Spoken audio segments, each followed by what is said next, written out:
Good morning. Today's August 2nd, 2022, and the current time is 9 a.m. We're here for day 2 of the evidentiary hearing in file number EF-2022-0155, which is Evergy Missouri West's request to securitize certain costs related to Winter Storm Uri. I'm going to remind everybody that if you are not speaking, please be sure that your microphone is off. And if you are speaking, please be sure that your microphone is on. Otherwise, the people who are participating or viewing on the web will not be able to hear you. Likewise, just so we don't get interrupted, if you have a cell phone, please be sure it is on silent or vibrate. My name is John Clark. I'm the regulatory law judge presiding over this hearing today. And at this time, I'm going to ask the parties to enter their appearance again for the record, starting with Evergy Missouri West. Good morning. Appearing for the company, Roger Steiner, Carl Zobrist, Jackie Whipple, Jim Fisher. Thank you. For the staff of the commission. Yes, Judge, appearing on behalf of the staff of the commission, Jeff Keevil, and my contact information was given to the reporter yesterday. Thank you. The Office of the Public Counsel. Lindsay Van Gerpen, on behalf of the Office of the Public Counsel, contact information was also given to the court reporter yesterday. Thank you. Midwest Energy Consumers Group. Good morning, Your Honor. Tim Opitz on behalf of MECG. Thank you. Nucor Steel. Good morning, Judge. Mark Ellinger on behalf of Nucor Steel. And Velvet Tech Services. Stephanie Bell on behalf of Velvet Tech Services. Thank you. Before we get into the witnesses today, I have some questions. I didn't get a lot of time to look at the stipulation that the parties put together before we went back on the record yesterday. And so I believe some of my questions were somewhat inarticulate. I want to readdress some of those this morning without wasting too much time doing so. I will also note for the record that, that the chairman of the commission is on. Do we have other commissioners?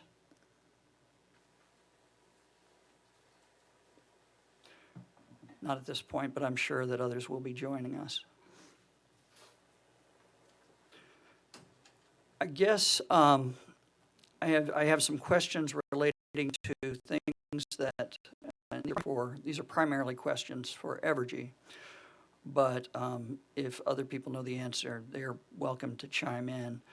In reviewing the stipulation and agreement that was put forth by some of the parties and not opposed by some of the other parties, there were several provisions which there was an indication that those were resolved issues, and yet the stipulation seems silent on some of those issues, and so I'd like to fill in some of those blanks. But first, if Evergy could kind of walk me through, if the commission were to approve this stipulation and agreement, walk me through the process through the issuance of a financing order. Could you do that, please? Sure. The financing order that we submitted in testimony, the parties agreed, the signatories agreed to utilize that, subject to some adjustments. We believe that order needs precision in order to get a AAA rating, and also understand the commission had some form issues we mentioned yesterday. So if we could get a understanding of those form issues, we would take the pen, work with staff, and resubmit that on the date that the commission initially scheduled for, the date of the initial brief. That's how I see it working out. And that's where I may have been inarticulate yesterday. I realize that form was one of the things addressed, but it may be a little broader than that in terms of the commission's concerns. So in your mind, is there one order that is issued? Yes, I believe so. Okay, so that order would approve both the stipulation and would also be the financing order? Yes. Do you believe that the approval of the stipulation could be separate from the financing order?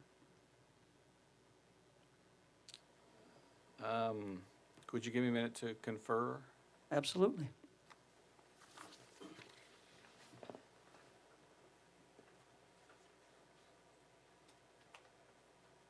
Hey, Judge, while he's taking that minute, this is Commissioner Holzman, just letting you know that I've joined. Thank you very much, Commissioner Holzman.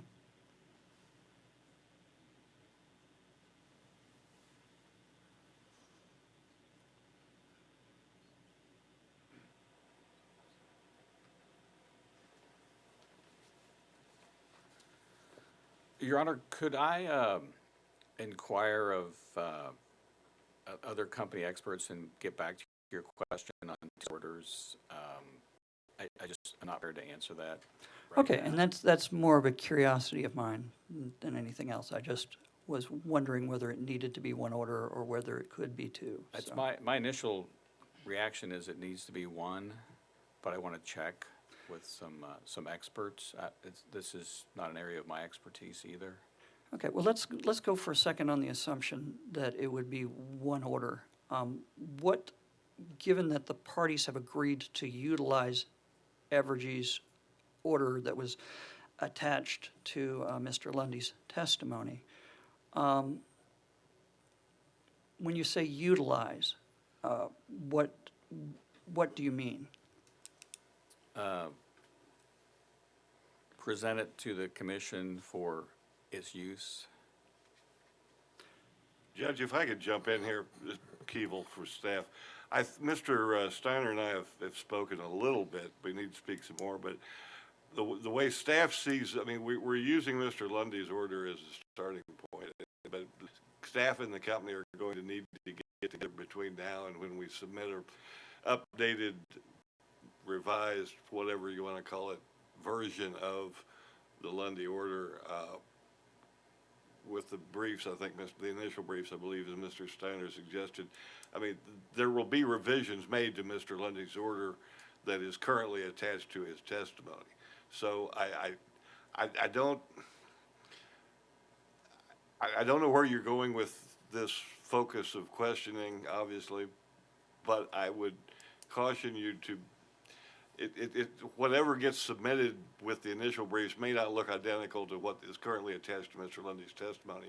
That's the starting point that the parties have agreed to use, and they will be updated and revised to reflect the stipulation and certain portions of the statute which we believe need to be addressed. And also, like Mr. Steiner was said earlier, certain things need to be in there for to get the best possible rating for the bonds. So it's not going to be identical to what you have currently before you. It's going to be revised, filled out, whatever. So be careful. Again, I don't know where you're going with all this, but we're not saying approve the thing that is currently attached to Lundy's testimony in the stipulation. So it's going to vary from what you currently have. I think Mr. Steiner would agree with that. I hope. Thank you. That answers some of the questions I was going to get to. I'm going to go ahead and continue down this road for a bit. So, based upon what you said, Mr. Keeble, you foresee staff and Evergy, and I'm going to assume the other parties that were signatories, which I believe is only OPC, getting together and submitting an order that approves the stipulation and agreement and the financing order as well. Is that correct? Yes. And when that order is submitted for the commission's approval, is the commission entitled to edit that order without tanking the stipulation? The technical term, tanking.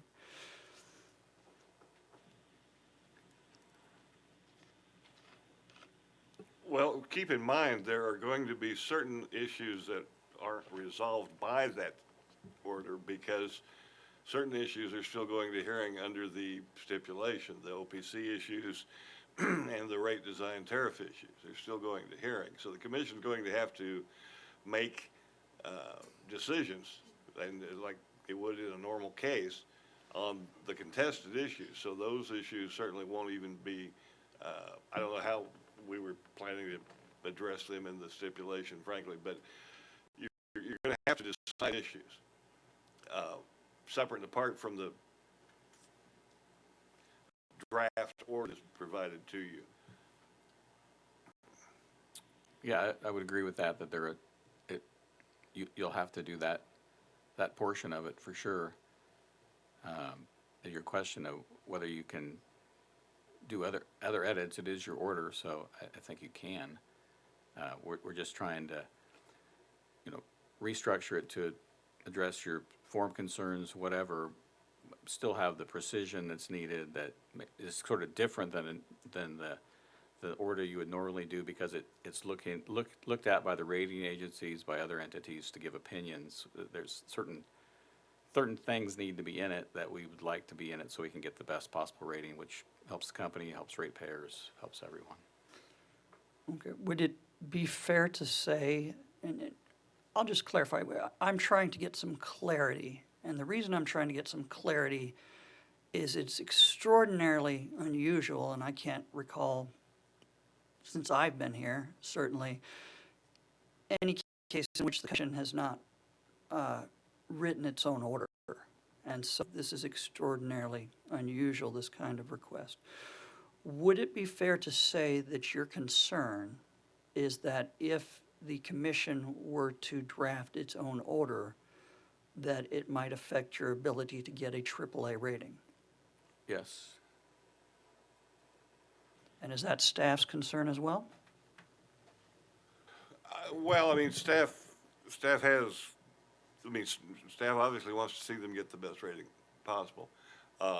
Staff also wants to have the opportunity to make sure that part of that designated representative process, which I think we talked about some yesterday, is addressed in the financing order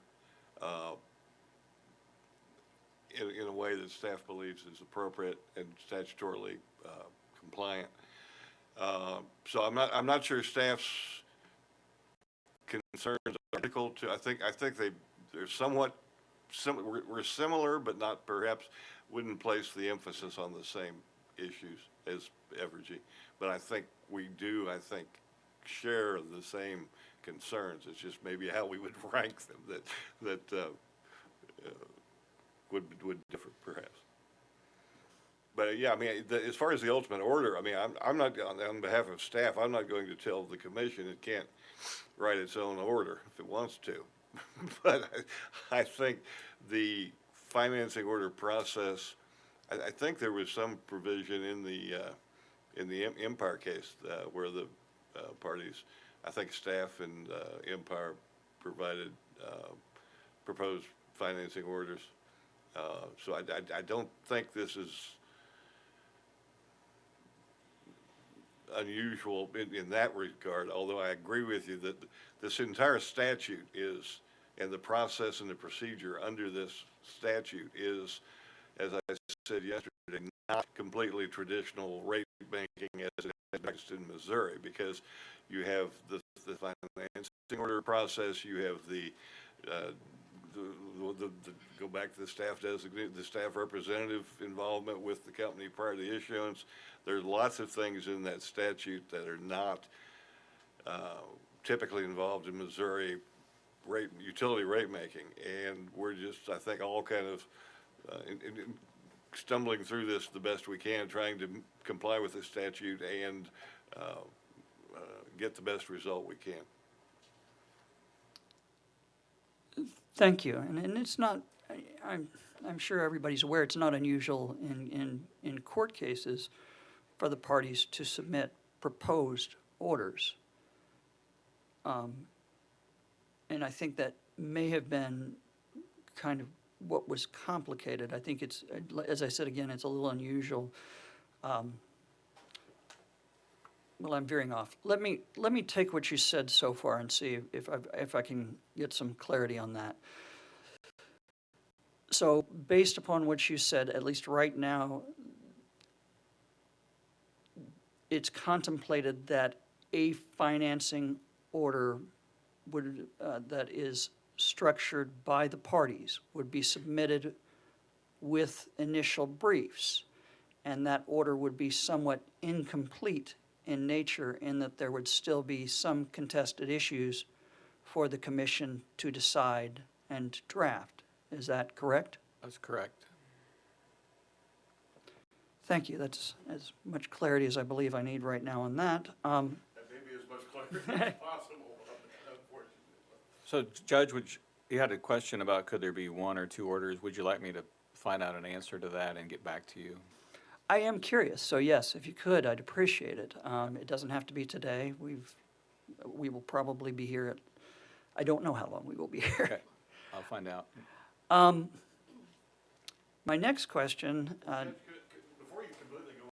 Before you completely go off that, going back to your form issue that you raised yesterday on the order, was there something? I'm going to interrupt you for just a moment Okay. here. And that's, again, I said that's where I was inarticulate. I said form because that's what occurred to my mind, because it generally does not look like an order that's issued by the commission. It isn't numbered the same way.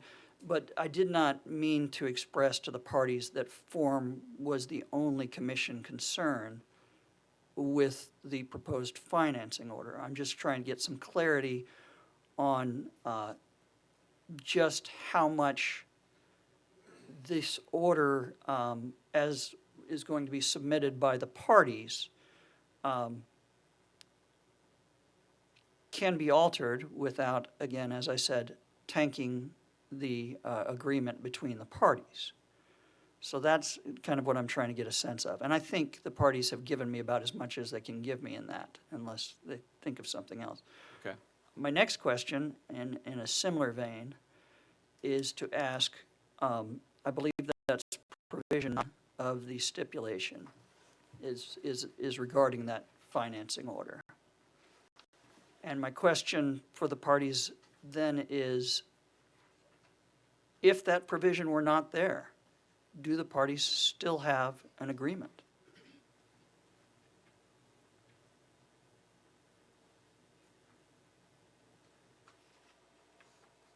In other words, if it was understood that the commission would be drafting the order, then the parties still would have their submit proposed orders.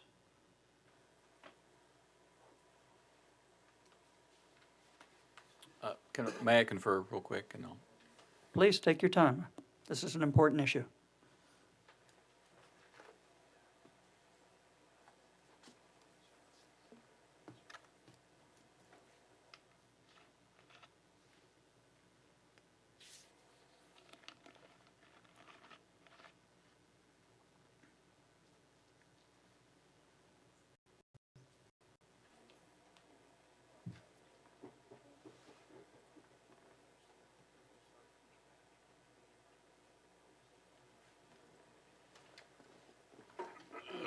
Judge, while Mr. Steiner's conferring with his client, let me just jump in. It's from my perspective, I know, number one, that the wording of the financing order is very important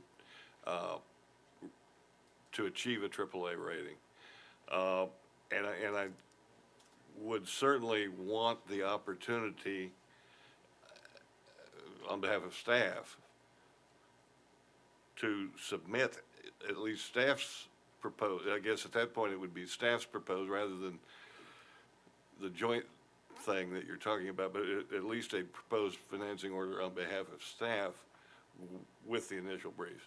But I really can't tell you, I mean, we'd have to go back and do all sorts of discussions to determine what, if we take out this paragraph or that paragraph, do we still have I can't answer that here today, but I just want to say that we would still certainly want the opportunity to submit a proposed financing order. Thank you. Evergy? We really can't stress enough, we really believe that the order needs to be crafted initially by people that know the process, know the AAA process. We need to have the language in there that the rating agencies, that all the interested individuals will look at to get the rating. So I don't believe we would have an agreement if we didn't have that ability to structure that order in order to get that rating. Okay, thank you. Is that true for public counsel? I can't speak on behalf of the public counsel, but, so I would have to confer with them, but, we would like the chance to at least review what was proposed before it's proposed to the commission. When you say before it's proposed to the commission, you mean before it's voted out? Before, we would want to review what is proposed, I guess. Prior to issue? When it's filed with the initial briefs.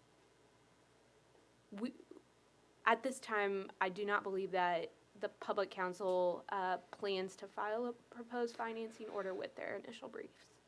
Okay. I guess my question is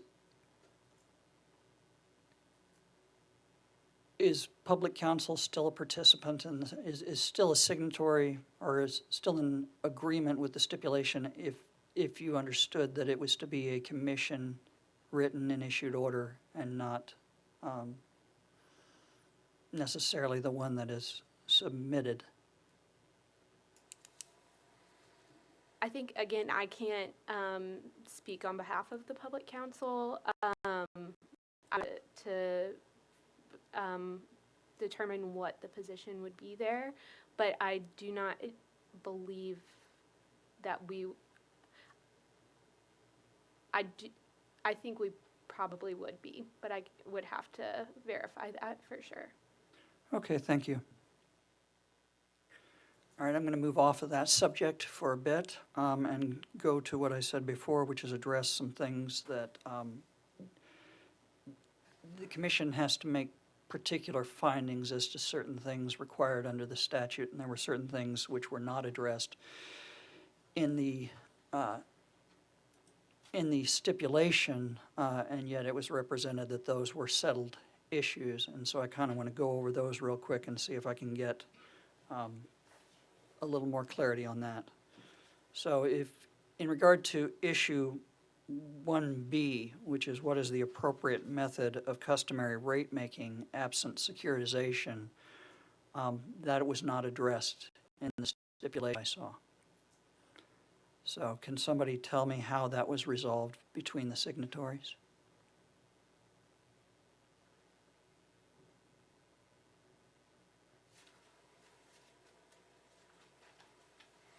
Let me confer, Your Honor.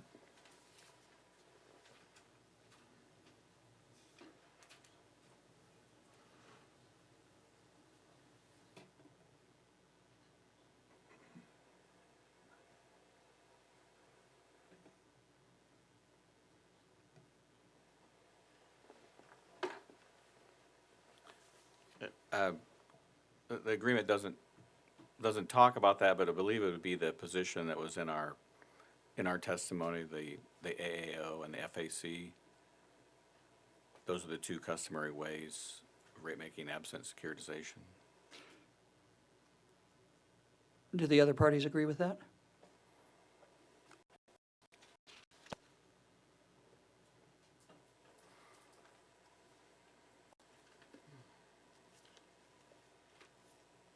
Those would be the two customary methods. I would agree with that. OPC? Yes, the OPC agrees that those would be the two customary methods. And while not signatories, the other intervening parties have indicated they did not object. Is that their understanding of what would be the customary rate-making absent securitization? MECG?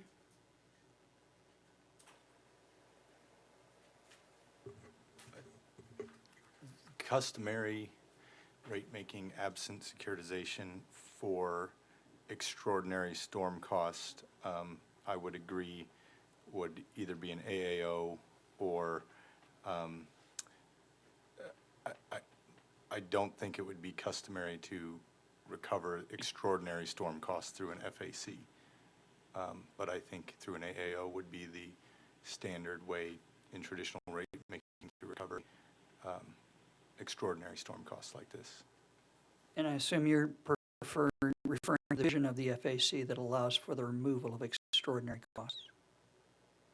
Yes, and with the,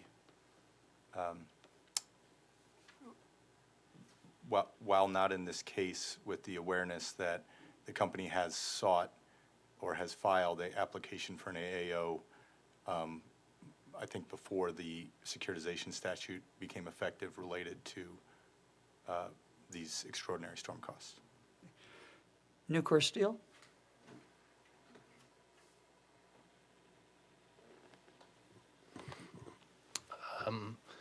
Obviously, we don't take a position on anything that's in the stipulation except that we don't object to it, but I would tend to concur with MECG's analysis of that.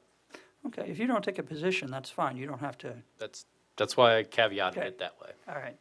And I assume Velvet Tech? Yes, Velvet concurs with the position of MECG. Thank you. Thank you very much.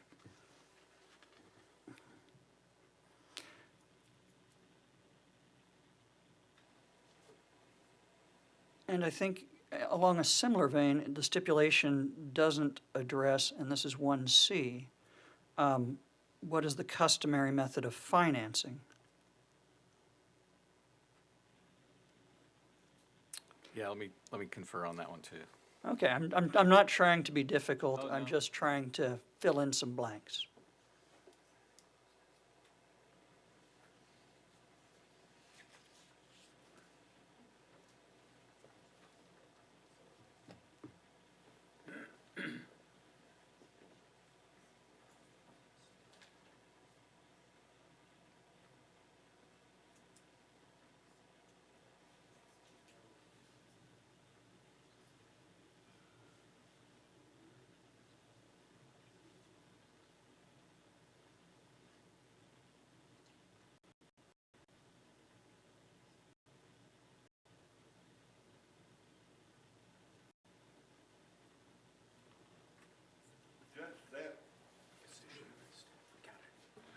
Judge, that, when it talks about customary method of financing in the issue list, that's actually a portion of the net present value analysis required in the statute. So the stipulation, I believe, does address net present value somewhere. Yeah, that's what I was going to say, Your Honor, that I believe it's it's in the testimony of Ron Clote. The position would be settled on is the net present value comparison. Yeah, I mean, net present value is addressed in paragraph 8, judge of the stip. When it talks about the discount rate to determine net present value benefits to customers. Yeah, thanks, Jeff.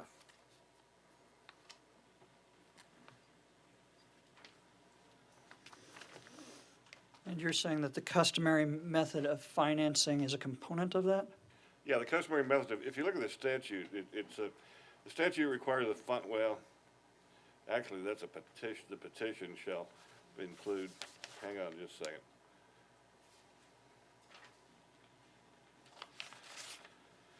Yeah, the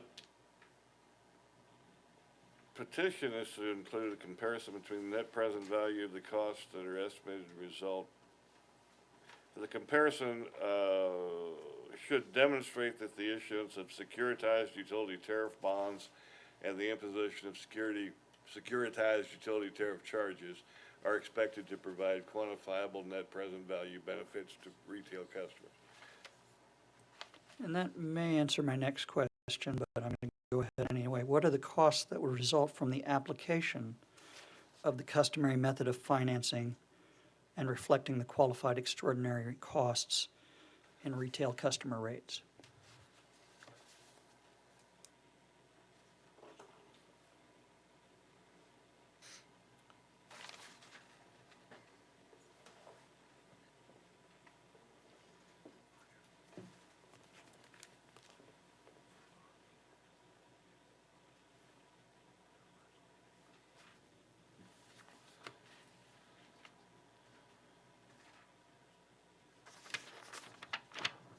Could you repeat that?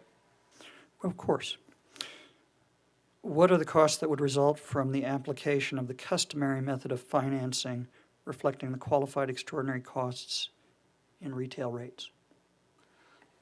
Your Honor, I think Mr. Clote has actually done this comparison. He's going to be a witness here. If you could ask him, I'm struggling to answer your question. I think he has done that analysis. Okay, thank you. Now, well, issue 2, what are the estimated upfront and ongoing financing costs associated with securitizing qualified extraordinary costs associated with Winter Storm Uri?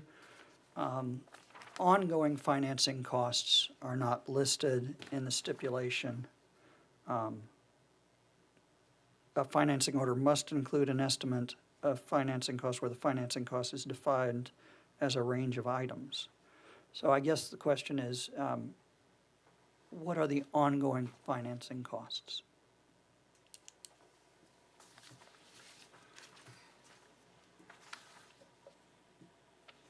Have the parties agreed to those?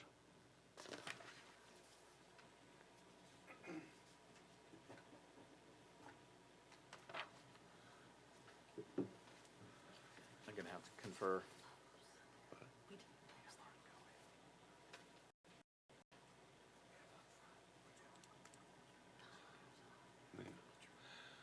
Yeah, Judge, I think that's part of the ongoing review, going back to this designated representative involvement with the process. I don't think staff opposed the number that Evergy had originally proposed, but we indicated that we would review that as part of the ongoing staff designated representative process. And I think that's when it comes down to the It's the IAL process. the I think, IAL Jeff. process, sorry, yeah. We agreed to the upfront in the stipulation, but the ongoing, that'll be done in the IAL letter. In the upfront, that's the 6.6? Yes. The upfront's updated in that IAL process, upfront 0.6, yes. And so the short answer, which I'm looking for, is right now is Evergy's number. Is that correct? Yes.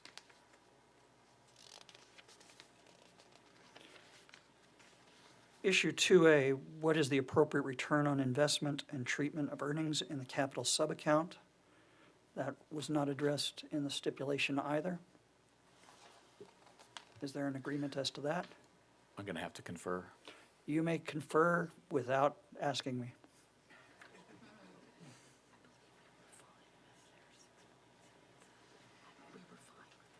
We believe that both of those, A and B, that's the position in our testimony, and I don't think anybody disputed that. Is that the other signatory's understanding? Yes, that's the OPC's understanding. Again, Judge, I think that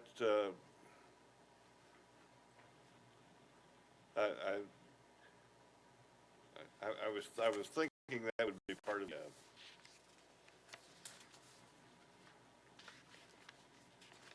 the ongoing process between the parties post-order, but And that may be the answer. I'm just saying these things are not contained in the STIP, and they are requirements, so I'm just trying to figure that out. But you're reading from the list of issues, you're not reading That's from the true. statute. That is So they're- correct. So what you're reading is not necessarily required. Okay. I will take that into account.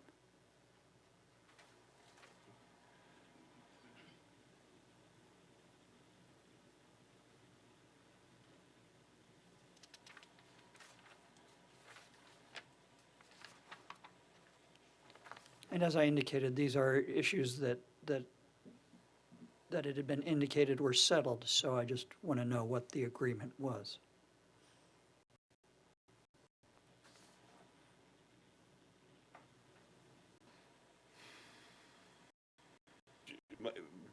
Obviously, this isn't going to all get settled today. I mean, do you have a list of these? I mean, or are you just going through the list of issues as opposed to some other list to come up with these questions? I'm almost to the end of my questions.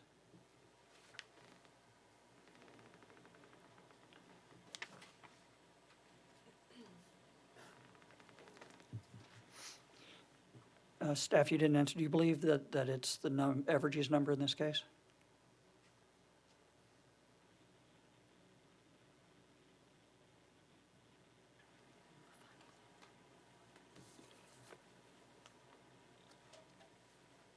I'm gonna have to check, Judge. I think so. But yeah, as far as the number itself, I think so.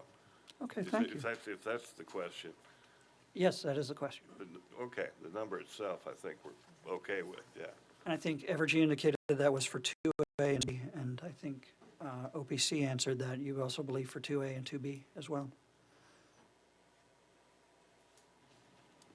Well, actually, that may not. Let's just address 2B. Have the parties reached any sort of agreement regarding whether the issuance of multiple series is appropriate?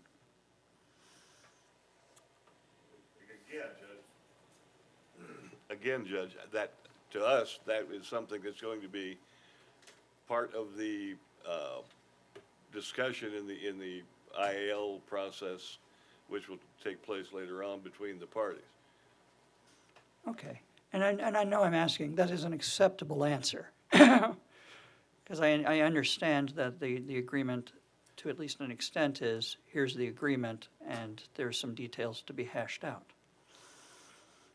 There are a lot of details to be hashed out that wouldn't normally be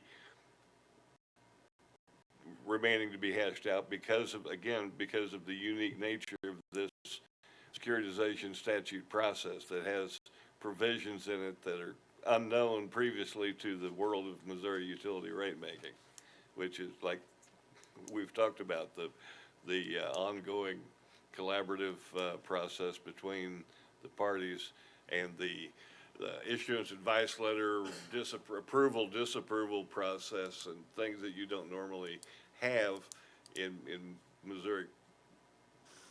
I agree, and this is new to me as well. So, Your Honor, I agree that it's not addressed in the stipulation. I believe that the testimony of Mr. Lundy makes a recommendation on this issue, and I don't believe any parties opposed it. So I think that is the position in this case of what the company believes the commission should decide. Okay, thank you. And I may get a similar answer to this one, but what is the appropriate term and coupon rate for securitization of qualified ordinary costs?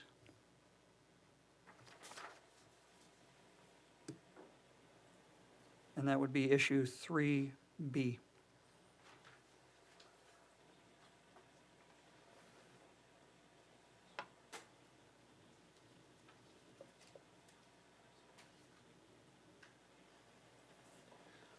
So, Your Honor, there is testimony on that from Mr. Lundy. Those terms will all be updated through the IAL process. So I don't, Yeah, and I mean, staff has testimony on that as well, Judge, and Mr. Davis, and I agree with the end of what Mr. Steiner just said, that is going to be updated through the IAL process. So you continue to ask us questions that we can't answer, and I understand it's frustrating for you, but it's frustrating for us too, because that's something that we haven't gotten to that yet.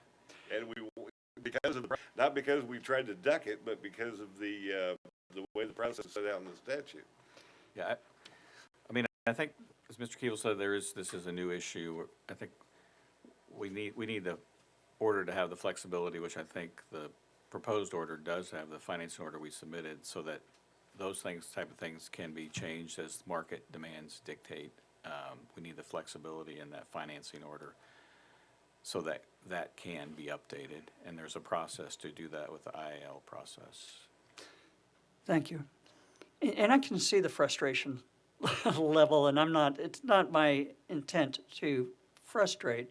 And the answers I'm getting are acceptable answers. I'm just trying to get an idea of where these are going to come from and at what point in the process they get more hammered down. And I think you've given me about as much as you can on that. Judge, I totally understand why you're asking these questions, and if I express frustration, I apologize. That's that's not I think I did. that's not necessary on anybody's part. And those are all the questions that I have right now concerning that. With that in mind, I'm going to answer one of Mr. Keevill's questions from yesterday, and that is that we are going to want Mr. Davis to appear. Thank you.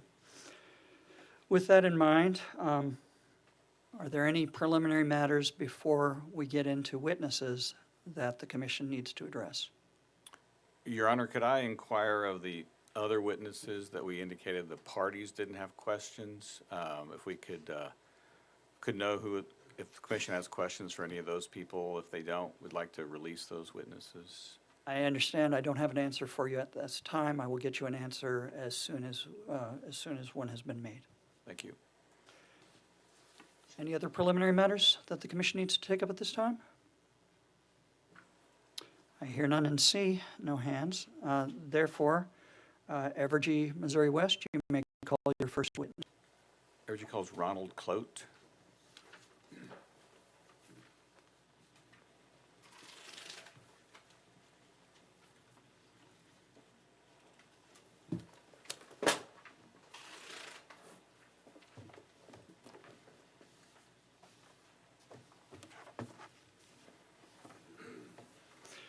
Would you raise your right hand to be sworn? Do you solemnly swear or affirm that the testimony you're about to give at this evidentiary hearing is the truth? I do. Please be seated and be sure your mic is on. You may proceed, Evergy. Please state your name for the record. That's Ronald Clote.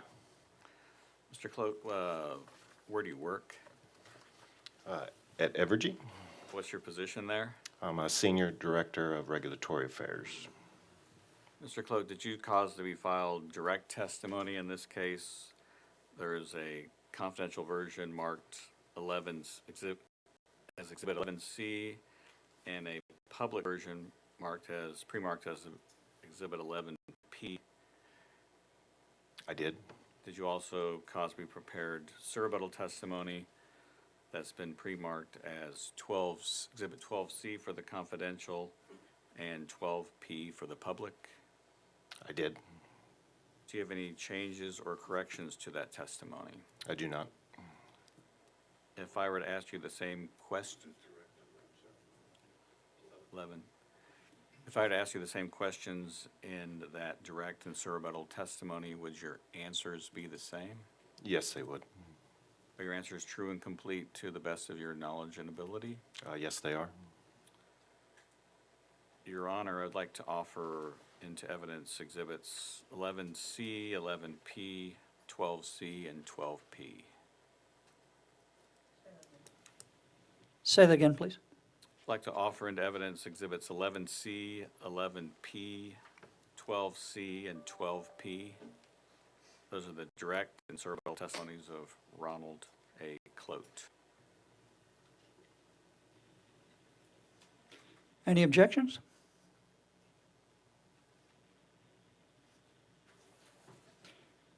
I hear no objections. Exhibit 11C, 11P, 12C, and 12P are admitted onto the hearing record.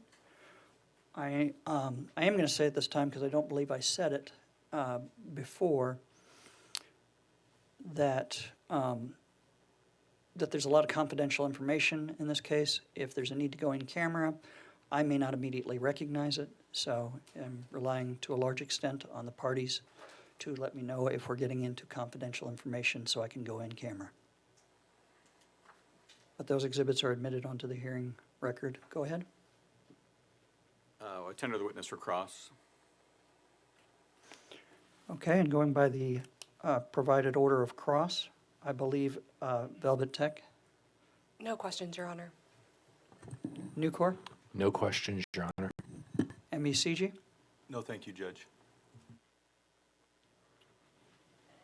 the commission staff. Very briefly, Judge, good morning, Mr. Clote. Good morning, Ms. Kugel. Do you have a copy of Mr. Riley's surrebuttal?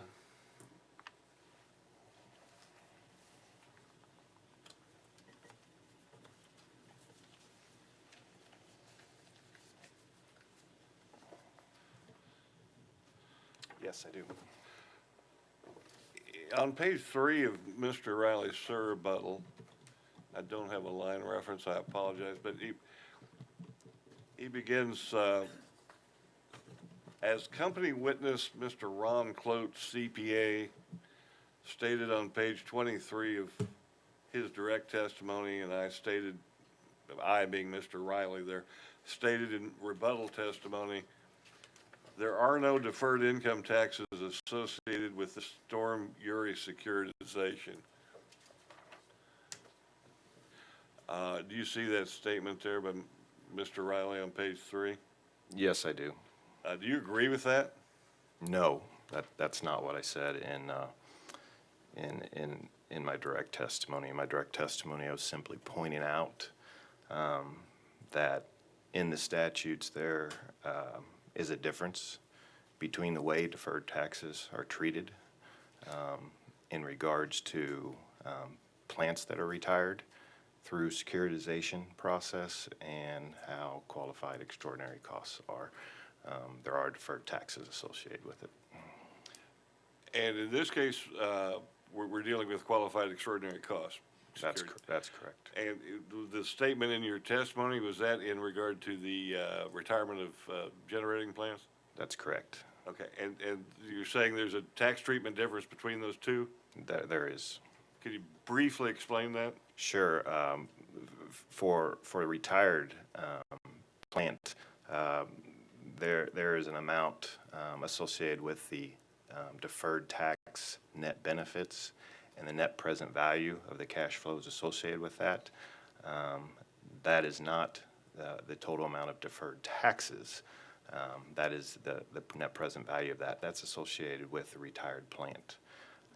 In this case, this is qualified extraordinary costs. There are deferred taxes associated with it. There are deferred taxes that are included in our current rate case associated with these that are included. So definitely a distinction between how retired plant is handled through securitization and the deferred taxes with those versus the deferred taxes associated with extraordinary costs. And we have a witness here, our Senior Director of Tax, that can take a deep dive on that if we need to. And who would that be? Melissa Hardesty. Okay, thank you. No further questions, Judge. Public counsel? No questions, Your Honor. Any questions from the commissioners? I hear none. No questions, Judge. No questions, Judge. Thank you very much. I have a few questions, starting with the one that I was told that you would be the person to ask about, and that is under section 393.1700.22E. What is the customary method of financing Right. There's a requirement in statute that a net present value calculation must be done to show what benefits accrue to customers from a securitization methodology versus the customary way, which in this case is either the fuel clause methodology, I will call it, or the accounting authority order methodology. And the settlement in this case, from the direct position that the company filed, creates additional net present value benefits to the customers, almost reducing $50 million from the company's original position.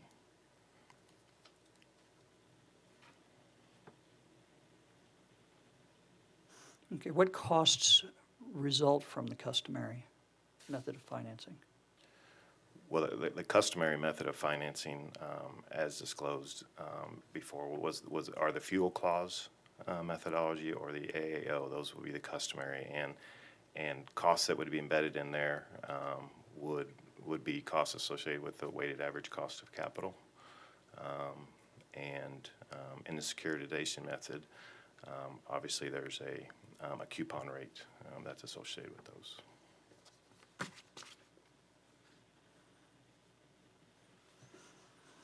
Now, in your SIR rebuttal, you state that non-fuel operations and maintenance costs have been removed from securitization. Is that correct? That's correct. And you also state that those costs will be recovered through the company's current general rate case. That's correct.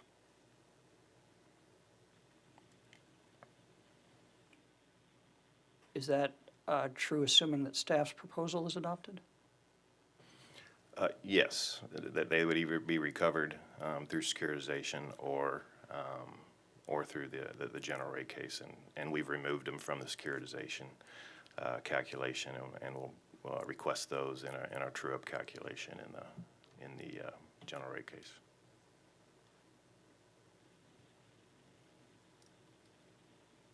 So is this putting the STIP aside for a second and is this a settled issue with the parties regardless of the stipulation? Well, the company has removed it from their request in the securitization, and we will be proposing that in the general rate case. And I believe from the testimony that I've read from staff that they're in agreement with that. Can you provide me with kind of a basic example of a bond offering into the debt markets? Yeah, I'm probably not the witness to talk to that, but we have a witness, Lundy, here that could provide that.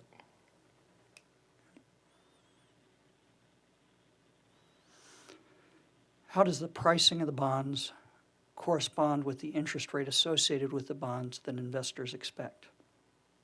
Yeah, once again, in my responsibilities at Evergy, I don't deal in this area as much, but we have both witness Lundy and if you'd like a company witness, Jason Humphrey, that could answer that question. Thank you. Let me make a notation.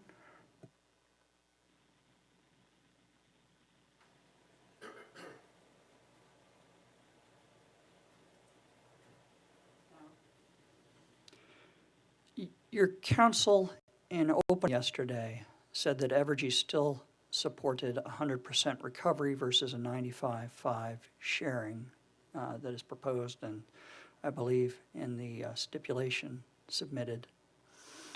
Why does Evergy believe it should have 100% recovery of these amounts? Judge, maybe I should remark on that, and I apologize for interrupting. That is not what I meant to say. I was the lawyer that delivered the opening statement. What I meant to say is that was Evergy's position that the 95-5, should not be adopted. But as a result of the stipulation and agreement, that was no longer an issue in the case. So perhaps I've misinterpreted your question, but I wanted to say what I thought I had said because I'm not sure I said what your question included. So, I guess my question is, setting the stipulation aside, if the stipulation is not adopted by the commission, is Evergy's position still 100% recovery?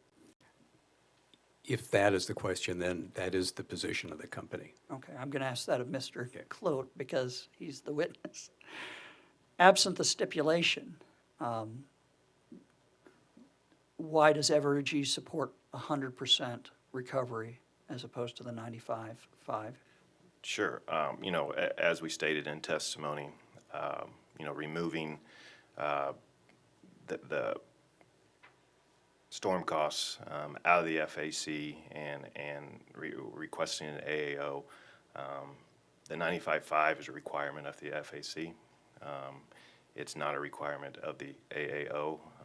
These costs were extraordinary to the company, and that's why they were removed from the FAC. It was out of the control of the company, and thus we felt like requesting 100% was a reasonable request that was made. The FAC has specific calculations that has the inclusion of the 95.5%, and thus the request was made. And thus the request was made. Thank you. I have no more questions. Any recross based upon bench questions? Judge, this is Commissioner Sylvie. Can I follow up on that question you just asked? Please go ahead, Chairman. Thank you. So just to clarify, it's the company's opinion that the securitization statute and the FAC statute are two separate statutes and are not in any way connected. Is that correct? Yes, that's what I believe. Okay. Thank you, Judge. Thank you. Thank you, Chairman. Any recross based upon commission questions? I hear no response. Sorry, Judge, for my delay. I do have a brief recross based on your commission questions. Go ahead, MECG. Good morning. So you were, in response, you were talking about the fuel adjustment clause compared to the securitization statute. And absent the securitization statute, the company would have sought to recover this through a accounting authority order, correct? Yeah, that was a request that we had already filed. Yes, And you did make that, correct? we did. Okay, thank you. Any redirect? I don't think so, Your Honor. Okay, thank you, Mr. Clote. You may step down. Evergy, you may call your next witness. Thank you. Jason Humphrey, please. And just to let everybody know, it's my intention to take a short break after Mr. Humphrey's testimony. Thank you,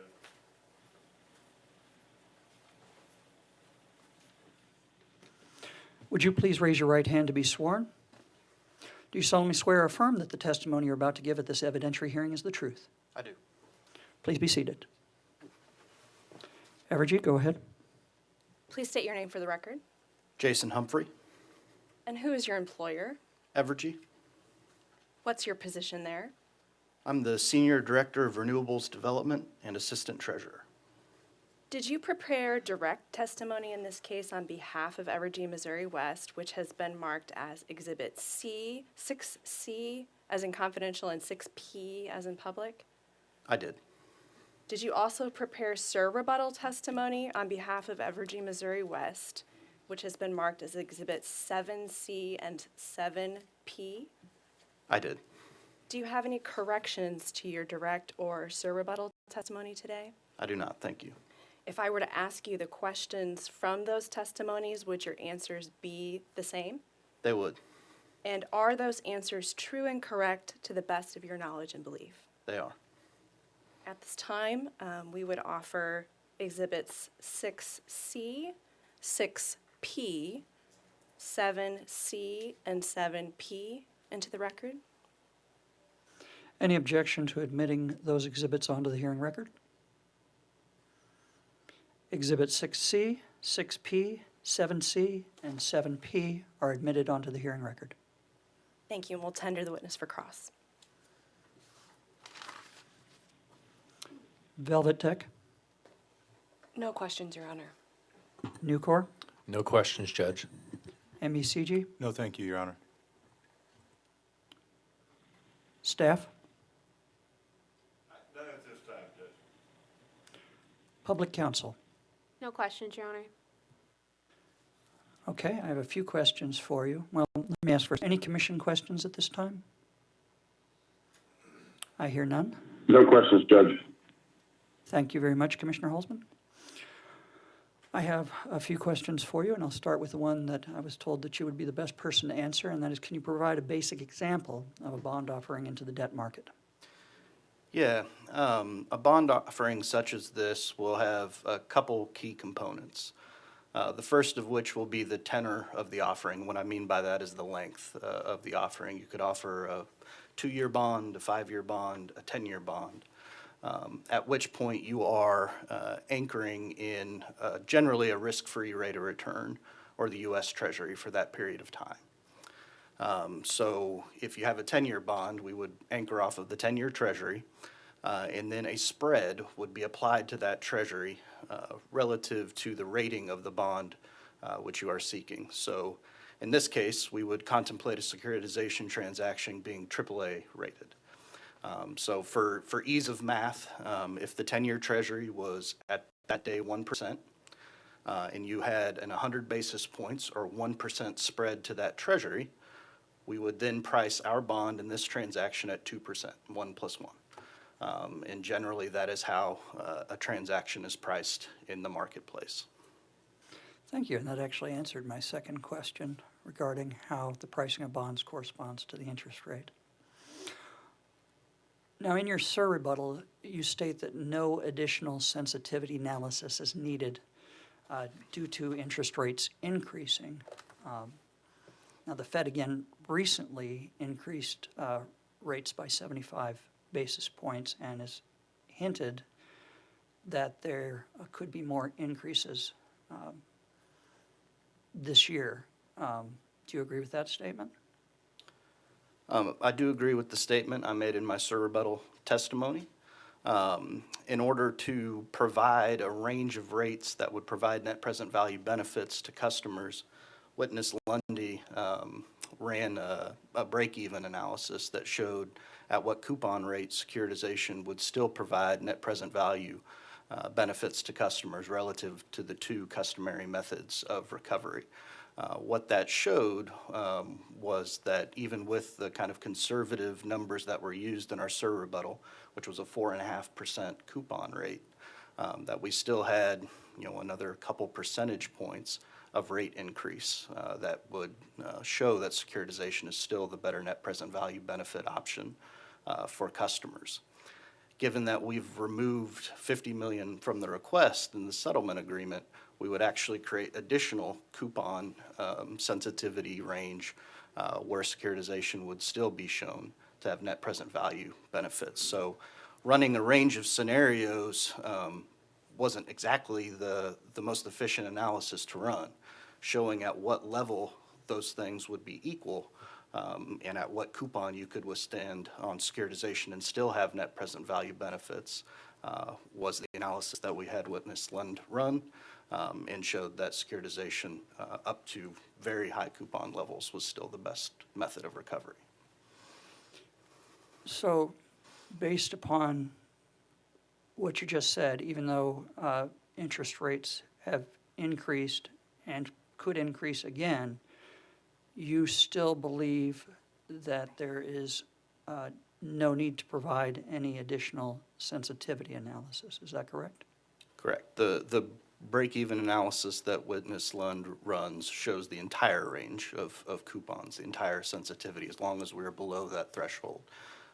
Securitization will produce net present value benefits, and I believe interest rates will stay below that level between now and the time we would issue.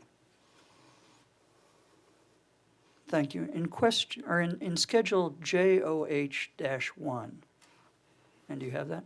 I do. You estimate upfront financing costs to be approximately $6.6 million, which includes $300,000 for commission advisors. Is that correct? That is correct.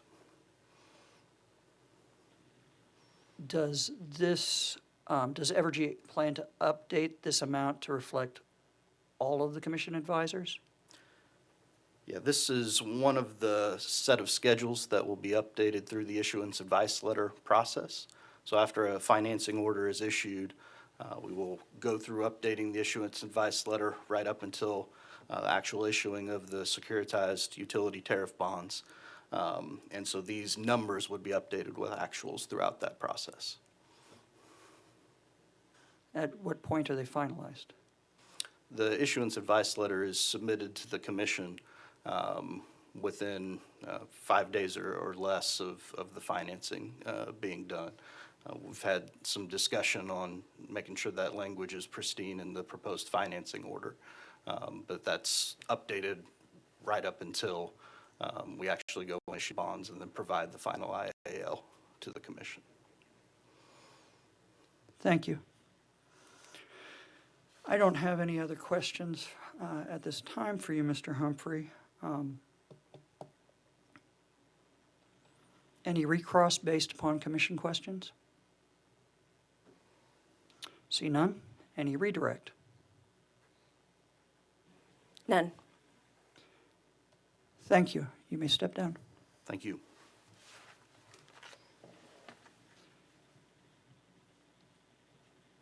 It is 10:07, which is a little earlier than I had planned to break, but I think I am going to go ahead and take a short recess at this time. Why don't we all come back about 10:25, and that's just given that I think Mr. Lundy's testimony may go a little bit longer. So let's recess until 10:25, and we are off the record.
Mr. Keevil asked me off the record if I knew how we were going to proceed in regard to dismissing witnesses today in light of the filed stipulation. And what I'm going to say at this point is I think the parties should be prepared to fully litigate their case, and it's my intention to move forward with the witnesses as listed.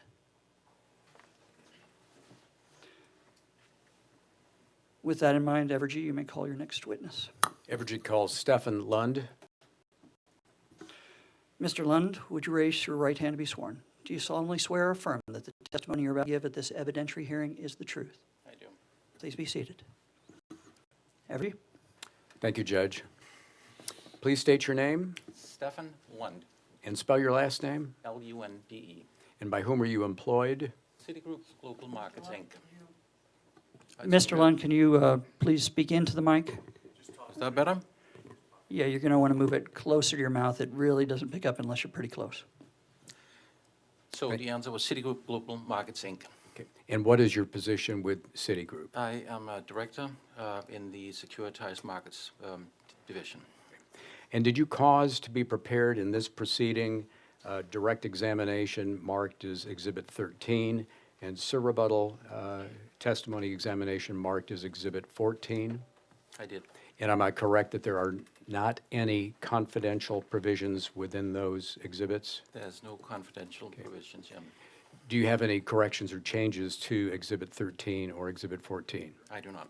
If I were to ask you the questions set forth in those two exhibits, would your answers be as contained in Exhibits 13 and 14? They would. Okay. And are they true and correct? They, And were they given under oath? yes. Okay. Your Honor, at this time, I move the admission of Exhibit 13, the direct examination of Stefan Lund, and Exhibit 14, the surrebuttal testimony of Stefan Lund. Any objections to admitting Exhibits 13 and 14 onto the hearing record? Exhibits 13 and 14 are admitted onto the hearing record. Thank you, Judge, and I tender Mr. Lund for cross-examination. Any cross-examination from Velvet Tech? No questions, Your Honor. Hold on just a second, the court reporter.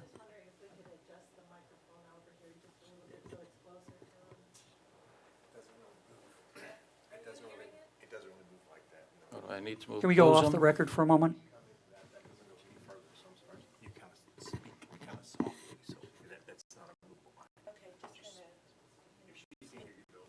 Okay. I will do my Is best. the microphone on? It's always on. That one's always on, this one's always on. Okay, let's go back on the record. Any cross-examination from Velvet Tech? No, Your Honor. Any cross-examination from Nucor? None, Judge. Any cross-examination from MECG? No, thank you, Your Honor. Any cross-examination from the commission staff? Very briefly, Judge. Good morning, Mr. Lundy. How much have your interest rate expectations changed since your direct testimony? Well, if, when we prepared the testimony back in the early parts of this year, interest rates level were at a certain level. In my survey bottle, I think we updated those expectations. Maybe I'll elaborate a little bit on these interest rates because I think that's going to come up. Elaborate a little bit on the interest rates. There has been rate hikes from the Fed, and a lot of people assume that a 75 basis points rate hike means that all rates go up by 75 basis points. And that is not the case. It's the short end of the tenor spectrum that goes up. So when the Fed raises rates, it doesn't mean that a 30-year bond goes up by the same 75 basis points. So that's the first point. The second point is that the market has expectations at all times. And when the rate goes up by 75 basis points in a Fed decision, people have expected that there will be changes. And they may, in fact, have expected that it was 100 basis points, in which case it's actually viewed as a positive event that it was only 75 basis points. And in between my original exhibit with interest rates and my survey bottle exhibit, Following the second one, interest rates have actually come down quite a bit. So compared to that exhibit that was stated in early July, I think interest rates right now on average is about 35, 40 basis points lower than what I showed back then. But to your question, interest rates will move. Nobody can predict what they are. I think Witness Humphrey stated that we had prepared a break-even analysis, and I think really that is the way to think about it. This is the maximum amount of coupon you can have on these bonds and still comply with the statutory requirements on the NPV test. Okay. NPV test? You may have just answered this next question, but how would you project the interest rate to change between now and the proposed date of issuance of these bonds? I would prefer not to, because I couldn't. All right.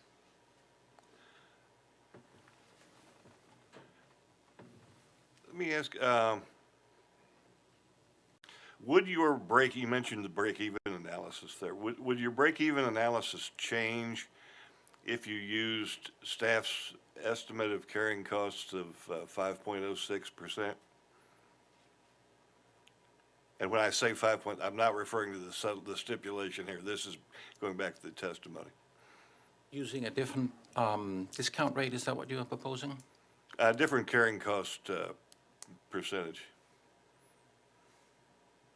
If you use a different carrying cost, the bond amount issued would be lower. Is that right? It could be, I suppose. Would it have to? Well, you're talking about the carrying cost. Well, if you're talking about securitizing. Between the winter storm Uri occurrence and the actual issuance of the bonds. A different interest rates for the carrying cost would impact the amount of bonds issued. And that would in turn also impact the break-even point. I think my question is whether or not the break-even would go up or down is a function of whether that carrying cost would be higher or lower than what was originally contemplated by the filing. Do you remember, this may be confidential, if it is, I don't. I don't remember. Okay. I think actually,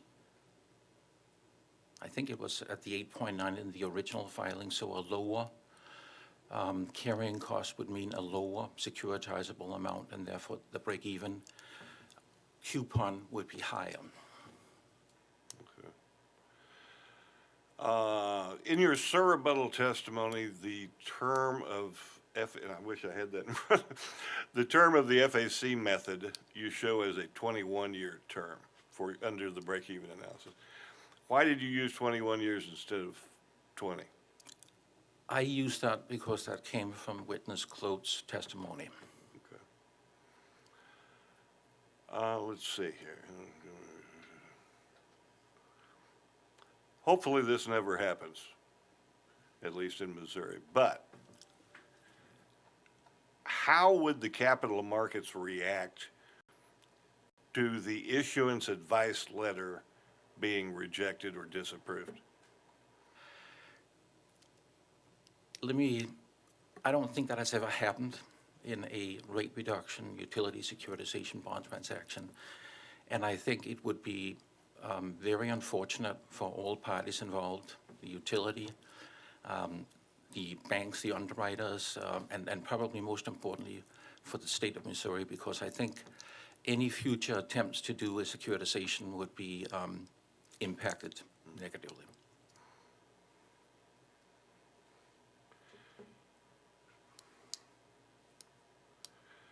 Who pays for the cost of the securitization, if you know? Is it 100% paid for by ratepayers, or do any fees or expenses get paid directly to the utility? Or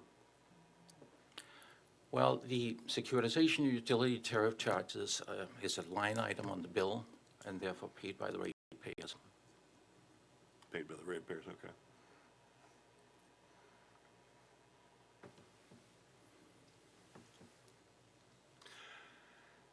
Going back to my question about the nuclear option of rejecting of an issuance advice letter, if the commission staff's participation and review of interim elements such as structuring and marketing and pricing helped to reduce the risk of the issuance advice letter being rejected or disapproved by the commission.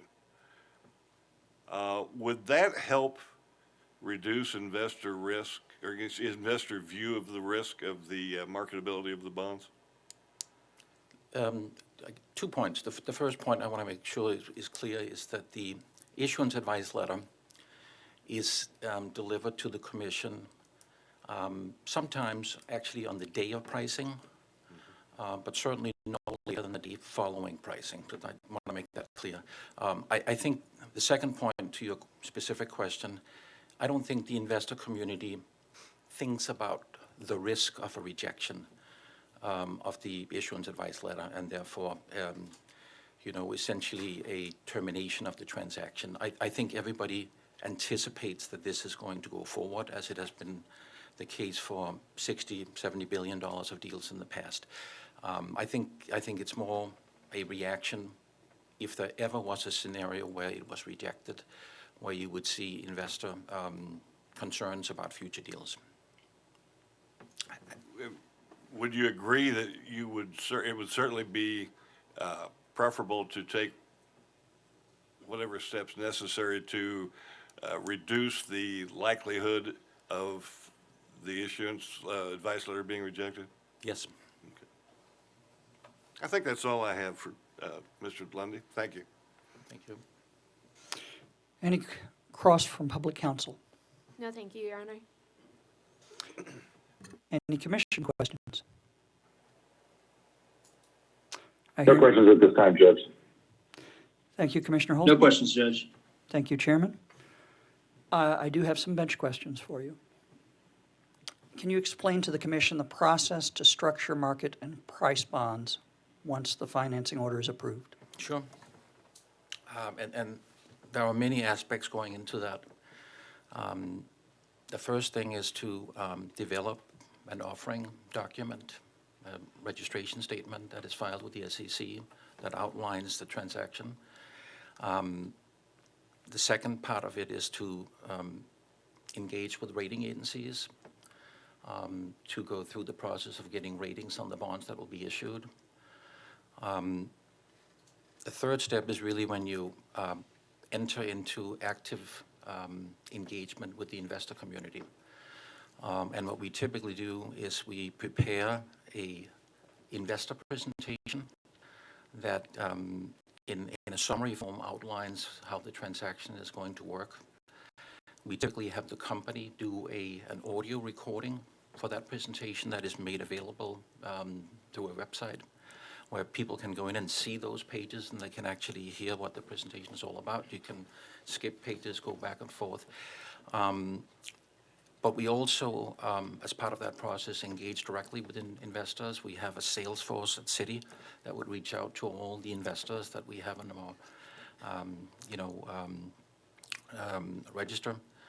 And we would encourage these investors to participate in calls, either one-on-one calls and/or group calls with the company, where the company can present the offering and the benefits of it.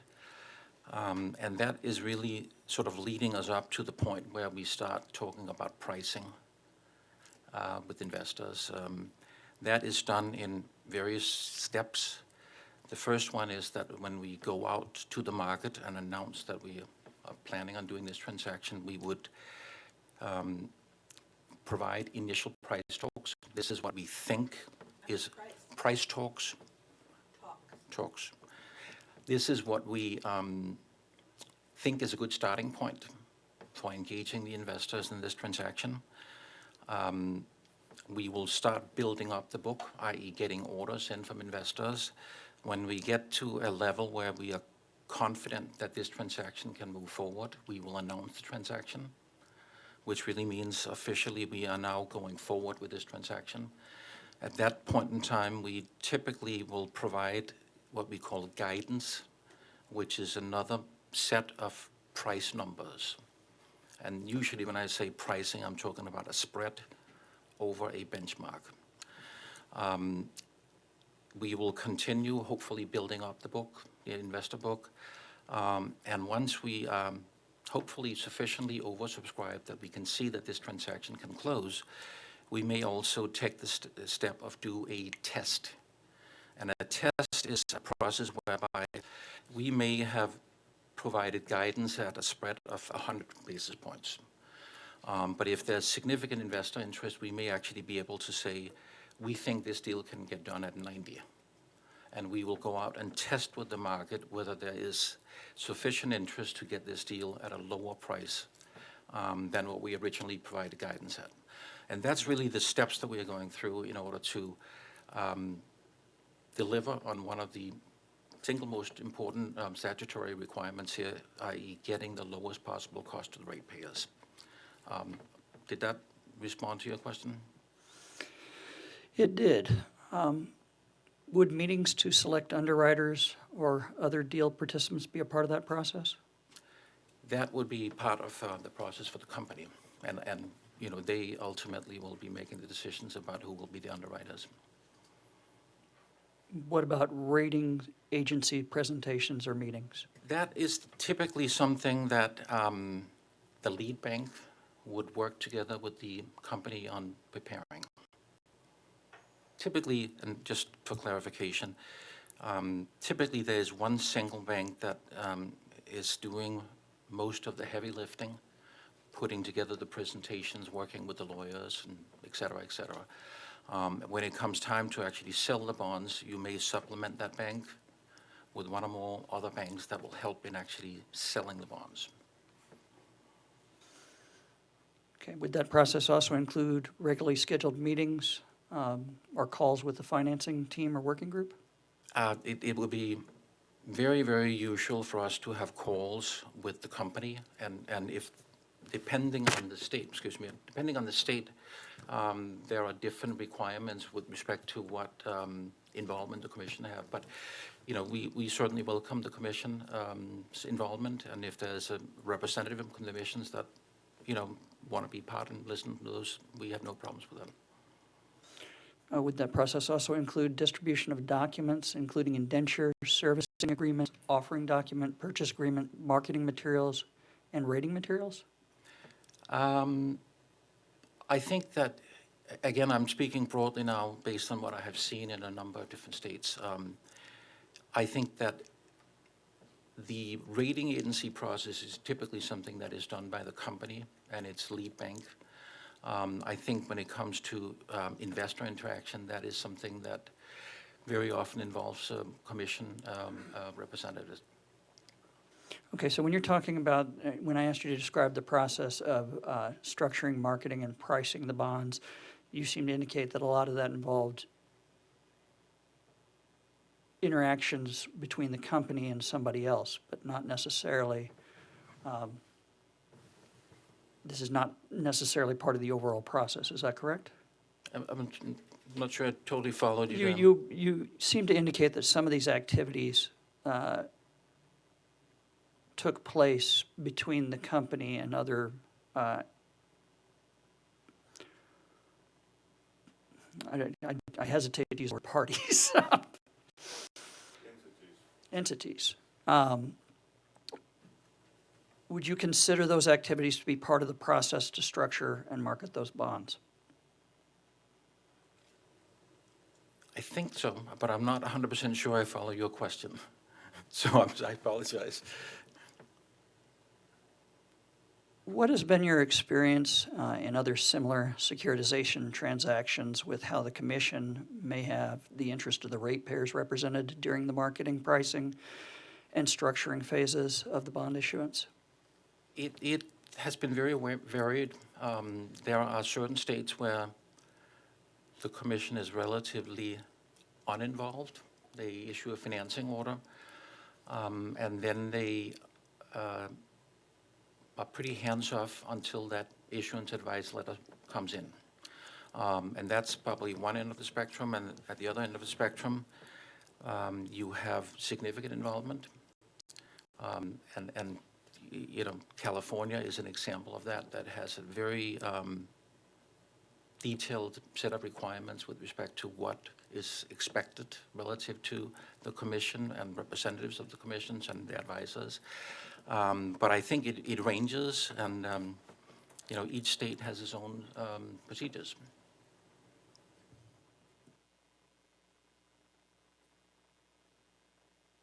Should the commission require that a bond advisory body be established consisting of Evergy, the commission, the Missouri PSC staff, and any designated staff or consultant advisor to Evergy? It's probably not appropriate for me to, advise you on what you should be doing.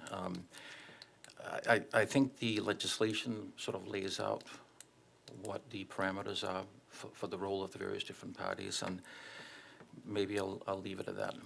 Okay, so you don't have any opinion to whether the commission should require a bond advisory team? No.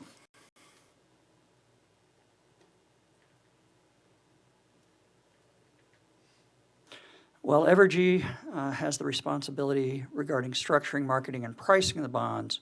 Should the commission order that input and advice from other members, well, scratch that. Should the commissions require that Evergy, hold on just a moment.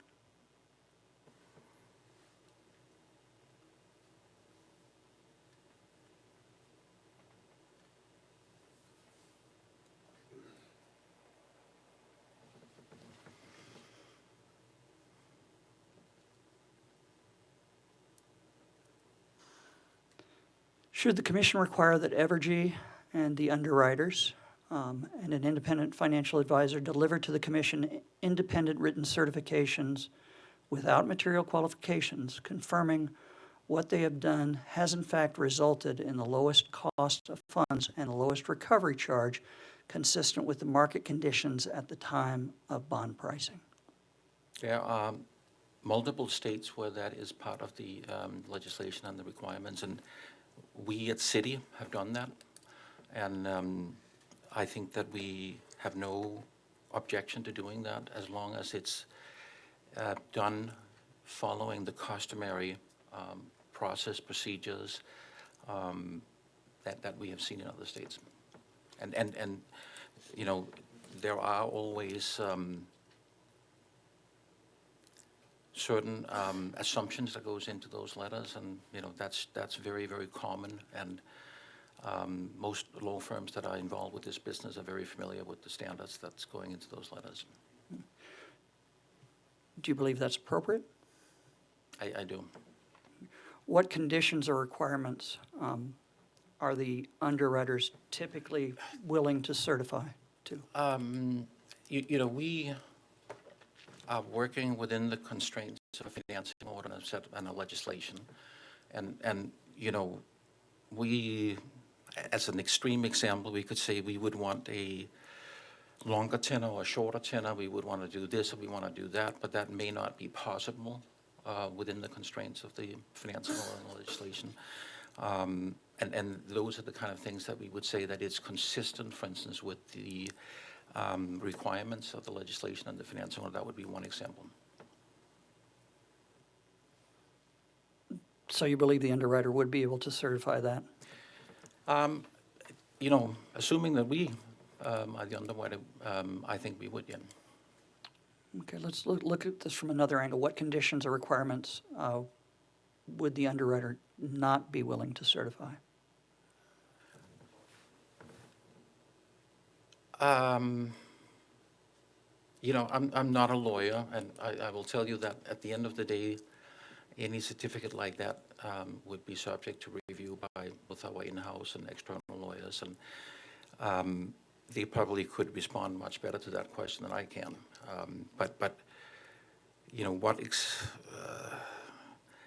I think, for instance, if the expectation was that there would be none of these assumptions that I referred to, I think that would make it very difficult for City, and I frankly think it would be very difficult for any underwriter to do that. These certificates, just as a little bit of background, they have been around for a while. And there is an approach that most of the lawyers that are involved here understand and agree on. And I think that that would be the expectation of Citi, and I think of any underwriter, that it would follow that approach that we have seen in many other states. Okay, thank you. What will be the parameters of the bonds, establishing the terms and conditions of the bonds, including but not limited to repayment schedules, expected interest rates, and financing costs? Well, I'm sorry, what was the first part? What are the parameters? Oh, well, one, we have to make sure that we complying with the requirements of the financing order, obviously. And there are certain requirements, usually about tenor. There's typically requirements that talks about, and I think that's the case in certainly in the proposed financing order, that it's substantially level annual debt service payments. So the first thing we got to make sure is that we comply with all of these things. But in addition to that, we would be trying to structure a transaction that we believe would be the most appealing structure to the investor community, such that we can get the best possible rates for the ratepayers.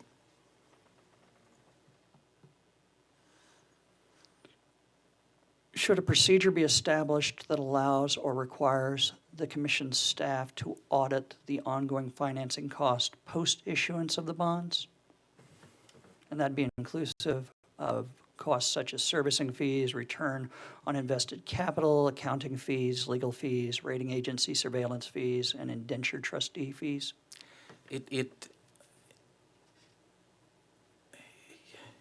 Some of that goes a little bit beyond my purview, I think, but it's very, very important to emphasize that the rating agencies are going to be looking at something like that. And if there are elements in the financing order that would allow disallowance of some of these expenses, the question becomes who's going to be paying for it. And if there is no source of cash to pay for these expenses, that means that the transaction would be in trouble. So one of the key elements of all these discussions here is to make sure that we can get this AAA rating on these bonds here. And I'm worried that if you were to put limits or abilities for the Commission to disallow a cost that has to get paid, that it would cause problems for that rating. Okay, I don't think I indicated disallowing any costs. I just asked if there should be a procedure established that allows or requires the Commission staff to audit the ongoing financing costs. I'm not sure I see any issues with that, yeah.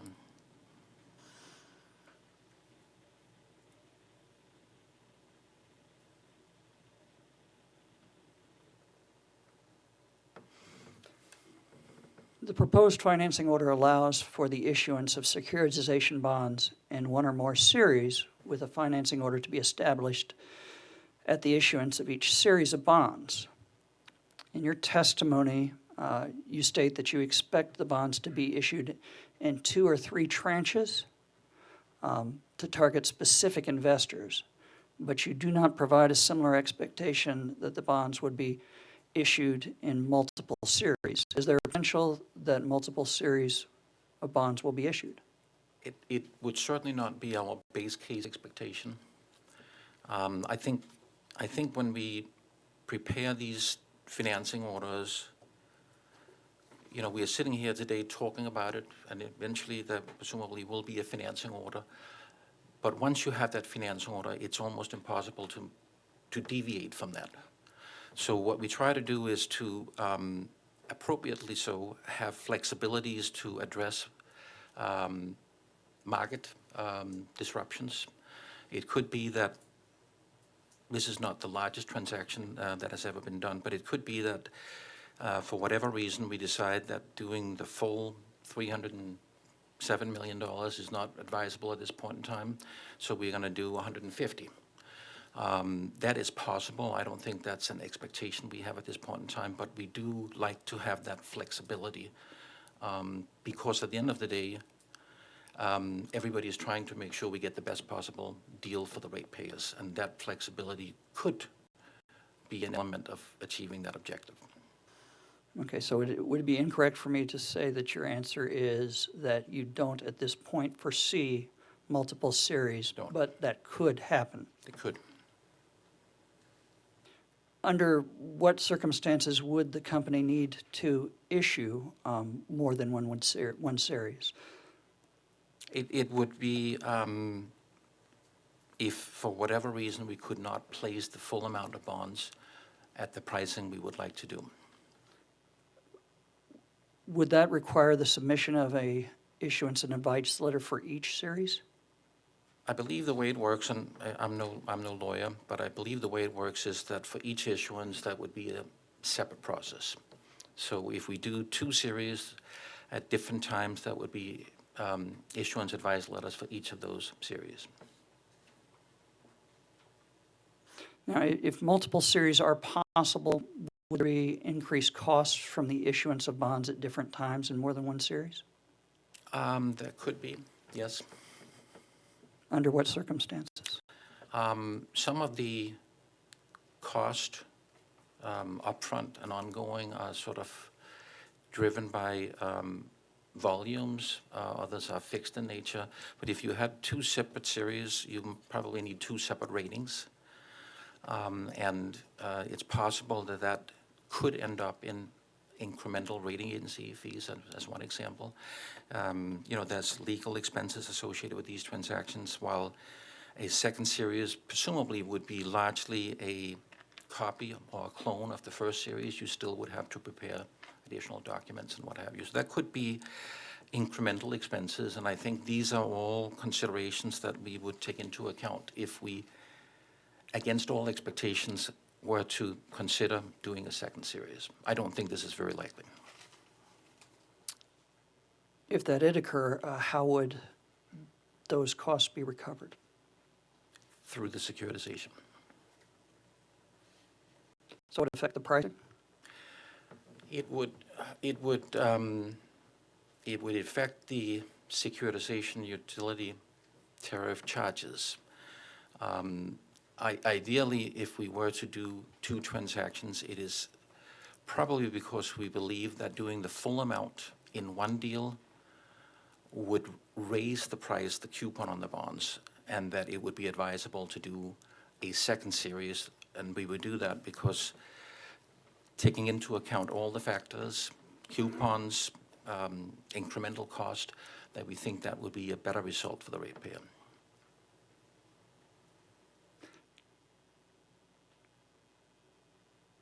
Again, and I just want to make one thing clear. I think that language exists in pretty much every financing order out there.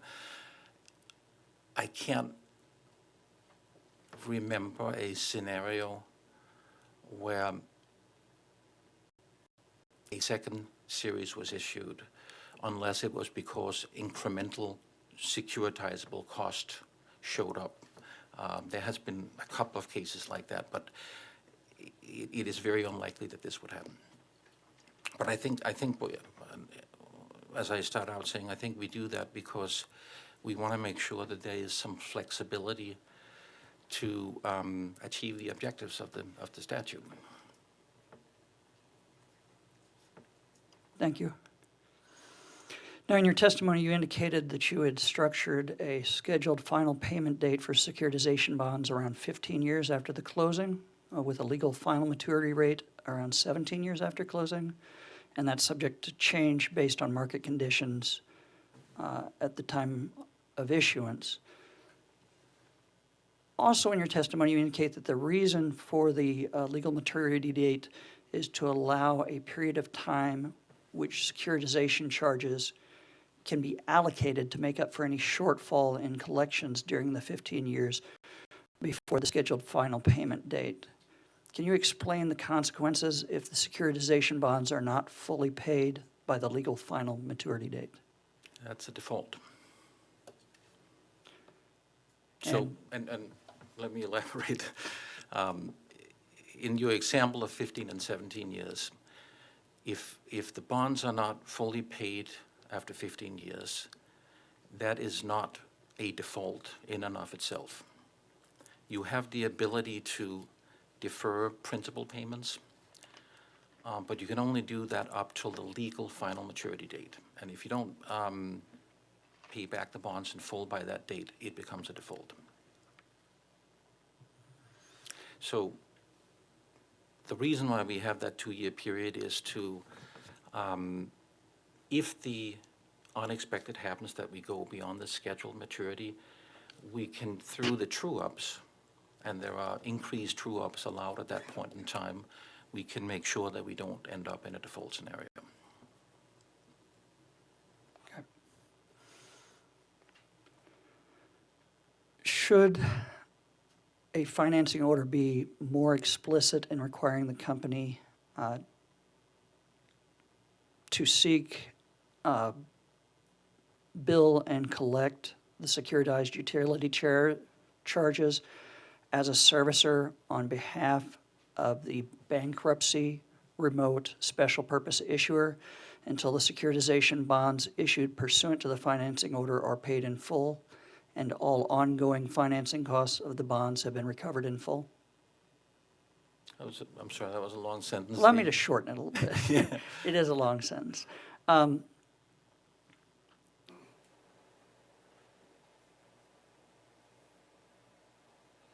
Should the financing order be more explicit in requiring the company to seek, bill, and collect the securitized utility tariff charges as a servicer until the securitization bonds have been paid in full or all ongoing financing costs of the bonds have been recovered?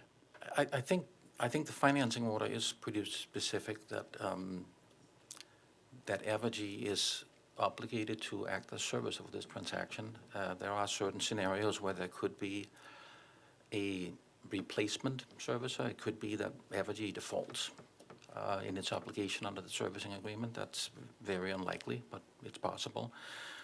It could be that somebody else comes in and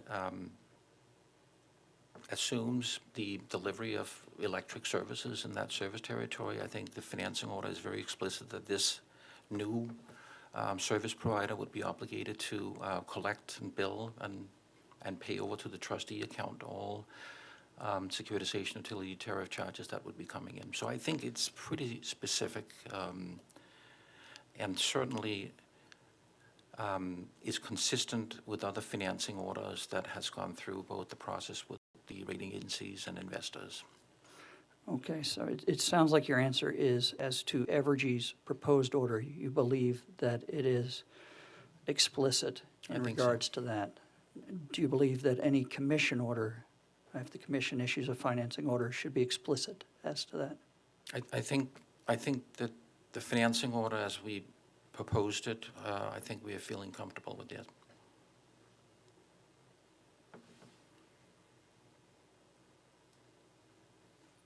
Do you have the financing order with you, I do. the proposed one? Would you turn to page 38?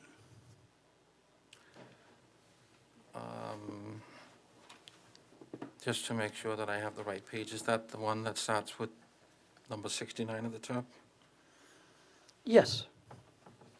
And actually, that's where I'm going. Paragraph 69 provides that the commission or its designated representative may require a certificate from the company for which the company will rely on a certificate from each book-running underwriter confirming that the structuring, marketing, pricing of the securitization bonds resulted in the lowest securitized utility tariff charges consistent with the market conditions and the terms of the financing order. So have these certificates been delivered in other utility securitizations? They have. What information or statements would the book-running underwriters provide so that the company can make such a certification? We would, in other states, we have provided a certificate that says subject to,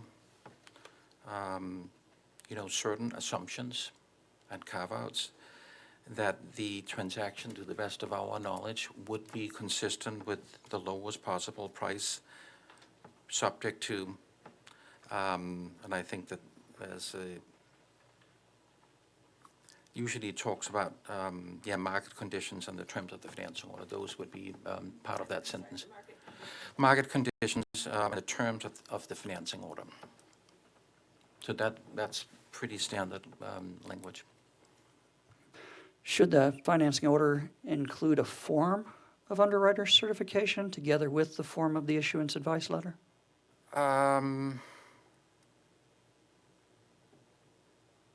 I think that would be pretty unusual, and I don't think I've seen that in any other transaction, to be honest with you. And I will give you sometimes it's better to give you a reason than just say, typically, these underwriting certificates will lay out what actually has been done to achieve the statutory objective. And we don't necessarily know that at this point in time. We will know that as we go through the process. We will say that, in this particular transaction to achieve the statutory objective, we have prepared investor presentations. We may have arranged for group calls or one-on-one calls. There are differences in the process between almost every single transaction. And what we try to do in these certificates is lay out what did we actually do to achieve these statutory objectives. And I think it's very hard to identify these at this point in time. Okay, in the absence of a specified form, how is the language of the certifications agreed to between the company and the underwriters? It usually, from the company's perspective, they probably would like to see something that is almost a back-to-back, that whatever they represent is what the underwriters represent to them. There are a great deal of overlaps between the two, but there are certain things that we, the underwriters, are not, one, responsible for, and two, making decisions on. So we are not, for instance, as an example, we are not saying that this is a 15-year deal. That is input that is provided to us by the company and the financing order. So there are decisions that the company may make that we execute upon, but it's not, at the end of the day, our decision.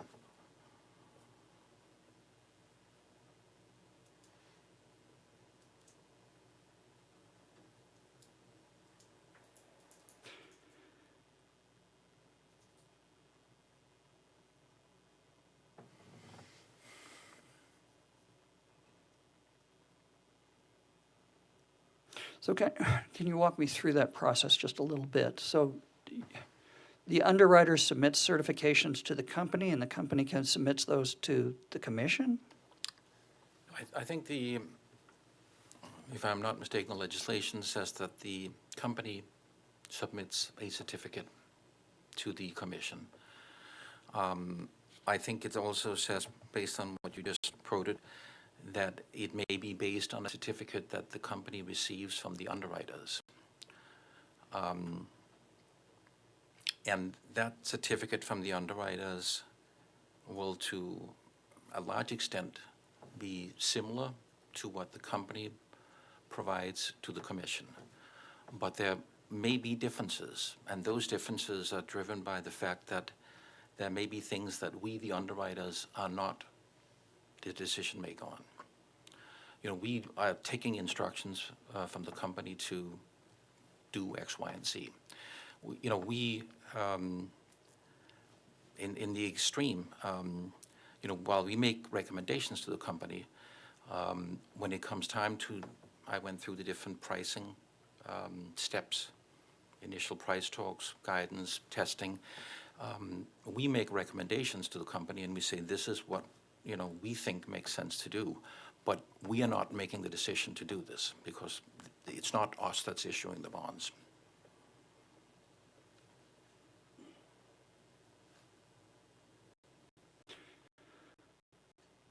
Now, you touched a little bit on this earlier. The proposed financing order indicates that the commission or its designated representatives may participate with the company in discussions regarding the structuring and pricing of the bonds and provide input to the company and collaborate with Evergy in all facets of the process undertaken by Evergy. Would that participation include meetings to select underwriters and other deal participants? I don't know, to be honest with you. We are not selecting the underwriters, obviously. I don't know what the arrangements between Evergy and the commission will be with respect to that.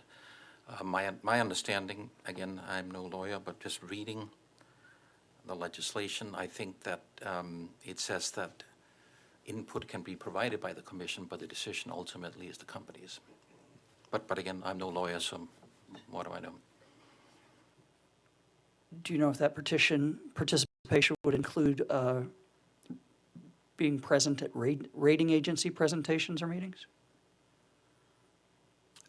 We will do what we are asked to do. I think, and I mentioned, in other states that would be unusual for that to be the case, but. Why do you think that would be unusual? Because at the end of the day, the sponsor and issuer of the transaction is the company. And they are the ones that are in discussions with the rating agencies, making statements that the rating agencies rely on to get to that rating.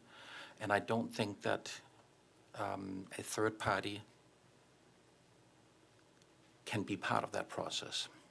I think it's if the commission's representative started making comments around certain deal elements, I don't think that would be good for the commission or for the company.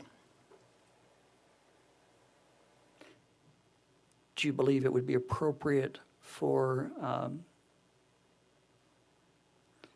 the designated representative to be included on regular scheduled meetings or calls of the working group? We have certainly done that in other states, yeah. I'm sorry, working group. Yeah, we have done that in other states. Should the legal representative, or the designated representative, I'm sorry, be included on document distribution, including indenture, servicing agreement, the offering document, the purchase agreement, and marketing materials and rating materials? Again, it's ultimately not our decision from Citigroup to opine on this, but there has been states where that was the case, and there has been states where that was not the case. I think marketing materials is probably the one thing that I would point out. I think, again, the issuer and sponsor of the transaction and the party that are legally responsible for statements and representations made in the various different marketing materials is the company. And I think it would be a strange outcome if the commission went in and said, we think you should say this instead of that, because ultimately they're not responsible for it.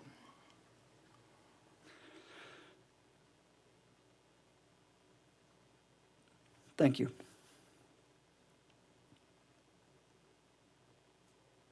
While the term and coupon rate of the securitization bond will be determined at the time of pricing, should the financing order specify what the final legal maturity date of the bonds be, as no later than a date certain? It could. And there probably has been cases where that was the case, yeah. I think ideally, again, there would be some flexibility to put in place the deal that at that time serves the ratepayers the best.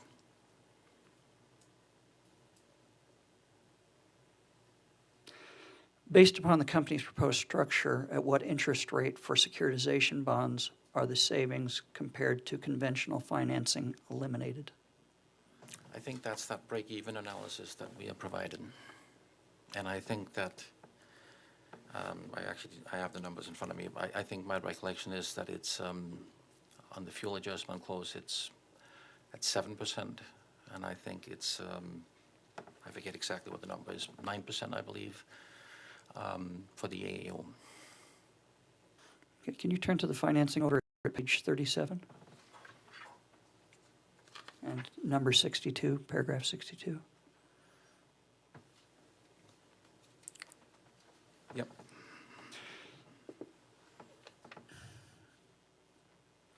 Now, there's a provision, a provision C14, non-standard true-up provisions. Would you explain that, please? Judge, I'm sorry, I missed that page number. Could you repeat that, please? Page 37 of the financing order. And what clause, 63 you said? I think I'm wrong on that. Let's see. Schedule SL2 of your direct testimony. I'm sorry, can you go to Schedule SL2 of your direct testimony? Okay, and that, is it the page below Schedule SL-2 that you're speaking of, Judge? It may take me a second to find it. I'm speaking of provision C14, non-standard true-up provisions. All right, I see that. 67? Below? I'm going to be relying on you in regard to whether that's correct. I don't have it in front of me. Is that correct? Yes, so a non-standard true-up is something that is very unlikely to be utilized in a transaction like that. I know there has been discussions around allocations of the securitization charges. If, 5 years down the road, Apergy thinks that the allocation methodology is no longer appropriate for reasons that nobody had expected, a non-standard true-up would allow them to come back to the commission and propose an alternative. And at that point in time, the commission will review it and will make its decision. It's a true-up mechanism that is different and distinct from the others. The others are set up to be fairly administrative in nature, because that's what the rating agencies will require. If a non-standard true-up request was to be rejected by the commission, you would literally just have to continue with the original setup. So it's the laws are set out up front for a deal that's going to last 15 years. So it's a mechanism that would allow people to, in circumstances that cannot be foreseen, to make changes. But it's something that would be subject to, commission review and sign off at that time. And I don't believe I've seen the circumstances where that was used. So it would allow for a change in the methodology? It could. Do you know what that methodology is?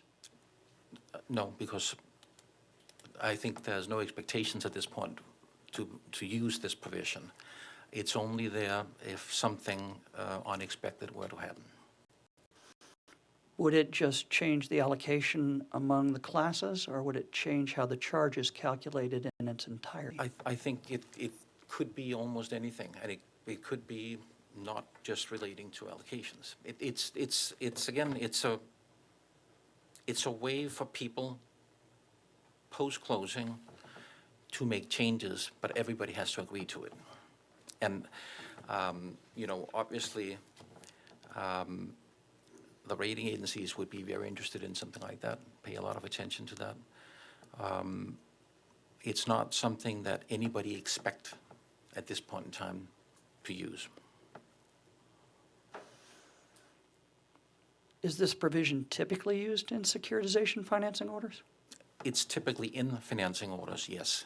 It's not used going forward. Okay, but it's typically in Yes. these financing orders? Yes. Have you ever seen an order that it's not in? Not to my recollection, no. And again, I think it's important to point out that it's a feature that is there for the benefit of I think, all parties, because you all have to agree to it. So if the company proposes something and the commission says, no, I don't think that's a good idea, you actually have the ability to say no.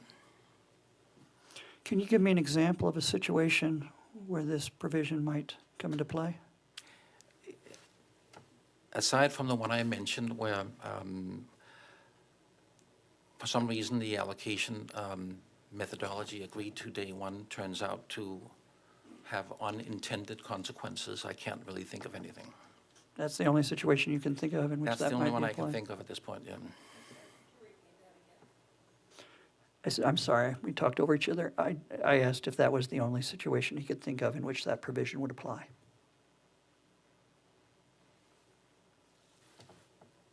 Can you turn to Schedule SL4, which is your table? And this is in your SIR rebuttal.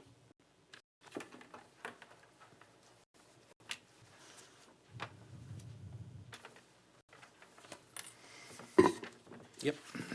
And I know you've touched on the break-even a little bit analysis, but you included a break-even analysis for the net present value calculations, comparing securitization to both the FAC and the AA, the accounting authority order method. Would you please explain to the commission the results of that analysis?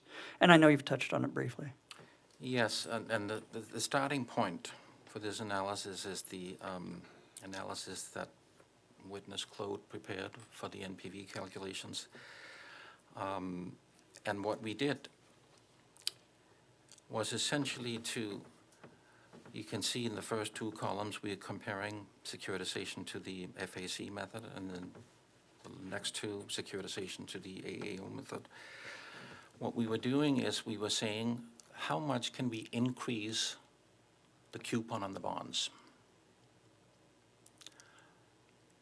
until we get to the point where the NPV benefits of a securitization is zero. And you can see for the first one, it's the 6.99%. And you can see that that provides an NPV of 322, which is the same thing as is the case for the fuel adjustment clause. So that's literally what we did. Okay, can you say those rates again, please? Yes, so we changed, you can see the fourth line where we say maximum weighted average coupon for the securitization is to 6.9%. We increased that rate to the breaking point where the net present value benefits of a securitization no longer exists. Okay, let me ask you, what's the maximum coupon rate that would be allowed for securitization to break even with the FAC? 6.9. Is that the same for the AAO? It's the 9.7. It's a different number.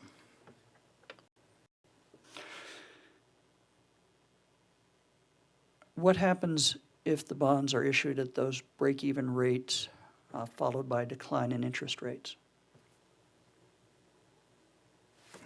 Let me try to parcel that into two pieces. Hypothetically, we need to show NPV benefits. So if we get to that breaking point, there's no NPV benefits left. So we could no longer provide that issuance advice letter. The company could not make that representation that there is an NPV benefit, and you could not do this transaction.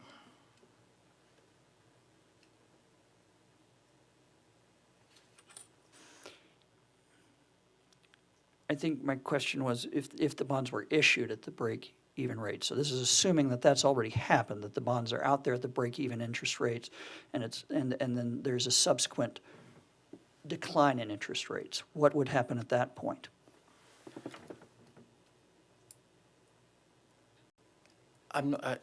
These bonds are non-callable.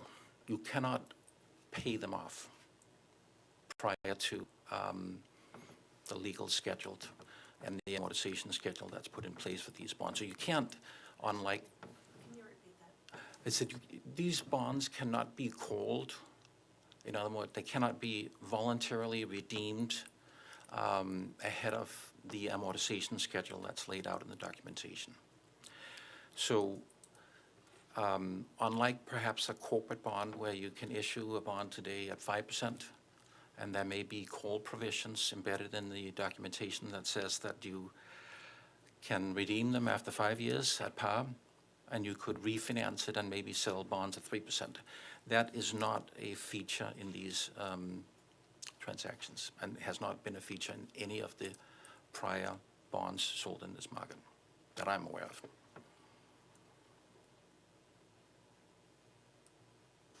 If that were to happen, would customers be locked into the higher interest rate? People, once the deal has priced, and assuming that the commission does not issue a no-go letter, the bonds will be closed, and ratepayers are locked in to these utility tariff charges for the life of the deal. Even if the rates decline? Even if the rates decline or if the rates increase. How would the results of your break-even analysis be impacted if the discount rate was the 5.06% that staff proposed? You know, we can certainly prepare that and get back to you, but I would prefer not to venture a guess as to what would happen here, because there's a number of variables that goes into these calculations.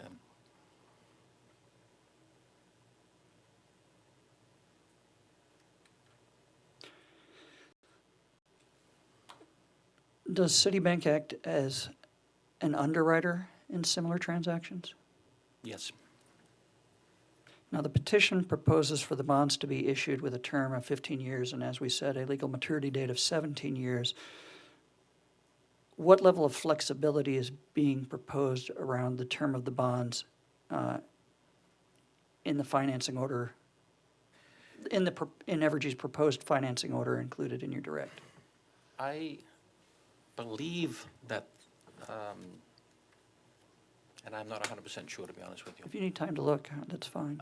Yeah, I can't, I believe that the 15 years are proposed in there, but I'm not 100% sure. But you don't know offhand what the level of flexibility is? I don't, no.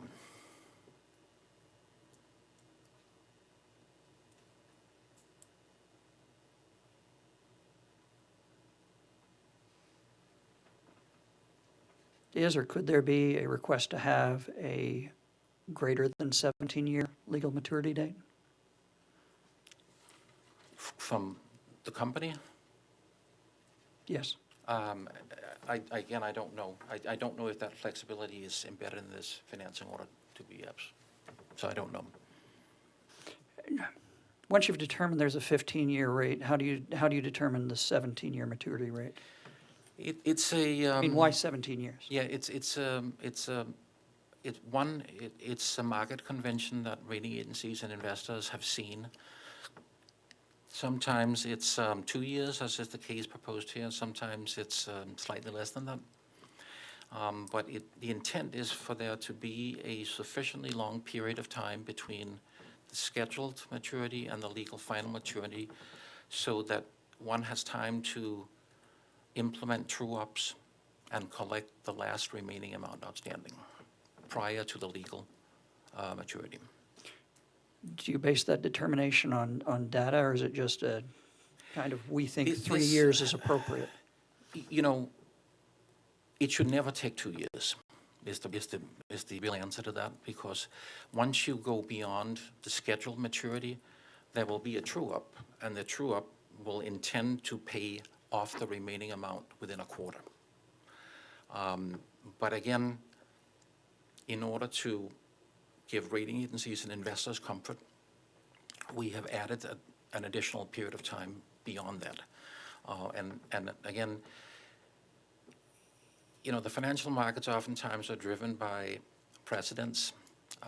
People have seen certain things in the past and are comfortable with it. And in order to get you the best possible execution, we are trying to make sure we don't stray from a proven path that has worked in the past. So the 2 years is something that has been in many cases, including recent deals, and is what we would strongly recommend to do here as well. Okay, so you believe 2 years is what investors expect? And rating agencies. I want to go back for a second to if multiple series are issued or need to be issued. Have you included the net present value analysis? If there are increased costs due to the issuing of multiple series, have you included that analysis in your net present value analysis? I did not do a net present value analysis. I just did the break even. But I think the answer is that it was not included in the net present value calculation. But you did include it in the break-even No, analysis? no, I did not. Okay.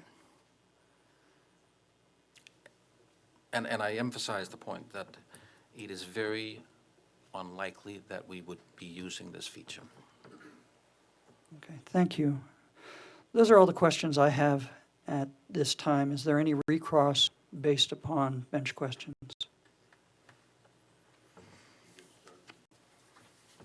I'm sorry? Yes, I can go through. That would be. Any recross from Velvet?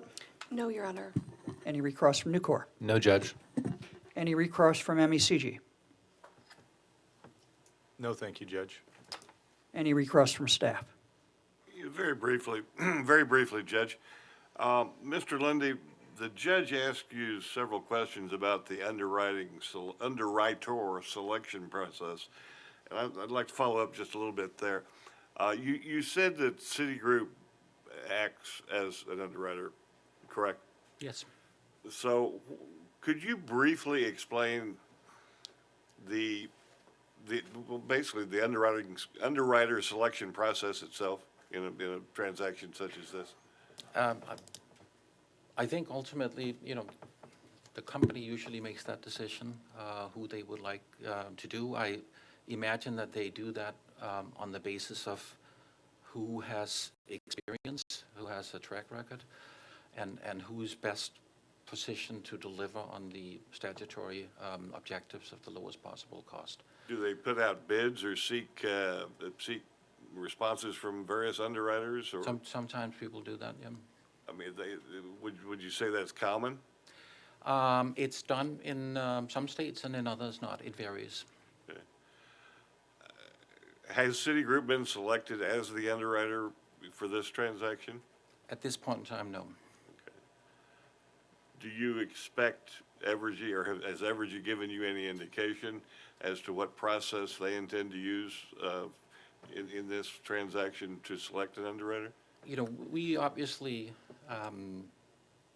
one, we believe that we are very, very qualified.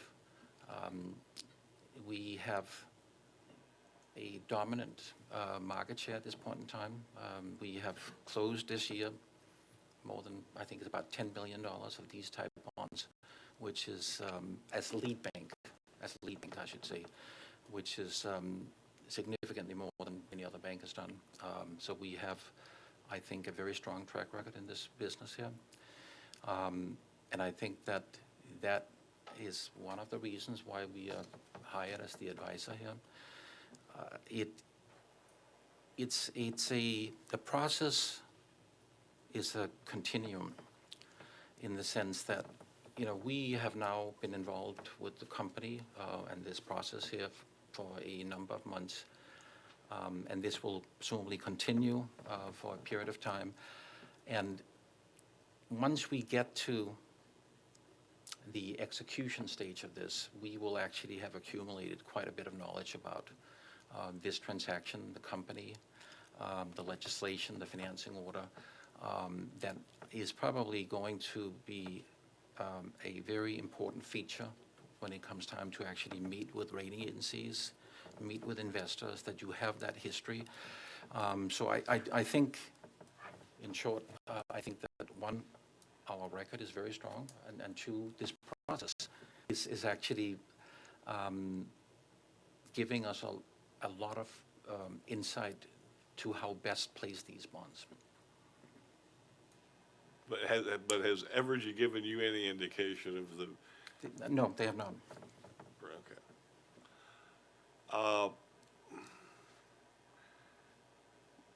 whether it's Citigroup or whoever, will the underwriter have any fiduciary responsibility to Evergy Missouri West or to the ratepayers of Evergy Missouri West?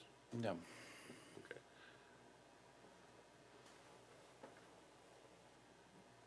Does the underwriter have a fiduciary responsibility to anyone or any entity? I actually don't believe so, but we can confirm that with our in-house lawyers and get back to you on that.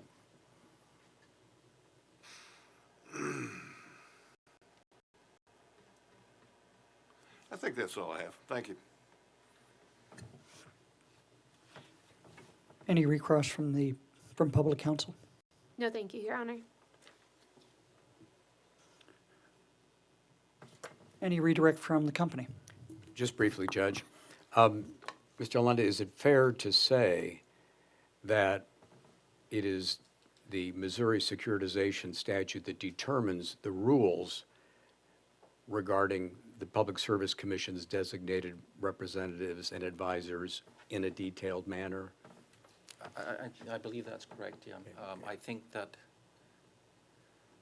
as part of the legal process, and again, I'm no lawyer, but... Can you speak into the microphone, please? Yeah, I'm sorry. I said, as part of the legal process, certain opinions will be required, and one is that this transaction is done consistent with the statute. And I think that, I think the statute says exactly what you said. Okay. And it gives specific roles as far as the authority of what the company can do, Yep. compared with what the commission and its advisors are empowered to do and how they should act. Yep, correct.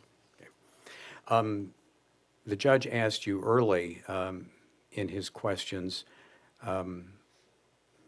about interest rates, and you quoted your serve rebuttal, and I'm not sure if you quoted a coupon rate in the in your schedule SL4 that was presumed, and I believe the number is 4.50%, but I wanted to confirm that with you and on the record.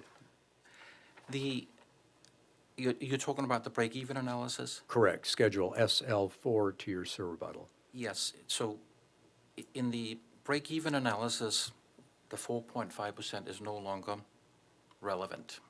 What we are doing is we are saying that had the coupon instead of 4.5 been 6.9, there would be no present value benefits at that point in time. So at the bottom of the exhibit, we are saying there's about, I think it's, what is it? It's 2.4%, 2.5% cushion. In other words, the rates can increase over what we had assumed by 2.5% before the NPV benefits would vanish. And when you told the judge about today, rates have come down and it's now 35 to 40%, 40 points. Let me repeat that, 35 to 40 points lower than the break-even point. What is that number? So at the time of the original filing, we had a benchmark rate, a weighted average benchmark rate of roughly 2%. When we redid the numbers in early July, that number was now 2.9%. And when we, in preparation for this hearing, looked at the numbers yesterday, the numbers were 2.42. So significantly down from that 2.9 that we had prepared back in early July. And, you know, rates will change. And that's just the nature of this market, and which is why we think that the break-even analysis ultimately is the relevant thing to keep in mind, because that's about as far as you can go before you no longer can provide the attestations required. And so, as of the analysis that you did yesterday, the cushion is greater? It's about, 45 basis points greater today. Great. Thank you. And this, I should say, that is not taking into account the settlement stipulation agreement, and that of course has changed some of these numbers as well. Nothing further, Judge. Thank you, Mr. Lundy. You can step down. Thank you. Any questions? I'm sorry? He's already sitting down. Oh, I said step down. Step down. Oh, okay. I apologize. I mumble sometimes.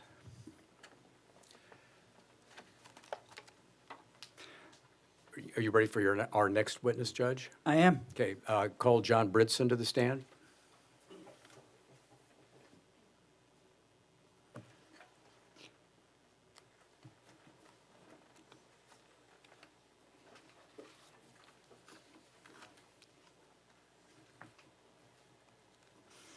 Mr. Britson, would you raise your right hand to be sworn? Do you solemnly swear or affirm that the testimony you're about to give at this evidentiary hearing is the truth? Yes. Please be seated. Evergy? Thank you, Judge. Would you please state your full name and speak into the microphone? John T. Britson, And where are you employed, Mr. Britson? Evergy Incorporated, And what is your position there? Vice President of Generation.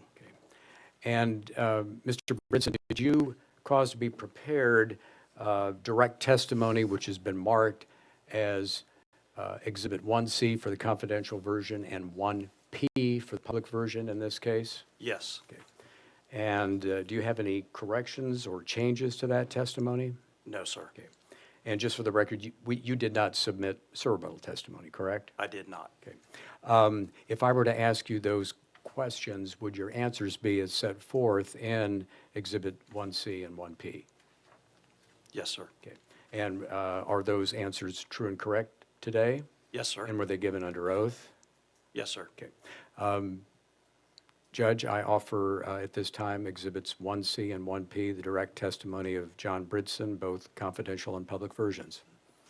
Any objection to admitting 1C and 1P onto the hearing record? 1C and 1P are admitted onto the hearing record. And I tender the witness for cross-examination. Any cross-examination by Velvet? No, Your Honor. Any cross-examination by Nucor? No, Judge.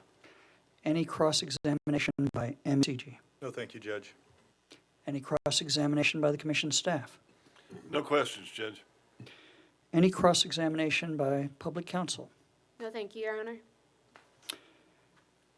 I have no questions for you either. Are there any questions from the commission? No questions, Judge. Thank you, Commissioner Holzman. I hear no questions from the commission. I have no questions. Okay. Mr. Bridson, you may step down. Thank you. I think this is probably an appropriate time to break for lunch. Evergy, are your witnesses for Tuesday here and available to testify this afternoon? Yes, Judge, they all are. Because I'd like to catch up some. All right, thank you. Is there anything before we break for lunch that the commission needs to take up? Okay, why don't we all come back about 1 o'clock? And we will go off the record.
Evergy, you may call your next witness. Thank you, Judge. We call Matt Gummig.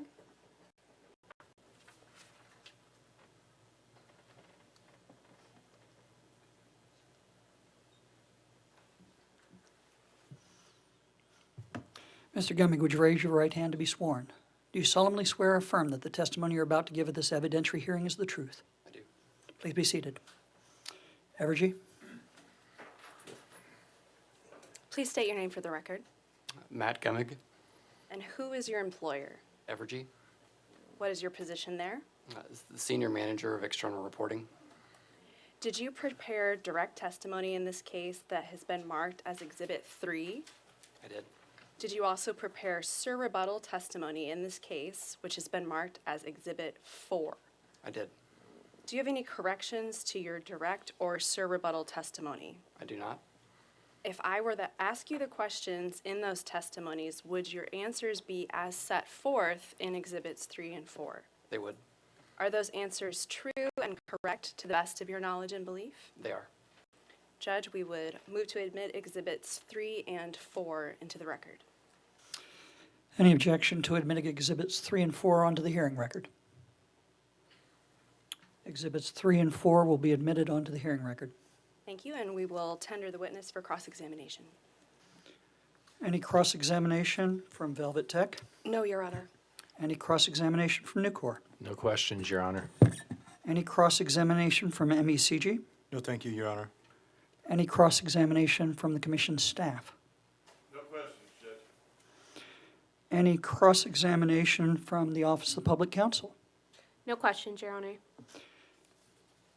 Any questions from commissioners? No questions, Your Honor. Thank you. And I have no questions either. Mr. Gummig, you may step down. Evergy, you may call your next witness.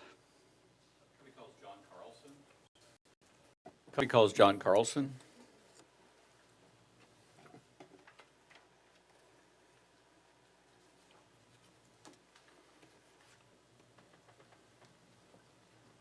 Mr. Carlson, would you raise your right hand to be sworn? Do you solemnly swear or affirm that the testimony you're about to give at this evidentiary hearing is the truth? I do. Please be seated. Evergy, you may inquire. Please state your name for the record. John Carlson. Where do you work and what is your position there? I work at Evergy, and my position is Senior Manager of Market Operations. Mr. Carlson, did you cause to be filed in this case surrebuttal testimony, which has been pre-marked as Exhibit 2C, which is confidential, and 2P, which is public? Yes, I did. Do you have any changes to that testimony or corrections? I have one change on page 6, line 13. There's a date there that says March of 2021. That should be March of 2020. Thank you. With that change, are the answers in your testimony true and correct to the best of your knowledge, information, and belief?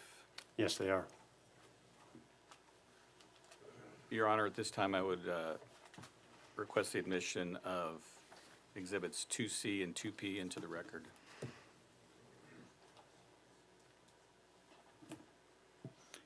Any objection to admitting Exhibits 2C and 2P onto the hearing record? Exhibit 2C and Exhibit 2P are admitted onto the hearing record. Go ahead.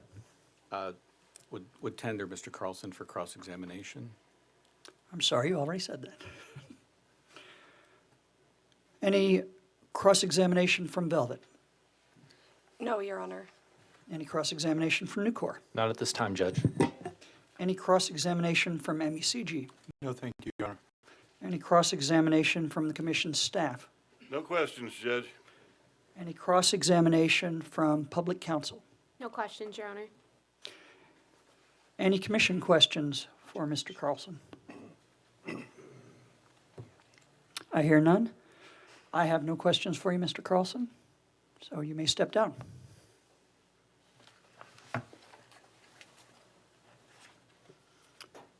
You may call your next witness. The company would call Mr. Brad Lutz.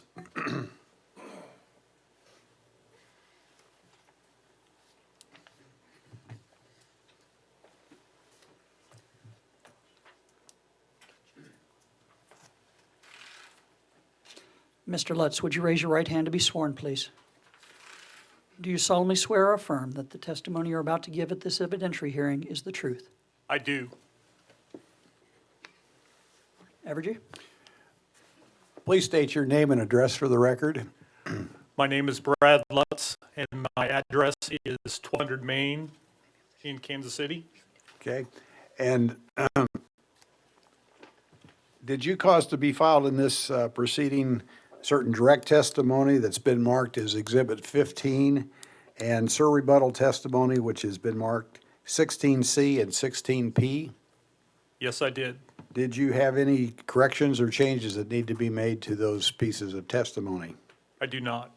And are they true and correct to the best of your knowledge, information, and belief? They are. And if I ask you the same questions today, would you have the same answers? Yes, I would. Judge, with that, I would move for the admission of Exhibit 15, 16C, and 16P and tender the witness for cross. Any objection to the admission of Exhibits 15, 16C, and 16P onto the hearing record? Exhibit 15, Exhibit 16C, and Exhibit 16P are admitted onto the hearing record. Any cross-examination from Velvet? Yes, Your Honor. Good afternoon, Mr. Lutz. You would agree that Velvet was not an Evergy customer at the time of Winter Storm Uri? I would agree. Okay. Any amount paid by Velvet for securitization ultimately lowers the cost for every other customer. Would you agree? I would agree. Okay, I am going to, Mark is going to hand you what's been marked Exhibit 500. Oops, sorry.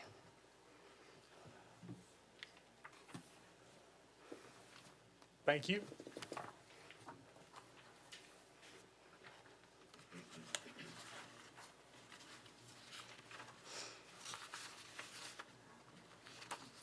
Do you recognize that document, Mr. Lutz? I do. What is that? It is the large general service tariff for our Missouri West jurisdiction. At this time, I'd like to offer Exhibit 500, Your Honor. Any objections to admitting Exhibit 500 onto the hearing record? Exhibit 500 will be admitted onto the hearing record. Okay, and next we are handing you what's been marked as Exhibit 501.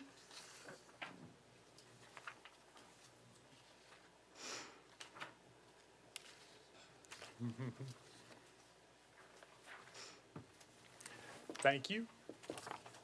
And Mr. Lutz, do you recognize Exhibit 501? I do. What is that document? It is the large power service rate schedule for the Missouri West jurisdiction. And at this time, Your Honor, I'd like to offer Exhibit 501. Any objection to admitting Exhibit 501 onto the hearing record? Exhibit 501 is admitted onto the hearing record. All right, at this time, we are handing you what's been marked as Exhibit 502.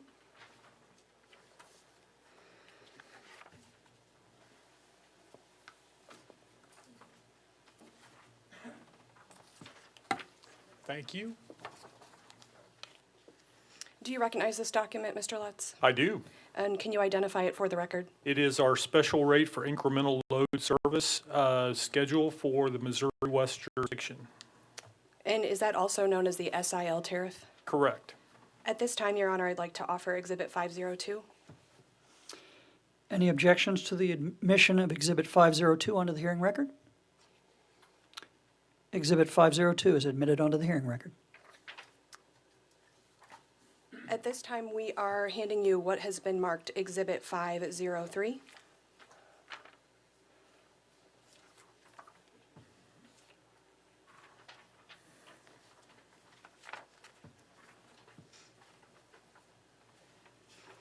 Thank you. Mr. Lutz, do you recognize this document? I do. And can you identify the document for the record? Yes, it is our special high load factor market rate schedule for the Missouri West jurisdiction. Judge, I'm going to object to that. With all due respect to Mr. Lutz, the special high load factor market rate, it's not effective yet. So it's nothing currently. It's submitted by Evergy as a compliance tariff, I believe, in the docket that the case EF-2022-0155, I believe. But it's not an effective tariff, so it's really, it's not their special high load factor rate tariff. It's Judge, I think we can stipulate that that's the case. We have submitted the tariff. It hasn't been approved as yet. Response from Velvet? Your Honor, we aren't purporting that it is the established tariff. We are offering it as the proposed compliance tariff filing in the 0061 docket. The objection will be overruled. All right. what relevance does a proposed tariff have then, Judge? I would object on the basis that it's irrelevant. Your objection's been overruled. And at this time, we are handing you what's been marked as exhibit. I haven't admitted this onto the hearing record. Oh, sorry. Exhibit 503 is admitted onto the hearing record. Thank you, Your Honor. At this time, we are handing you what's been marked Exhibit 504.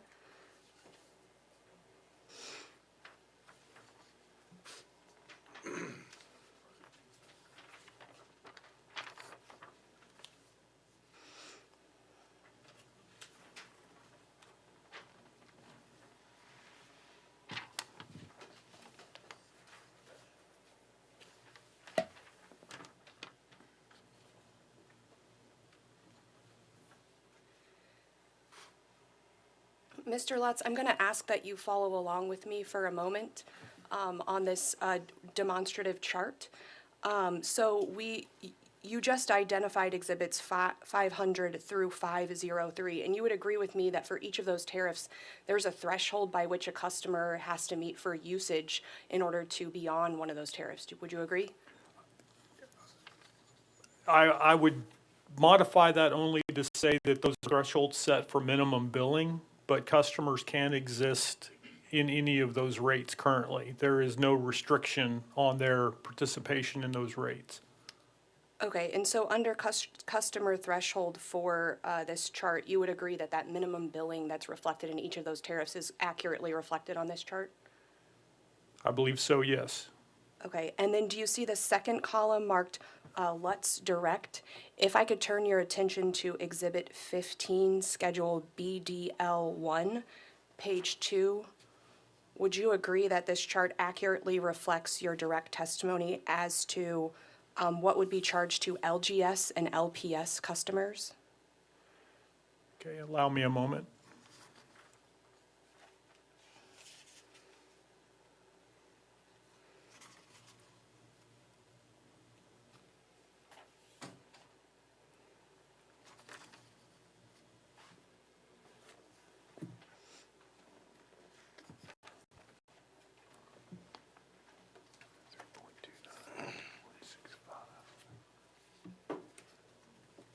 Yes, I would agree with that.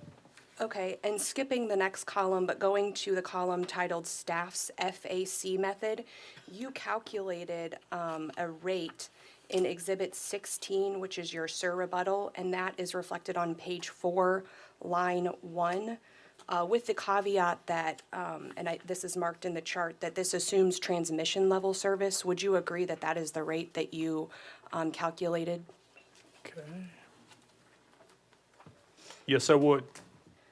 Okay, and then if a customer was trying to calculate what their ultimate annual rate would be under the securitization charge, if you see the calculation, which is the first star, they would calculate the threshold number times by the rate times by the hours per year, and if we're assuming a load factor of 0.85, you would agree that's how you would calculate an annual securitization charge?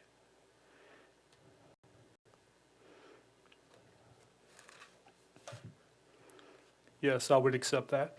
Okay, and not asking you to do the math here on the stand, but looking at the numbers is there any reason to believe that the math there is wrong? No. Okay.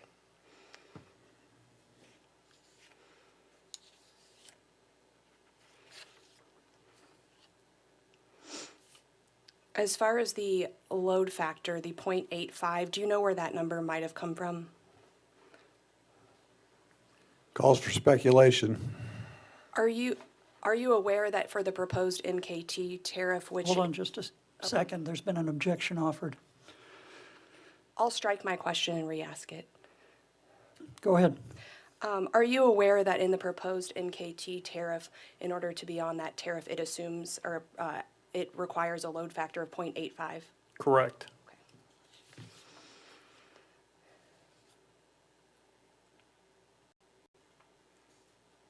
Now, you would agree that under staff's FAC method, which is repeated in your SIR rebuttal, that Velvet would be responsible for securitization costs from the time it takes service for the life of the bonds? Yes. At this time, Your Honor, I'd like to offer Exhibit 504. Any objection to admitting Exhibit 504 onto the hearing record? Your Honor, I think I'll object. This exhibit was not prepared by Mr. Lutz. He hadn't seen it before he took the stand today, and I'm not sure he can attest to everything that's on the exhibit, so I'm going to object. It's in the record as far as their cross is concerned. I'm going to admit it onto the hearing record with the limitation that it is purely demonstrative. Thank you, Your Honor. Exhibit 504 is admitted onto the hearing record with such limitation. Okay, so Mr. Lutz, you would agree that under your proposal, new MKT customers will pay in excess of $2.8 million annually for Winter Storm Uri costs? I would agree with that. No further questions, Your Honor. Any cross-examination from Nucor?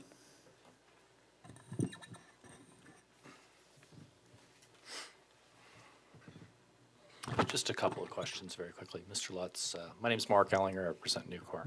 Are you familiar with the statutory exemption for customers taking service under a special contract entered into prior to August 28th, 2021? I am. Are you aware that Nucor takes service under a special contract that was approved in 2019? I do, yes.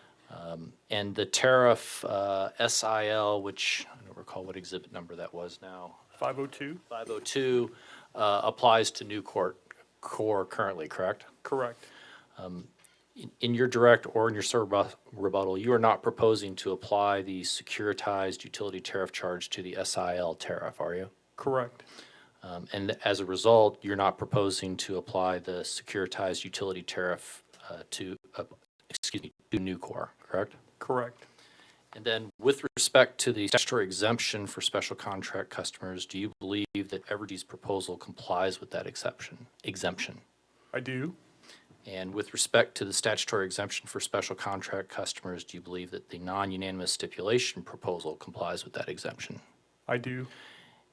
And are you aware of any other testimony by any other party on behalf of Evergy or anyone else that you have reviewed in this case that would apply the securitized utility tariff charge to Nucor or to the SIL tariff? No, I'm not aware of any testimony. Thank you very much. No further questions, Judge. Any cross-examination from MECG? Yes, Your Honor. Mr. Lutz, in your role as Director of Regulatory Affairs in this case, you verified that the company responses to data requests are true and accurate. Is that right? That is correct. May I approach, Judge? Please go ahead.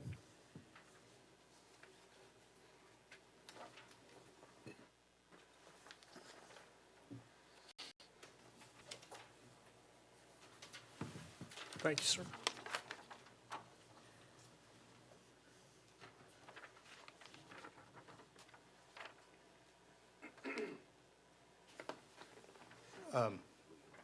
I've handed you a document, I'll call it Exhibit 300. And can you tell me what that document is? It appears to be a response to data request 1-4 in this proceeding. And if you flip to the backside, you agree that this shows your verification that this is a true and accurate response? Yes. Your Honor, I'd at this time offer Exhibit 300 into the record. Any objection to admitting Exhibit 300 onto the hearing record? Exhibit 300 is admitted onto the hearing record. Looking at Exhibit 300, Mr. Lutz, do you agree that this response shows company retail sales by residential, commercial, industrial, and street lighting for the billing period of January and February of 2021? It does, yes. And you would agree that that's the time period when Storm Uri occurred, correct? Correct. Because this time, would you agree that because this time period includes Storm Uri, all of the extraordinary fuel and purchase power costs are contained within those kilowatt hours used?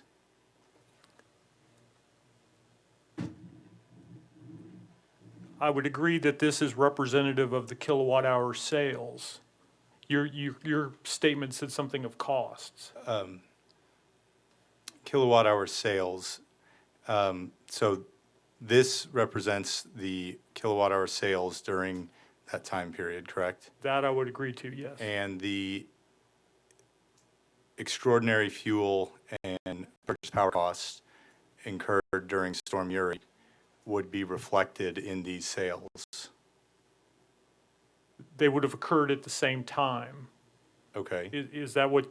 They would have occurred at the same time. So if we are looking at the total securitized cost to be for fuel and purchase power. See, I'm viewing these sales as kilowatt hours, not dollars. Okay, as kilowatt hours, but those,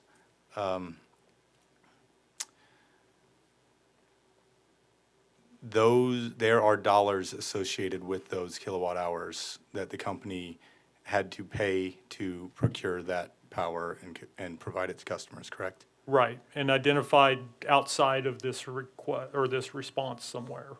I take it. Okay, and that amount that the company paid is associated with these kilowatt hours? Yes. Okay.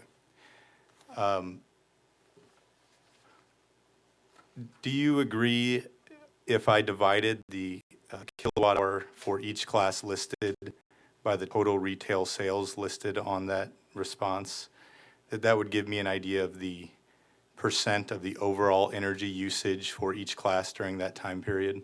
Would you repeat that one more time? Sure. If I divided the kilowatt hour for each class listed by the total retail sales listed there, that would give me an idea of the percent of the overall energy usage for each class during that time period.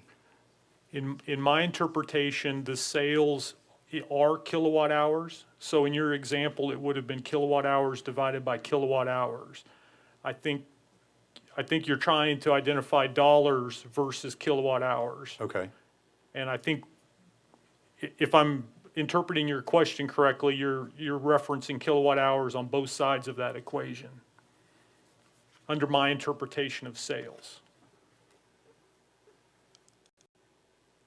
Oh, so under that interpretation, what would that calculation show a percentage of? Sales to each class, correct? No, I mean, it would just be, it would in a sense be dividing the same numbers. Because the kilowatt hours are the sales. The kilowatt So hours you need are like the a same. revenue number, not sales. The revenue number would cause what as an output? I'm gonna lead, I guess. If your revenues were on the top of the equation and you were dividing by the kilowatt hours, then you would generate a per kilowatt hour rate. If that's maybe where you're going? No, I'm not looking for a per kilowatt hour rate. I'm looking for, of the total billed sales here, the percentage by each class. So these figures Okay. by each class, is Okay. that? So to do that, then it would take the total sales, in this example, the 779 million would be the total, and you would just take divide one of the classes, say residential, the 386 by the 779.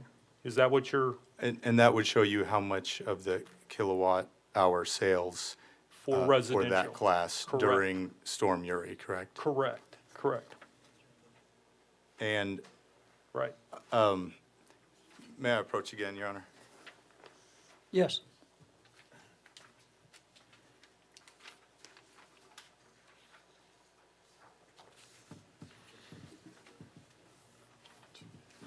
Thank you.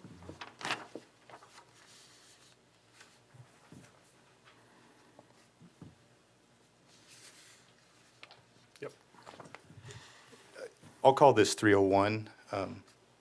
And Mr. Lutz, the calculation you just described, does this 301 appear to show that dividing the kilowatt hour sales for each class by the overall billed sales? Yes. And do you have any reason to believe those calculations are not done correctly? I do not. And what this is showing is that the billed kilowatt hour sales during that Storm Uri would have been for residential 49.54%, correct? Correct, For commercial, 36.12%, correct? correct, Industrial would be 14.11%. correct, Public street lighting is 0.23%. correct. Okay. And does that mean that during the time period of Storm Uri, that billing month, that the industrial class used 14.11% of the energy that was billed for? It does, yes.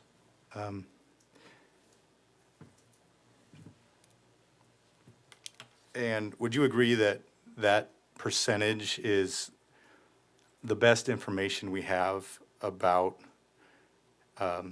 how much of the Storm Uri costs were caused by that customer class?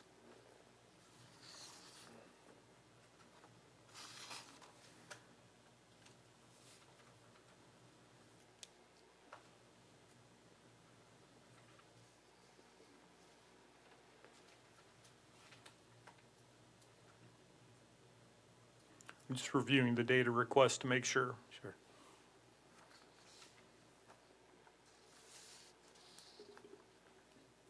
And would you repeat your question one more time?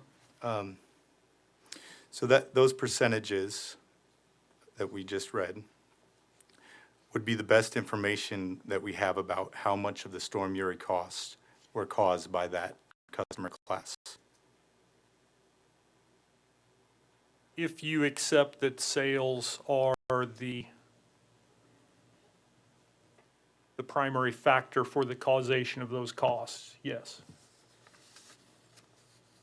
Do you accept that sales are the primary factor of the causation of those costs? I do. Okay. Do you still have, and I don't remember the exhibit number, a copy of your direct testimony with you? I do. Let me open it up real quick. I believe it was Exhibit 15.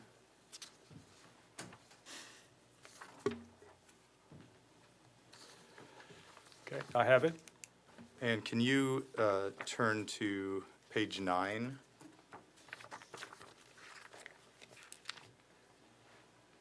I'm there. Do you see figure 1 on that page? Line 10? I do. And can you tell me what figure 1 represents in your testimony? Yes, it represents our determination of the securitized utility tariff charge.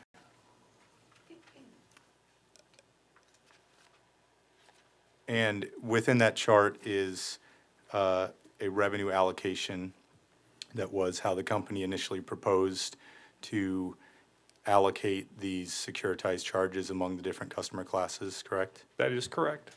And what your chart and what your initial proposal showed was that, for example, large power service class would receive 17.56% of the securitized revenue, whatever that may be, Yes. authorized. Yes, that is correct. And that's higher than the 14.11% that industrial class customers would have actually caused during that billing period for Storm Uri, correct? Yes. And can we look at your surrebuttal, if you have that with you?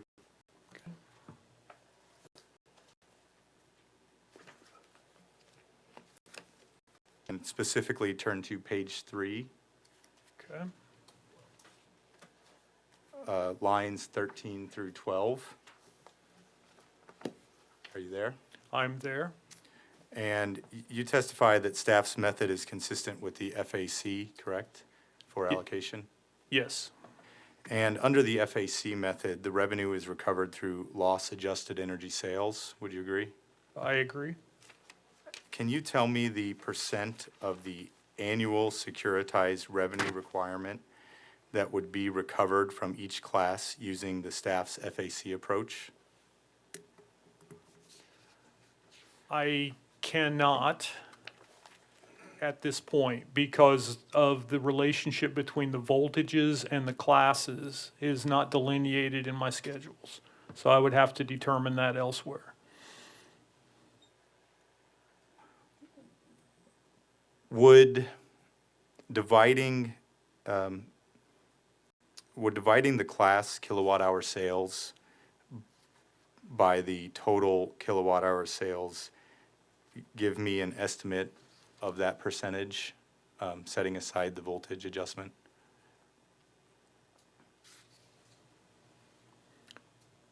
Please ask that one more time.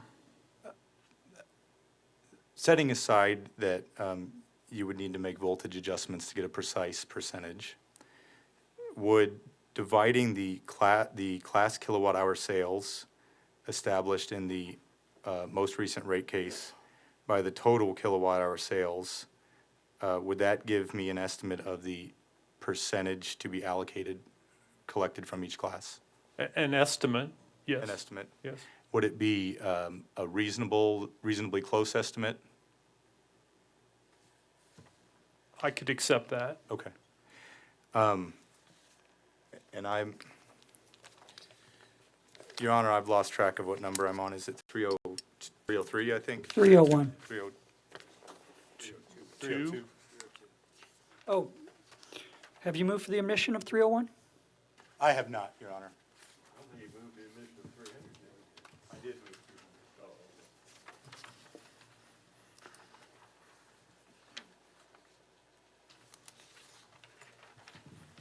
Thank you.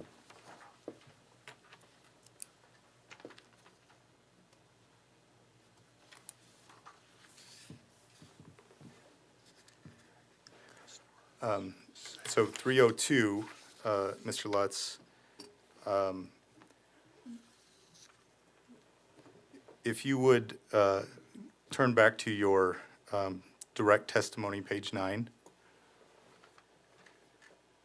Yes, I'm looking at that now. That figure 1, are the settled sales per staff listed on this chart the same as the figure 1 column ER 2018-0146 final sales kilowatt hours? Yes. And I believe we discussed that to get a reasonably close estimate of the percentage under the FAC method, FAC approach in this case, we could divide each class kilowatt hour sales by the total kilowatt hour sales?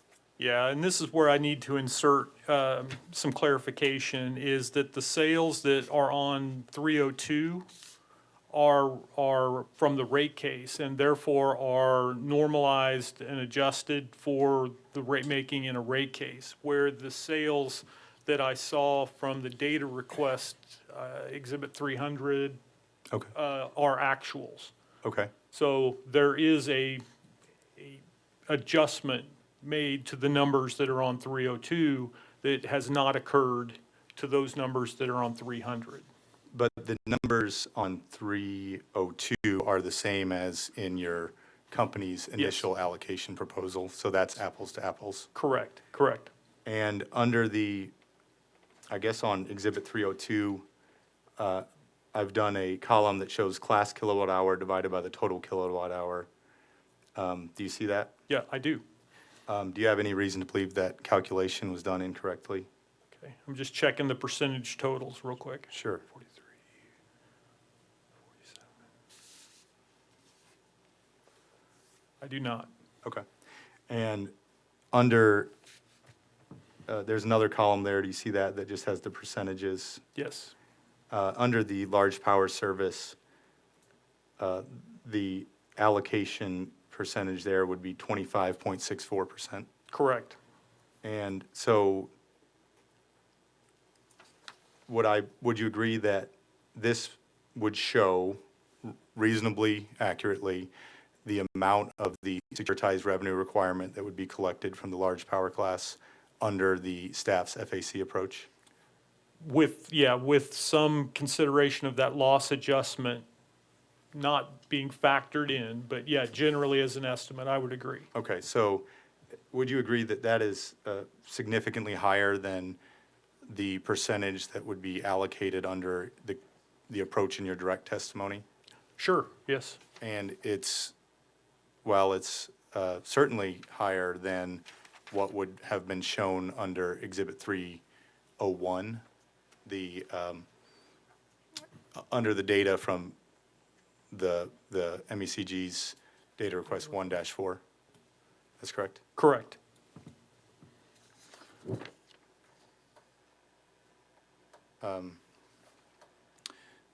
And all of that difference would be paying more for the Storm Uri costs than that class cost, correct? Correct, that would be the outcome. Okay. Correct. So the FAC method would be a significant departure from assigning cost to the cost causer, correct? No. It would not be a significant departure? No, because I think where we went with the Sir rebuttal position was that the energy basis was more reflective of the cost causation. So, Well, we just talked about all of the, I think you agreed that the industrial cost was, for that class, reflected that they caused 14.11% of the URA charges, correct? yeah, I need to be careful there because again, we're not comparing like number sets. Okay. I mean, I see the relationship and I can offer that from an estimate point of view, it can be similar or indicative, but I would not necessarily draw these as equal numbers because of that normalization, because of those adjustments that occur in the rate-making process. That could be a significant impact, especially because weather is the biggest adjustment to the numbers in 302. Sure. And this is a weather event. The kilowatt hour under the staff's FAC method that you've adopted in your cerebral testimony is going to recover those costs on usage moving forward, correct? Yes. And so customers who are new to the system would not have caused any of that cost, but they're going to be paying for it. Correct, across all classes. Across all That classes. is correct. And customers under larger classes or maybe the large general service class who curtailed and didn't use any power during that storm or used less than they otherwise would have are going to be paying for those costs that were incurred during Storm Uri. Yeah, any customers in any class who behaved in any way during Storm Uri would be affected by the recovery in the same way. Right. And Yeah. so this recovery is not necessarily tracking the cost causer. It's not tracking the behavior of the customer. How do I, well, Well, let me say, for example, Yeah, Velvet Tech Yep. will pay this rate. They did not cause not one penny of that charge, correct? right, Right? Right. If this were, there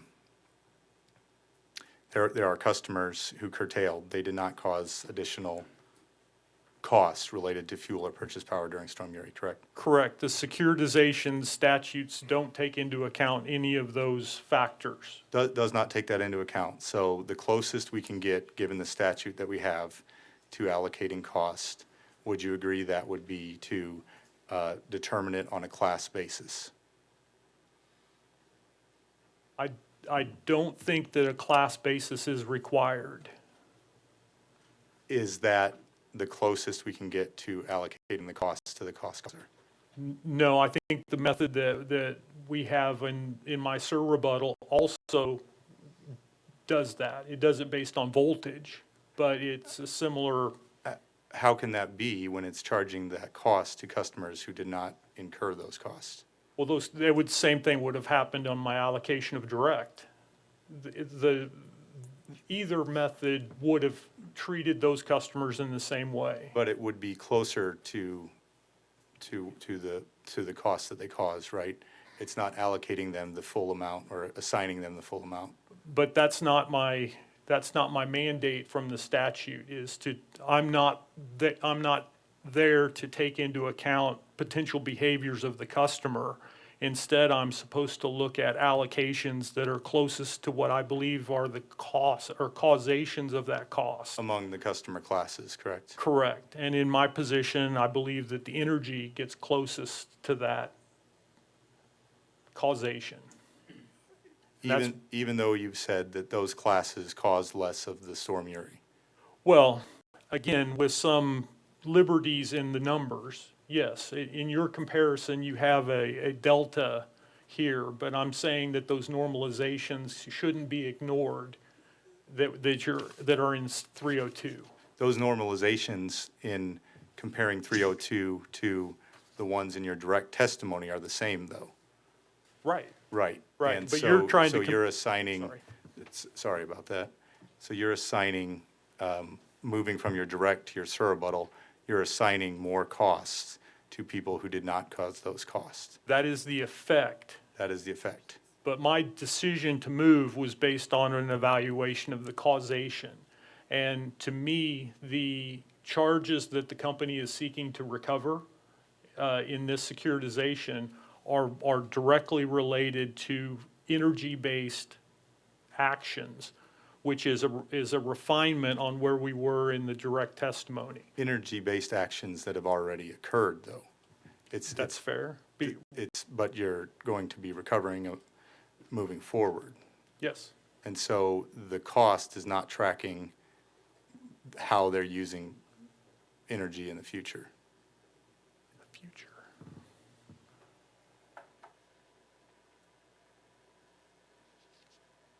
Ask that question again, I'm sorry. The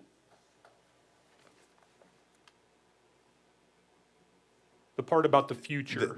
So the cost have already been incurred, Correct. which is, and you're not going to incur more extreme fuel and purchase power costs related to Storm Uri. Correct. So in that regard, it's unlike a typical energy FAC charge, correct? Yes, because I would say this is only like the FAC within the structure that we used. It's not, to Mr. Clote's testimony earlier, this isn't an FAC exercise. We're just adopting a mechanism similar to what has been used in the FAC as our process. So yes, this is not an FAC exercise. And as if the customers setting aside normalization issues during that storm period in, for example, large power industrial class used 14% or caused 14% of the cost, making them pay for 25% of the cost is making them pay more of that cost. The exhibits support that, but I hesitate to draw that clear of a parallel. between cost and the recovery. Okay. That's all I have. I know I offered one, Your Honor. I'd offer, I guess, Exhibit 302 and 301 into the record. Any objection to admitting Exhibit 301 onto the hearing record? Yeah, I'd request permission to voir dire the witness just briefly on 301. Proceed. Mr. Lutz, do you have 301 in front of you? I do. You see the columns that Mr. Opitz kept referring to as customer classes, it says residential, commercial, industrial, and public street lighting? I do. Are those your Evergy West customer classes pursuant to its tariffs? Not from a rate design perspective. These are what I would call the classes for the purpose of like FERC reporting or our accounting purposes. So that is correct. So you don't have, I mean, Evergy West has no commercial customer class? Correct. So if you look at my direct testimony, that's more reflective of our classes for the purpose of rate making. And so by Mr. Opitz referring to these as customer classes, do you believe that's an appropriate representation of what is contained on Exhibit 301? That's a reasonable point. There's a level of commingling that's occurring when you see the residential, commercial, industrial presentation. So that's fair. I would accept that. So you don't believe this accurately reflects the customer class? Well, I would say it contributes more to that difference that we have comparing the 25.64 number on Schedule 302 versus the 14 on 301. It further complicates that comparison. Can you explain that for me, please? Yes. On 302, and is it okay to use those references for this purpose? Yes. Okay, on 302, the 25.64% is associated only with the large power service class, which is a rate-making class and would be associated with the Nucor Exhibit 501 tariff, just to provide that cross-reference. But by contrast, the industrial category on 301, representing the 14.11 percentage, would be inclusive of customers that are probably in our large power and large general classes.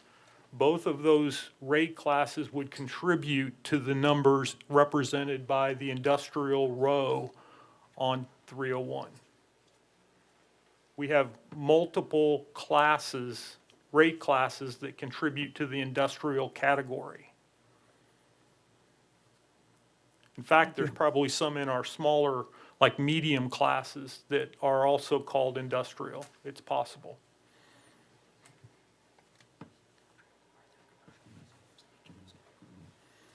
And just to clarify, Mr. Lutz, would the inverse of that be true as well? There'd be commercial in the industrial categories or in the larger category? Yeah, in the large, yes, yes.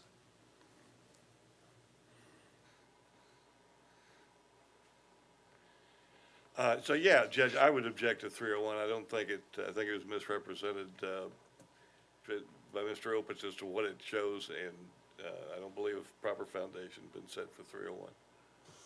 MECG's response? You know, I think the foundation was set in saying that these are the classes that were, or the rate, and if I have the Exhibit 300, the rate classes provided by the company in response to DR 1-4.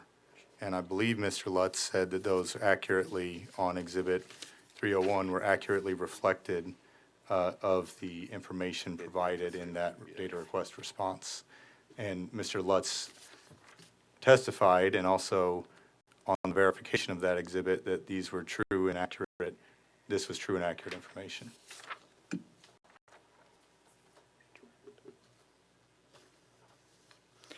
Exhibit 301 will be admitted onto the hearing record.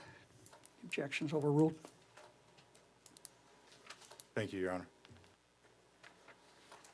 You also moved for the exhibit, the admission of Exhibit 302, and you also, yeah, I'm sorry. you vaudeered on Exhibit 302. I assume you're objecting? Yeah, I didn't think he moved for 302. I'm sorry, Judge. Yeah, on 302, voir dire, Mr. Lutz, Winter Storm Uri was what month, in what year? February of 21. Okay.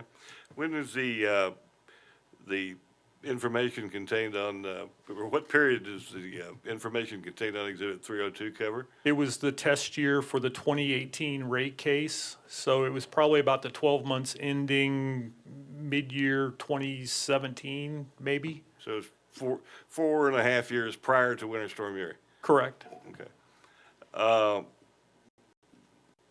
Also, Mr. Opus referred to the last column in the gray box there on 302, says settled sales per staff KWH. What is this settled sales per staff KWH header? Yeah, what that represents is usually towards the end of the rate case, we establish a foundation of what the determinants are. And this just reflects those kilowatt hour sales that were established in the rate case that would serve as the basis for the final rate designs out of that case. And then that was the 2018 case based on the 2017 test year? Correct. Okay, yeah. Well, yeah, Judge, I would object 302 as well, because Mr. Opus keeps comparing his calculated percentages on 302 from, now we hear from 2017 to the Winter Storm Uri costs, which were February 2021. MECG response? Sure, Your Honor. This, I believe Mr. Lutz testified that these were the same numbers he used in creating Figure 1 of his testimony, which was a part of how the allocation was proposed in the company's direct testimony. I'd say it's relevant to, the case here, because that's how the method was proposed. And as you've heard, that's the method MECG is supporting to use. Mr. Lutz, is that correct? Yes, it ties with Figure 1 from my direct. Exhibit 302 is admitted onto the hearing record, and the objection is overruled. Thank you, Your Honor.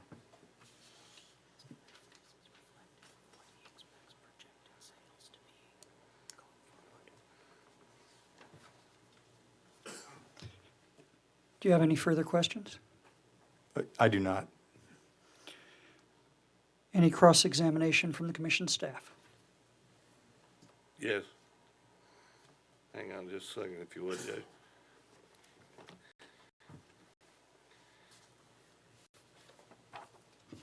Mr. Lutz, I guess he's working backward here.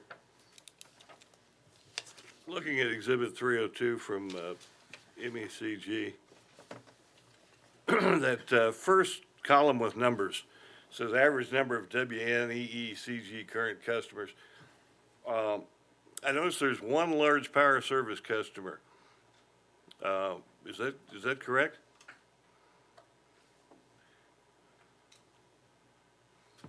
That's what this shows. Yeah, how many large power service customers do you have? Hold on a Not second. you, sorry, Evergy West.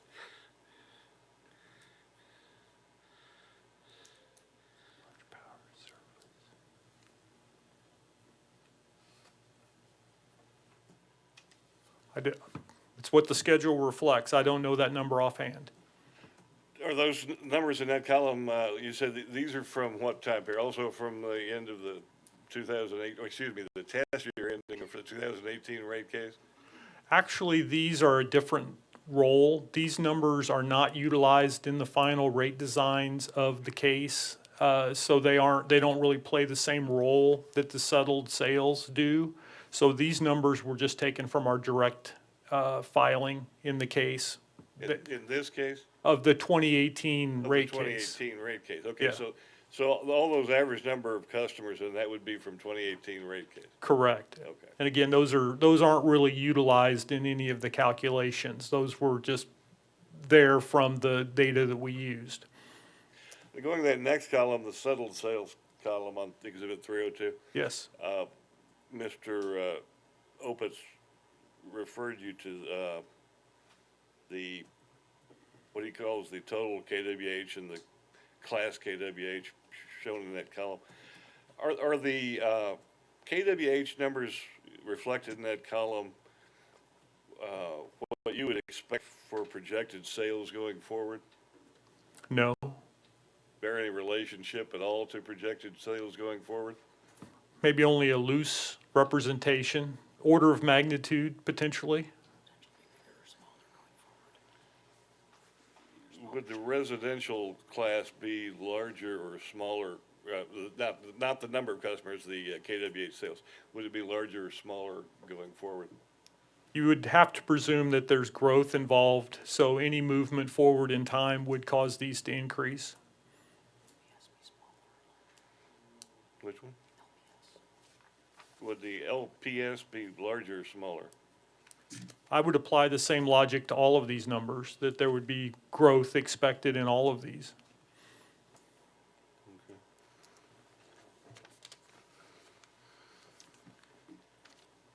If you could look at Exhibit 300 from Mr. Opitz.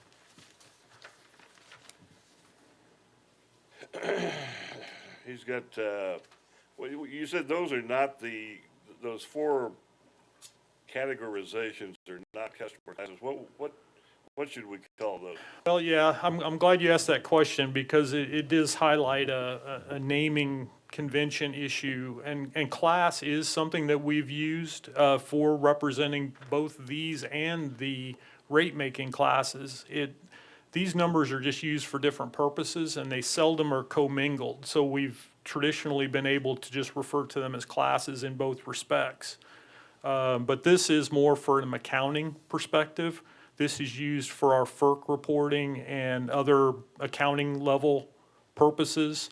And we use the small, medium, large residential designations for rate-making purposes to tie with our tariffs. So unfortunately, we use class in multiple contexts. True, okay. Mr. Keevil? I'm sorry. I've received an email that people are having some difficulty hearing you. If you could talk more directly into the microphone. Really? Okay, sure, try. Mr. Lutz, again, with reference to Exhibit 300, just in mind, would you agree that sales to residential customers are billed at different rates than sales to SGS customers? Yes. And SGS is small general service? Correct. Okay. And sales to small general service customers are billed at different rates than sales to large general service or large power service customers, correct? Correct. Okay. Now, if you go back to Ms. Bell's Exhibit 501, oh, excuse me. Go to Opitz Exhibit 301, sorry. LPS customers are approximately billed 3 to 4 cents per kilowatt hour, right? For the energy component. Right, yeah, and excuse me, Judge, that was Exhibit 501 I should have referenced. Okay, so 3 to 4 cents for energy for LPS customers.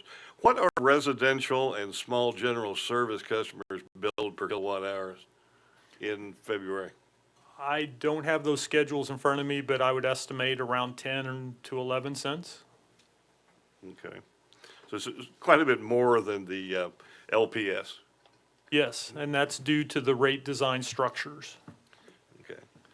So if Mr. Opitz is asserting that residential and small general service customers cause disproportionate sales during Winter Storm Uri, or costs during Winter Storm Uri, did those Judge, I'd object to that.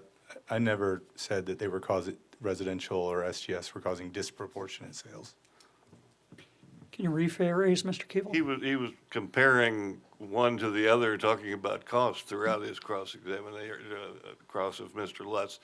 I said if he's asserting that residential and small SGS cause disproportionate costs, that's exactly what he was saying throughout his.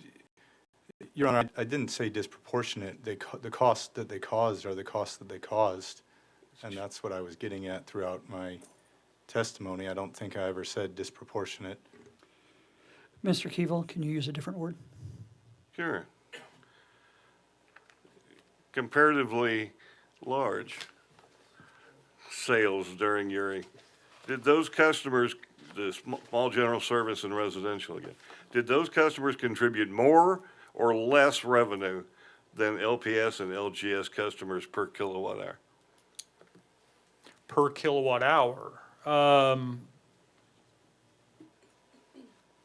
The residential and smaller customers generally pay more per kilowatt hour than industrial or larger customers, correct? Okay, so they would have paid more during the period of Uri as well. On a per kilowatt hour basis, yes. Right. Okay.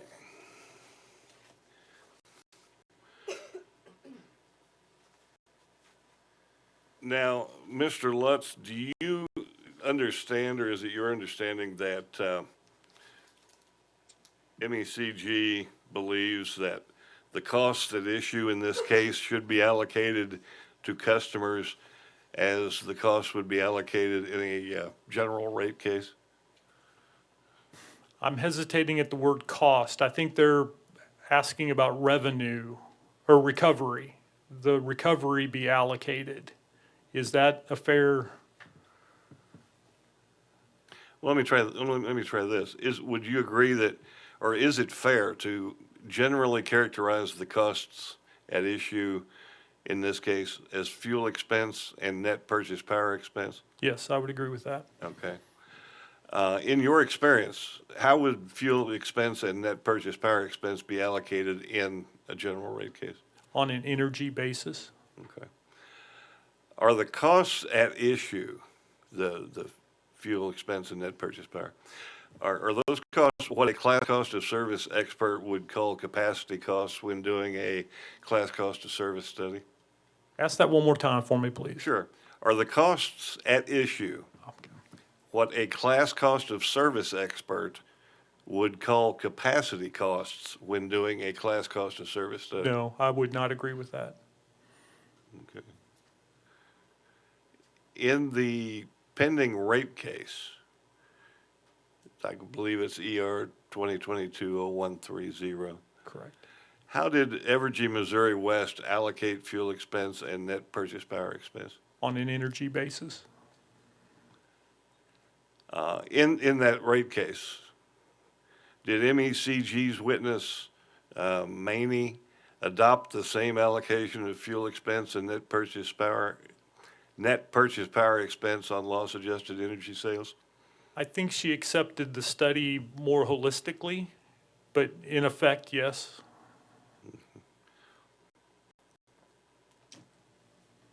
If fuel expense and net purchase power expense go through the fuel adjustment clause,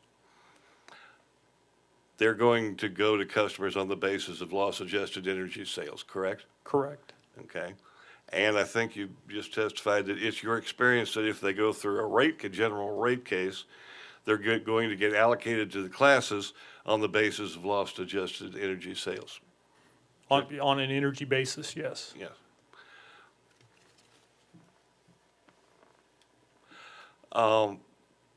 Mr. Opitz talked about class allocations and allocations under the statute.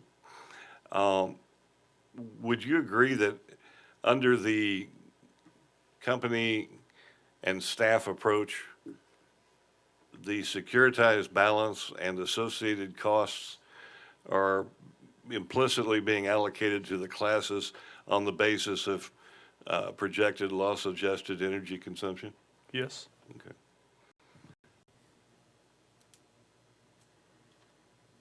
And if the commission was concerned with the language that Mr. Opitz has talked about from the statute, is it fair to say that the same result as the company and staff approach could be obtained by stating in the commission's order that the securitized balance and associated costs are allocated to the classes on the basis of projected loss-adjusted energy consumption, and that true-ups shall be conducted on a system-wide basis.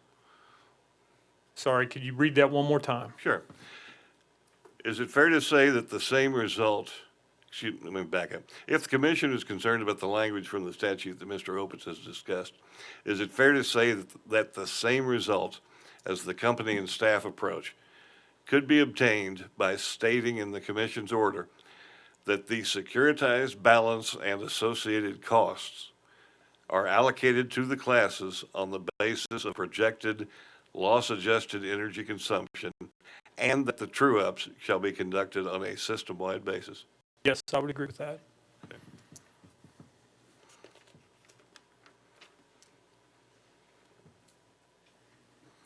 Thank you, Judge. No further questions.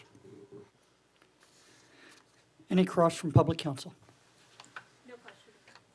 No questions, Your Honor. Thank you. Any questions from commissioners? I hear none. I have a few questions from the bench.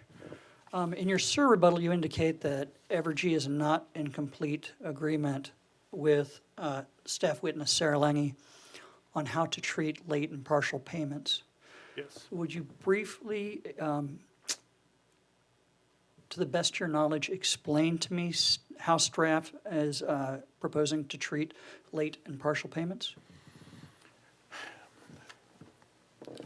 It's my understanding that staff is attempting to take into consideration the cold weather rule and its provisions in their proposal.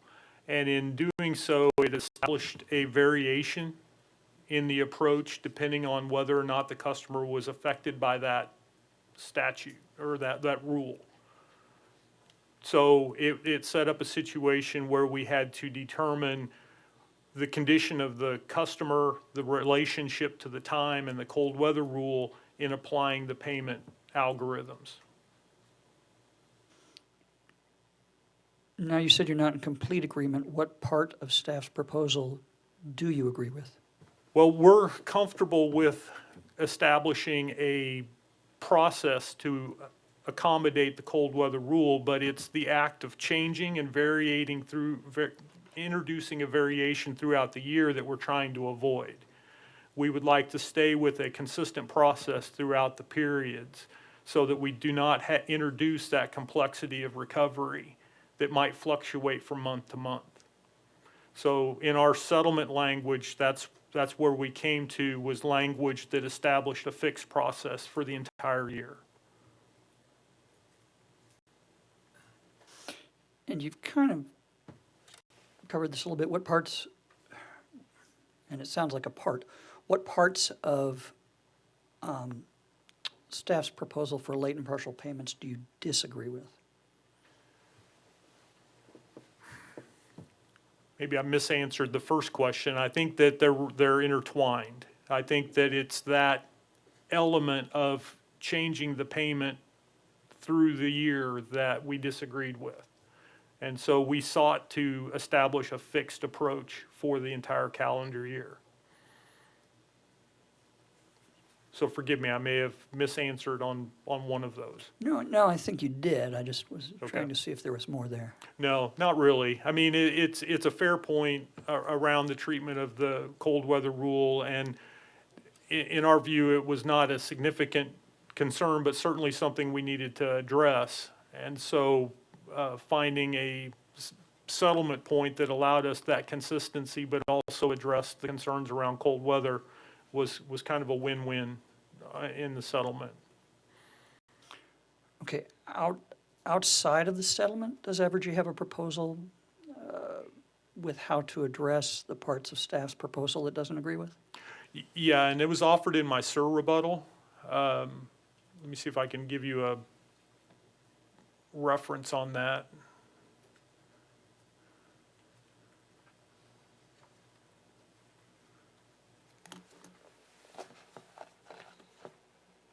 Sorry.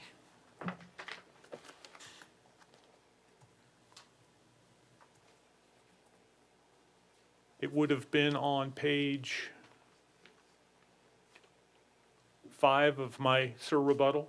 is where we would have laid out our position on that matter. Would you briefly go over that with me? Yes. Allow me to refresh my memory on that as well. I worked with Mr. Gummig on that approach, so I want to make sure that I get it right.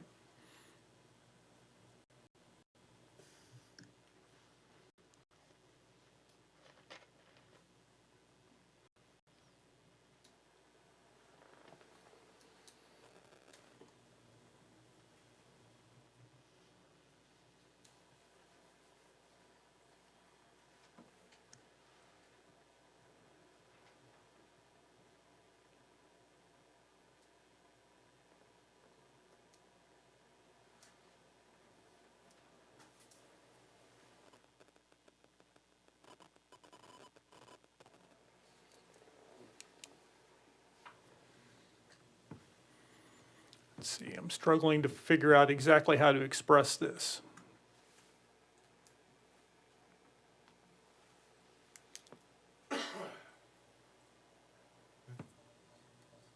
Would you repeat your question, please? In regard to not taking into account the result that that is part of the stipulation, in regard to addressing the parts of staff's proposal that you disagree with, how do you address that?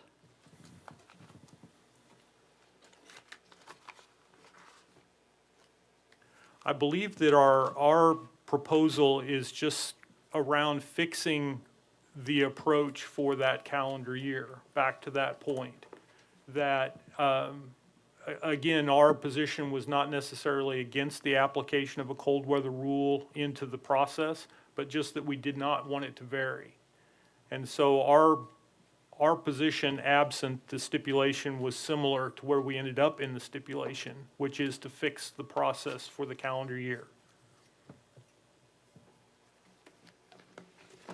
And excuse me, what do you mean fix the process for the calendar year? Meaning not to fluctuate from one method during a cold weather period and then to another when we exit the cold weather period. It establishes the same process for all months of the year.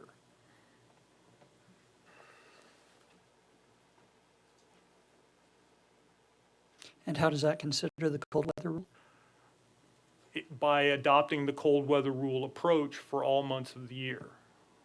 Okay, thank you for clarifying that. You bet. In your rebuttal, you also say that you agree with staff's testimony regarding the non-bypassable nature of the securitized utility tariff charge in relation to net metered customers. Yes. Is that correct? Correct. And would you explain to me how the securitized utility tariff charge would apply to net metering customers whose net energy production exceeds their net energy consumed?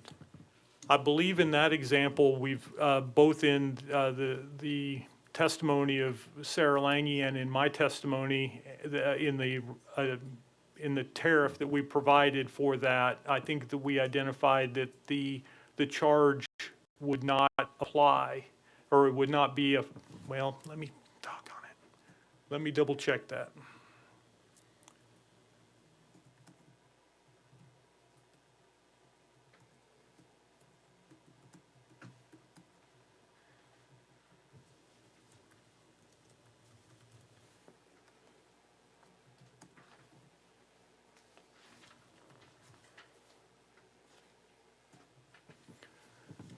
So in the case, the SUTC, the securitized utility tariff charge, shall not be credited against the net metered account if the net energy produced exceeds the energy consumed for that month. Okay, how do you rationalize that with the non-bypassable nature of the securitized utility tariff charge? The key is the word credited, because I think what we're setting up in this scenario is a situation where the customer is producing more, is putting, in a sense, negative kilowatt hours maybe, is maybe a way of saying it. And so mathematically, the securitized charge would also be applied to a negative amount and in a sense become a credit. And we wouldn't want to do that. We wouldn't want to introduce that in that way. So the charge would just not occur there.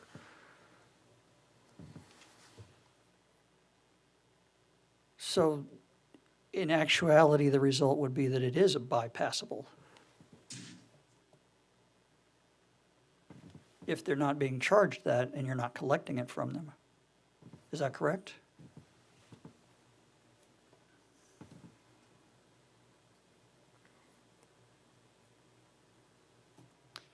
Maybe I phrased that wrong. I mean. No, I can see your point. Yeah, I meant.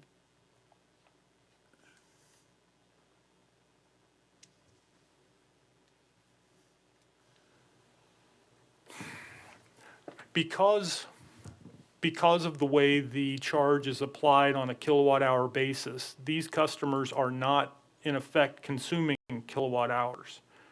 So I would maybe say it in that way, if that helps. It's not that they're being bypassed. It's not that they're incurring the billing determinant that would cause the charge to be applied. Okay.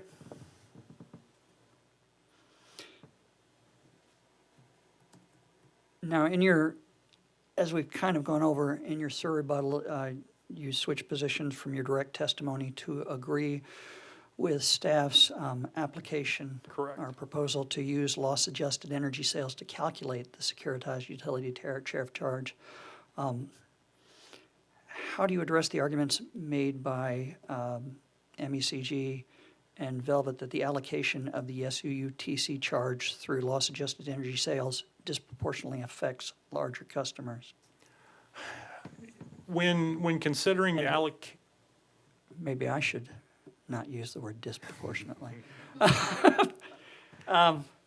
Largely affects larger customers. Right. For my purpose, I was not, I don't want to say I was ignoring it, but it was not the driving factor in choosing the allocation method. I was not necessarily focused on the impact to any customer group relative to that, but instead was just trying to better align the allocation method with the cost causation. I felt that that was the more important aspect, and that in a sense the results would be just mathematically what they are. I wasn't trying to take into account any special consideration for one group over another. Will new customers who take service after the securitized utility charge goes into effect have to pay that charge? Correct, yes. Are there any type or class of customers that would be exempt from paying that charge after it goes into effect? No, only the new core exemption is the only one that I'm aware of. Okay, thank you. I have no further questions at this point. Are there any recross based upon bench questions? And I'll just go to the list here. Any recross from Velvet? Yes, Your Honor.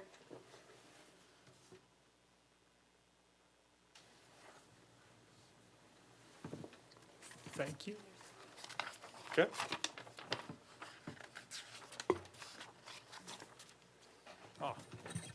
Mr. Lutz, I've handed you section 393.1700. Are you familiar with that? I am.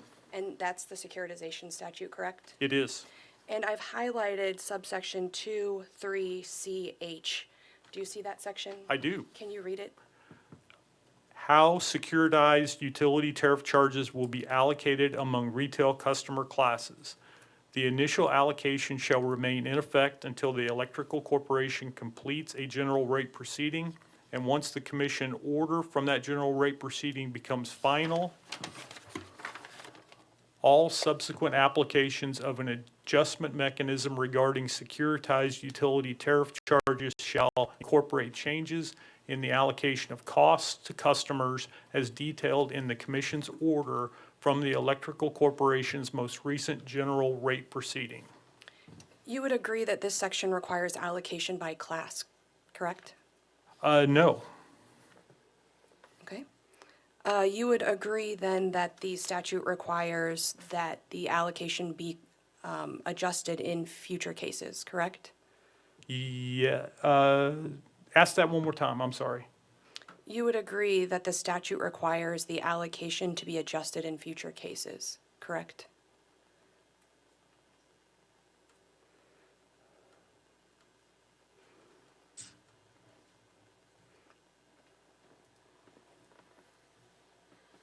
Sorry, I'm just trying to make sure that it was absolute, because I think you said must.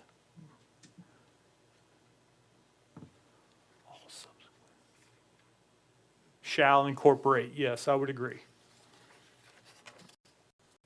And you would agree that under your SIR rebuttal proposal, every customer, regardless of class, pays the same rate?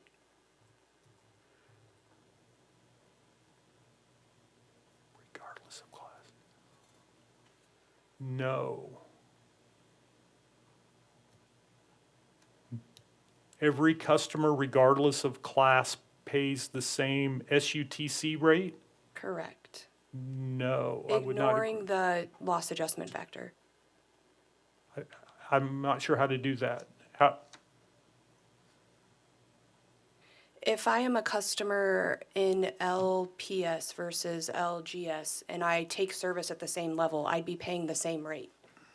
you would be paying based on your voltage as opposed to the class. You wouldn't be charged the same rate. All customers won't be charged the same rate, but similarly situated customers from a voltage perspective would pay the same rate. It's not all the same. There are 4 differentiations. There's secondary, primary, substation, and transformer, or transmission, sorry. And customers within those categories would pay the same rate. But they're- Regardless of class, correct? Correct. Yes, I would agree with that. Okay, I'm going to read the first part of H again. It says how securitized utility tariff changes will be allocated among retail classes. Yes. And I'm going to ask again, this section requires allocation by class, correct? No, I don't read it that way. Okay. You would agree that before the securitization statute, an AAO is one way to handle the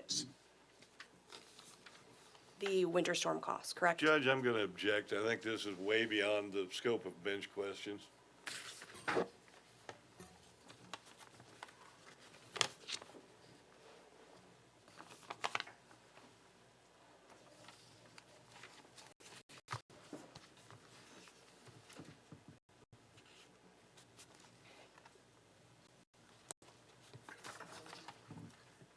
Velvet response?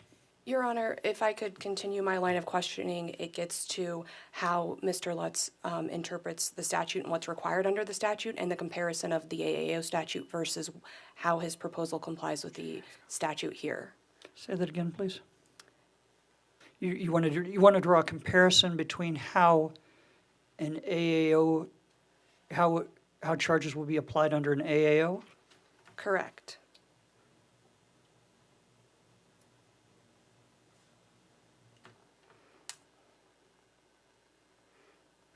As long as we don't go too far.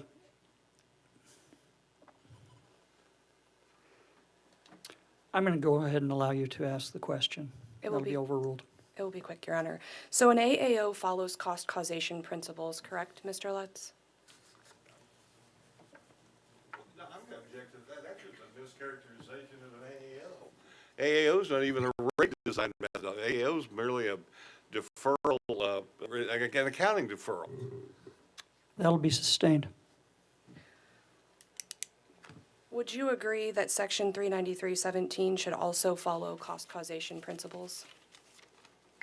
What section? 393.1700, the statute that you Oh, are looking at? Yes. Yes. And how much of Winter Storm Uri costs were caused by Velvet? None. And under your proposal, which you now endorse, or it's the staff FAC method, which you now endorse, Velvet would pay in excess of $2.8 million for a storm in which it had no cost causation, correct? Well, yes, but I would be careful that there's some liberties being taken with the concept of causation. Because I think what you're trying to do with that example is to single out a customer's behavior when in the purpose of allocation, you're looking at the cost type and the driver for that cost category. You're not looking at individual customer elements within it. So for example, if I'm doing a capacity allocation, I'm not looking at the behavior of individual customers, but instead I'm looking at my coincident or non-coincident peaks for a period. You're, I think, conflating the word causation inappropriately there between those views. The statute is not seeking to reflect the behavior of individual customers when it seeks cost causation. I think we're looking at what are the general drivers of a cost as opposed to behaviors of individual customers. No further questions, Your Honor.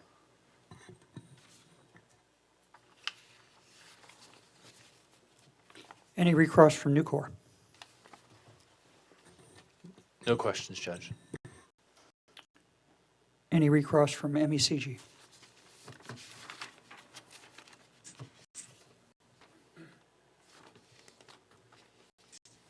No, thank you, Judge.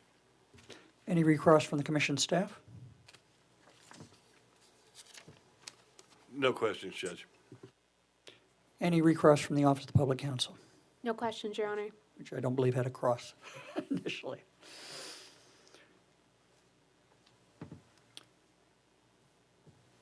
Redirect, Evergy? Thank you, Judge. Just a few. Let's clarify one of the areas that the judge asked about, and that was the partial payments area of inquiry. Do you recall those questions? I do.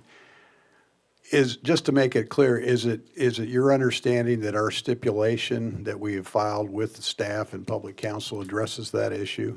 It does, yes. And it has taken that issue off the table, so to speak, because we have all agreed on how we would recommend that the commission deal with that issue. Is that right? Correct.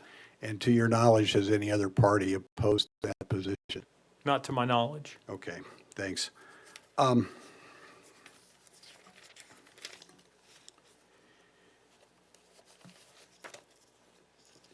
In answer to Mr. Opitz, I believe you indicated that the company's proposed method in your SIR rebuttal testimony, which I think has been characterized as an energy allocator or sometimes an FAC method, was not a significant deviation from cost causation.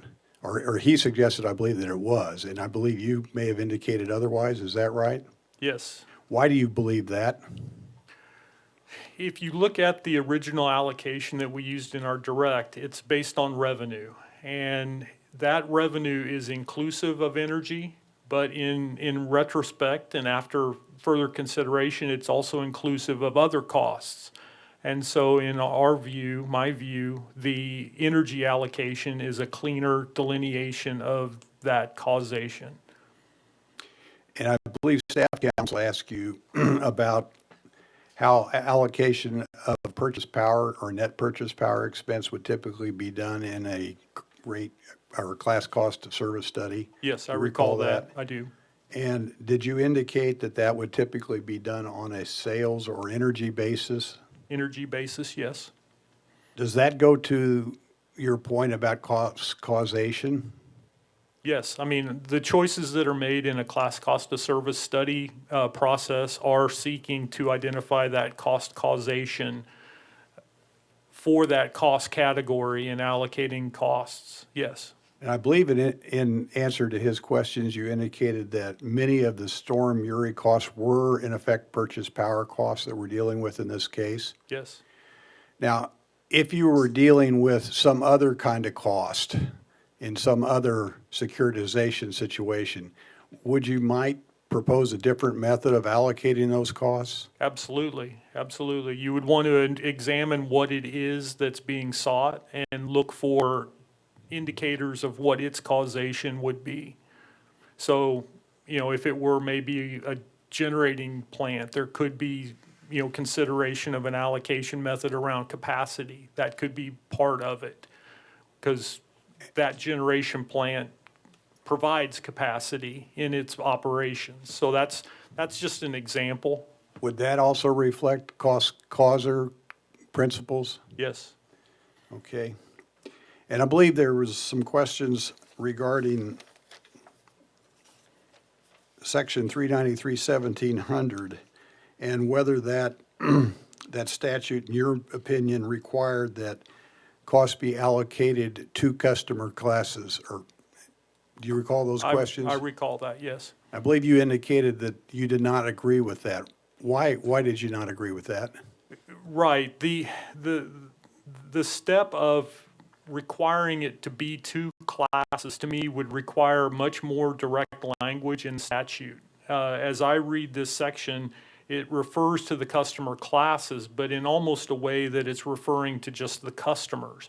I'm not seeing any language, any modifiers, anything around the word class that dictates that class must be the basis. It's just not there. Do you believe that that section of the statute mandates a specific allocation method that must be used by the Public Service Commission? No.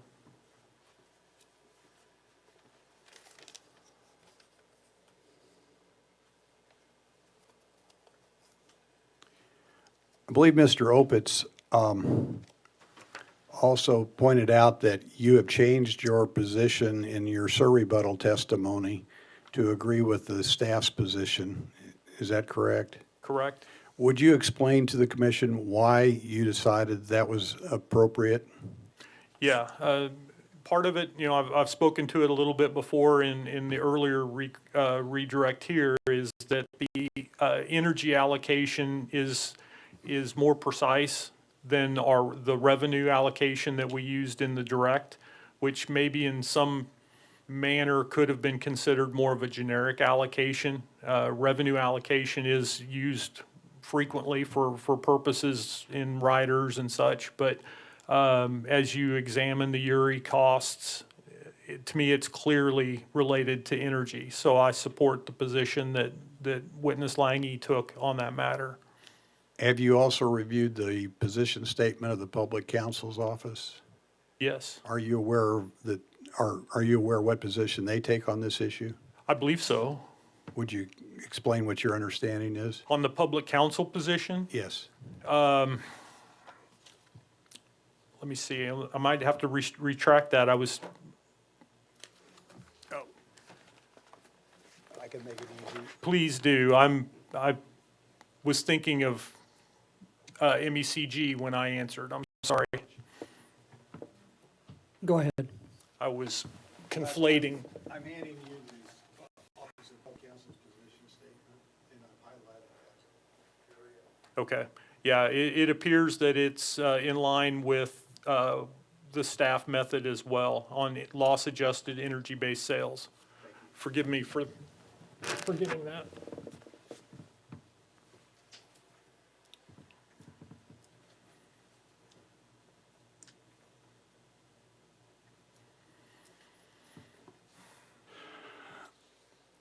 And referring back to that statute, do you believe that that method is consistent with that statute? Yes, I do.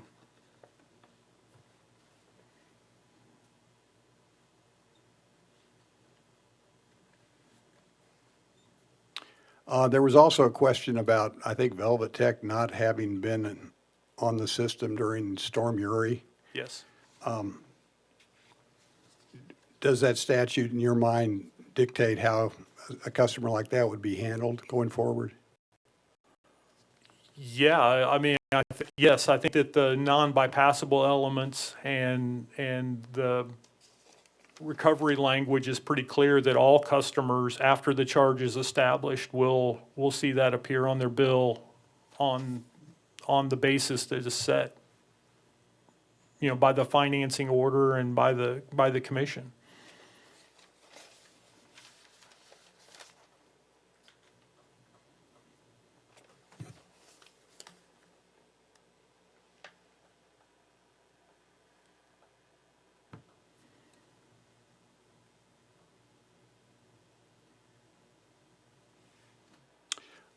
Does the method that was suggested by staff in their testimony have any advantages relating to anything like rate switchers?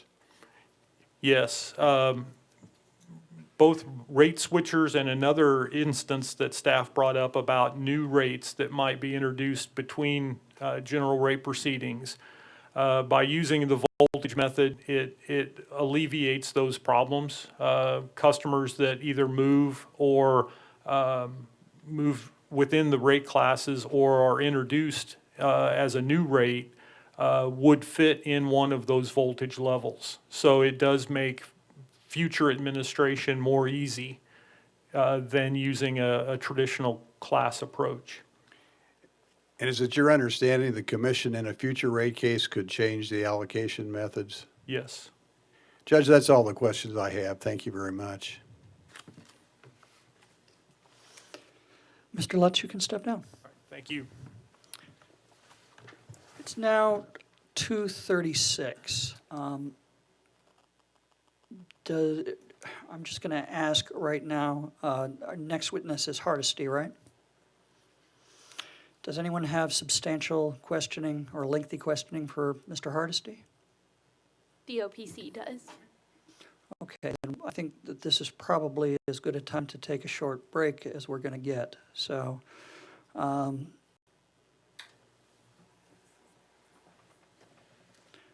why don't we all come back at 3 o'clock? We'll be in recess till 3 and we'll go off the record.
Evergy, you may call your next witness. Thank you. Call Melissa Hardesty.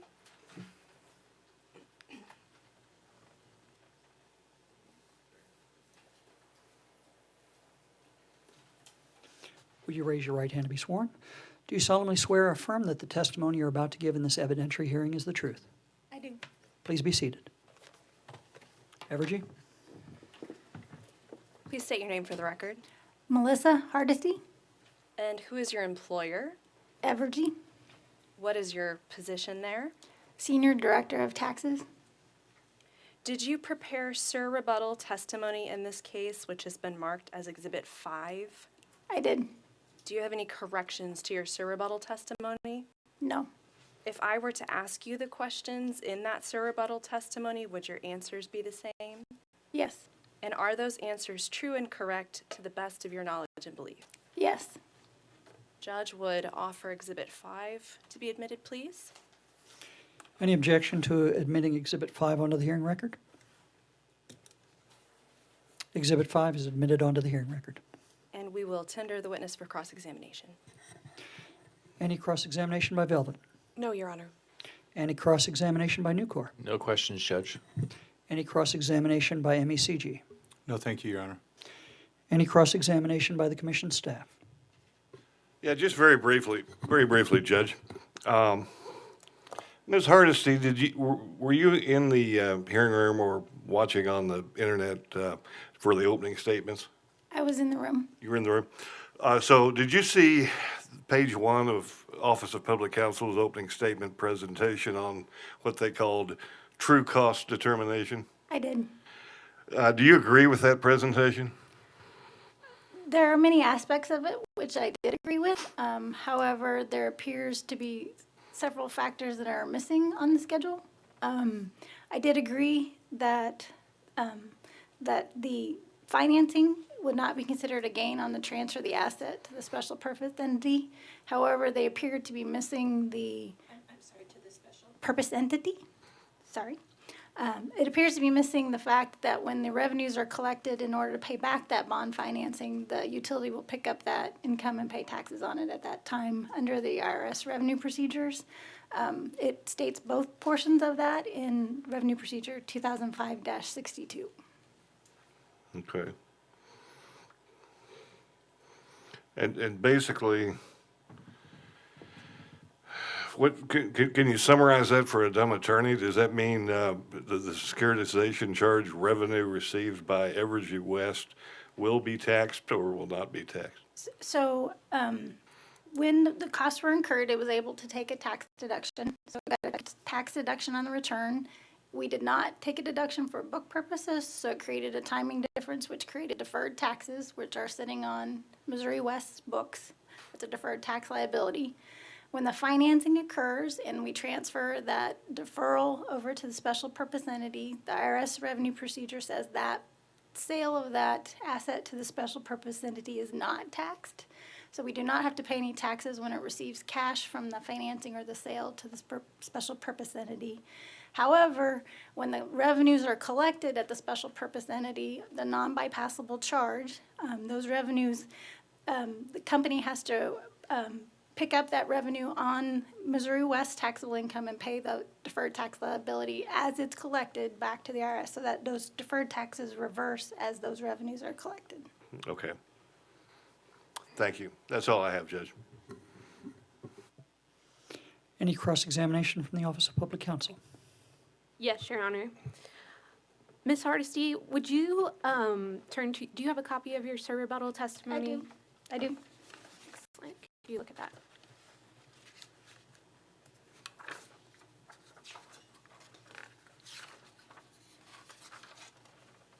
Okay, would you please turn to page 3? Referring to lines 3 through 5, you would agree with me that Evergy Missouri West received a tax deduction when it incurred the fuel costs related to Storm Uri. That's correct.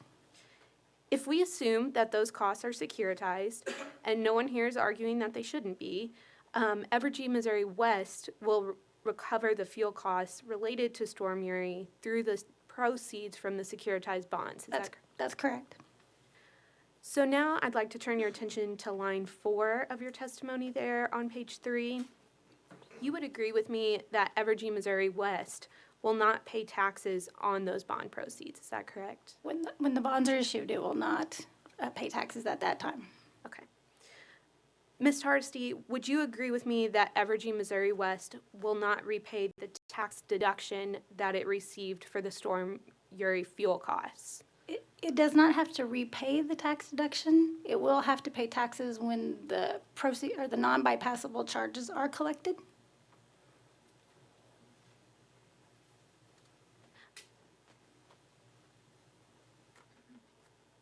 Could you give me just a moment, Judge? Take your time.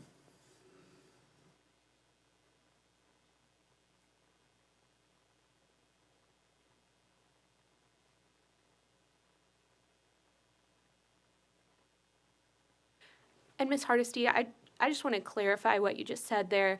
Is it Evergy Missouri West or the SPE who will be paying those taxes? So when the financing occurs at Missouri West, the gain that would not otherwise be taxable is deferred, and so it's not taxed at that time. The SPE will get revenue and will pay taxes, but Missouri West has to pick up the revenues and basically pick up the gain on Missouri West at that time.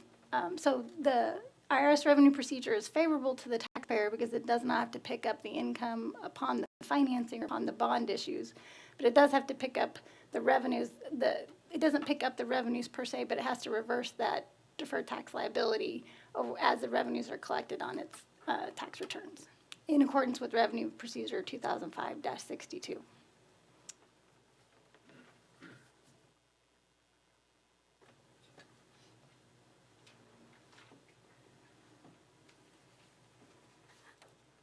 So I'd like to shift gears just a little bit.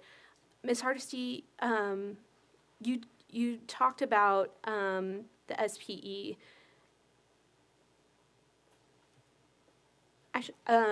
Moving on.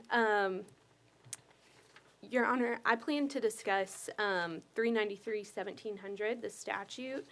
I don't intend to offer that as an exhibit, but it's just a printout of the statute itself, but I have brought a paper copy for everyone, so I'm going to pass that out now.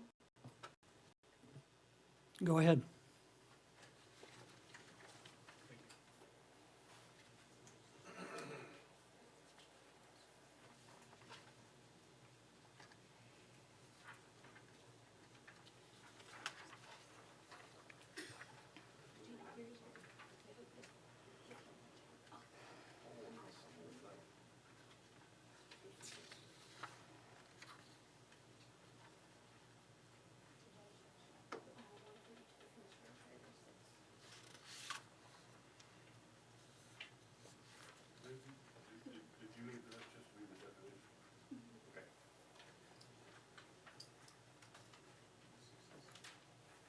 And Judge, I did want to clarify as well that it is just the first part of the statute through the definition of special contract, so it's not the full printout of the statute.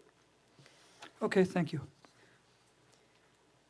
So Ms. Hardesty, getting back to that, I want to direct you to the definition of financing costs, which is in subsection 8 of the definition section, and I believe that is page 2 of the handout that I just handed out. I'd like to direct your attention specifically to subsection D of the definition, and it says, any taxes and license fees or other fees imposed on the revenues generated from the collection of the securitized utility tariff charge or otherwise resulting from the collection of securitized utility tariff charges in any such case, whether paid, payable, or accrued. You agree that I read that correctly, right? I believe so. Now I want to shift to the definition of securitized utility tariff charge, which is at subsection 16, and that's on page 3 of the printout. You would agree that the first part of this definition reads, the amounts authorized by the Commission to repay, finance, or refinance securitized utility tariff costs and financing costs, and that are, except as otherwise provided for in this section, non-bypassable charges imposed on and part of all retail customer bills. Is that correct? I believe that's what's there. So you would agree with me that the taxes owed by the SPE on the revenue collected from customers to repay the bonds will itself be collected from customers through a charge on the customer's bills. Is that correct? I believe the amounts that will be put on the bill will include the taxes for the SPE, correct?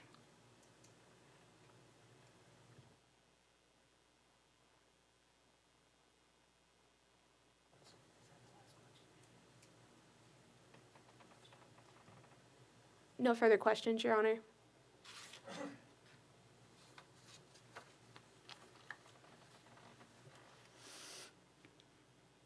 Any questions from the commissioners? No questions, Judge. Thank you, Chairman. I have just really one question. Do you have a copy of Ms. Boland's rebuttal? I actually do not have that with me.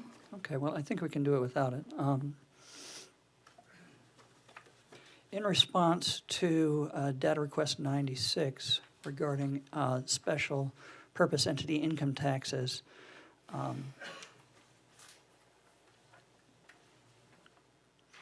Ms. Boland states that staff's understanding is that these taxes will not be charged to Evergy, Missouri West retail customers in future rate in future rate cases or other regulatory proceedings. Do you agree with that statement? I do agree in future rate proceedings, the taxes will not be included in the revenue requirement.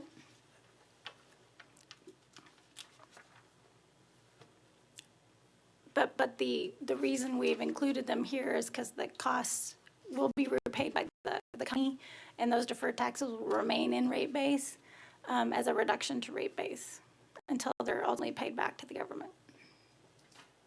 Okay, thank you. That's my only question. Any recross based upon commission questions? Velvet? No, Your Honor. Nucor? No questions. Thank you, Judge. MECG? No, thank you, Judge. Staff of the commission?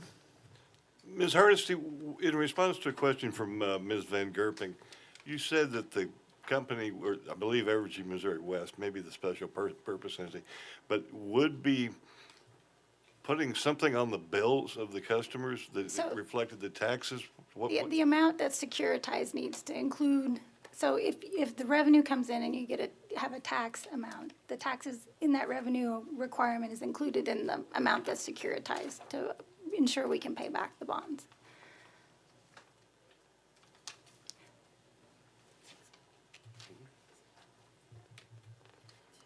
But that is included, or is that included in the amount that is the 306.1 under the settlement? It's a little bit confusing. So under general rate making principles, you have revenue that would be taxed. And then in order to ensure that you can, so you get a tax deduction for that amount from a customer perspective, but then you gross it up to get the revenue requirement to be able to pay it all. It ends up being the same number. So we just exclude that tax component from the number. I believe I have a couple of data requests that kind of show how that works and some of the data requests that were requested. In your responses, you mean?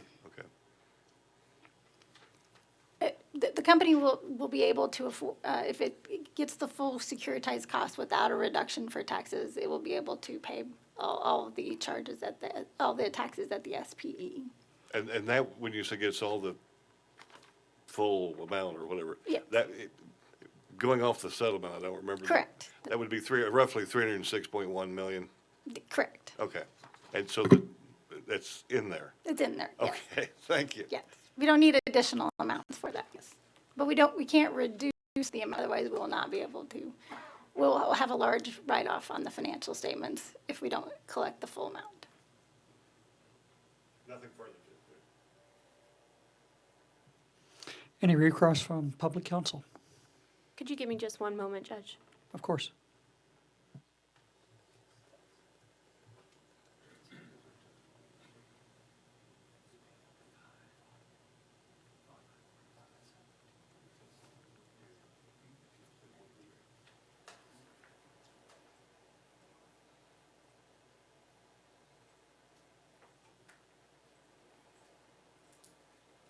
No questions, Your Honor. Any redirect from Evergy? Briefly, and permission to approach with what we are marking as Exhibit 19. Go ahead.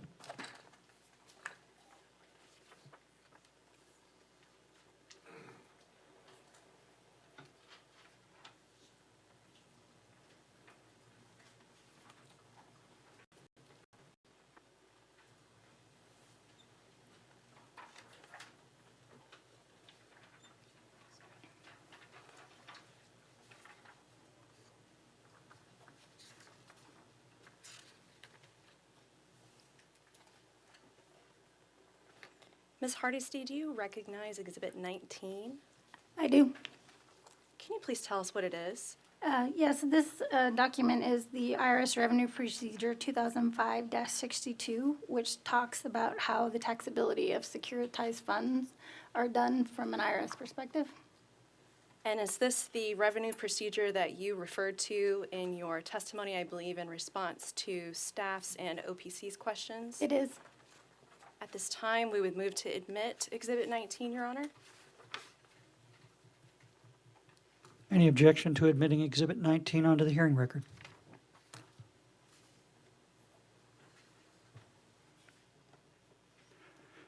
Exhibit 19 is admitted onto the hearing record. And Ms. Hardesty, could you please direct us to the portion of this Revenue Procedure 2005-62, which you were referring to in your testimony, where you indicate that the taxes are ultimately paid to the government?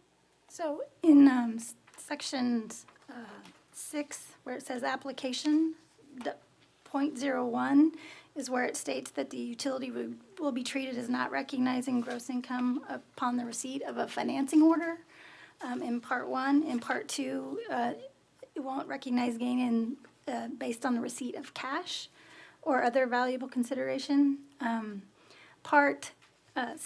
Section 6, Part 03 talks about where the non-bypassable charges are gross income to the utility, recognized under the utility's usual method of accounting.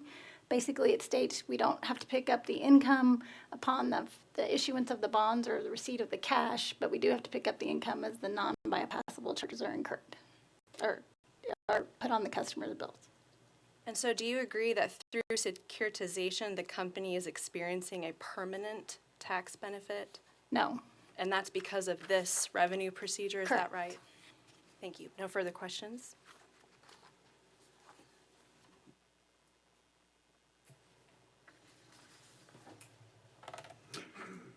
Okay, Ms. Hardesty, you may step down. Great, thank you.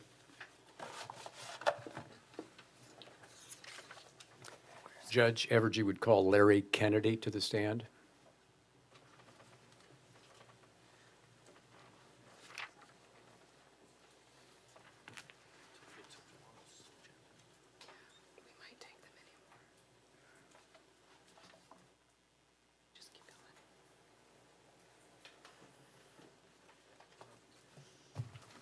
Would you raise your right hand to be sworn?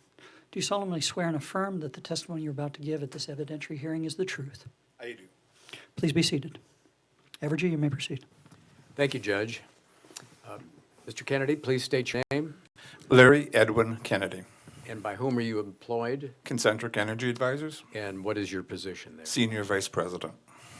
And did you cause to be prepared rebuttal testimony in this case? I was. And that has been pre-marked as Exhibit 10. Do you have any corrections or additions, pardon me, not corrections or additions to the testimony? I do not. Okay. And if I were to ask you those questions, would your answers be as set forth in Exhibit 10? They would. And are your answers true and correct? They are. And were they given under oath pursuant to a verification? They were. Okay. Your Honor, at this time, I would offer Exhibit 10. It is public only, and tender the witness for cross-examination. Any objections to admitting Exhibit 10 onto the hearing record? Exhibit 10 is admitted onto the hearing record. Any cross-examination from Velvet? No, Your Honor. Any cross-examination from Nucor? No questions, Judge. Any cross-examination from MECG? No, thank you, Judge. Any cross-examination from the staff of the commission? No questions, Judge. Any cross-examination from the Office of the Public Counsel? No questions, Your Honor. I have no questions for you, Mr. Kennedy. Are there any questions from commissioners? I hear none. Mr. Kennedy, you may step down. Thank you. We have reached all of our, completed all of our Tuesday witnesses, so I think it's probably appropriate at this time to break until tomorrow. Judge, there- that, I was going to say, that's certainly fine with Evergy. Our other two witnesses who were scheduled for tomorrow are here and ready to be heard if the commission is willing to hear them. Ms. Messmore and Mr. Reed. And Mr. Reed is from out of town, so, but we're at your disposal.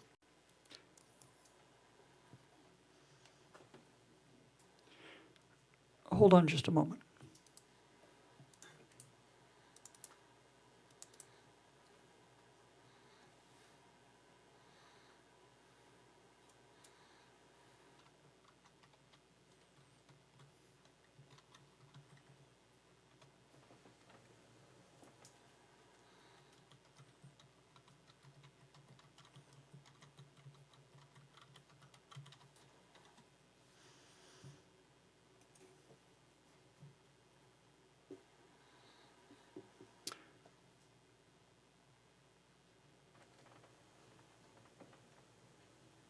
Let's go ahead.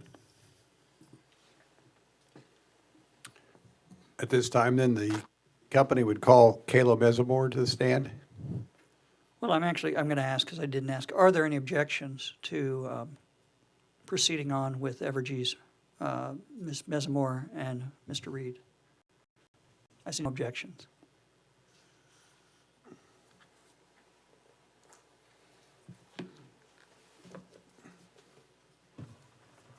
Would you raise your right hand to be sworn? Do you solemnly swear or affirm that the testimony you're about to give at this evidentiary hearing is the truth?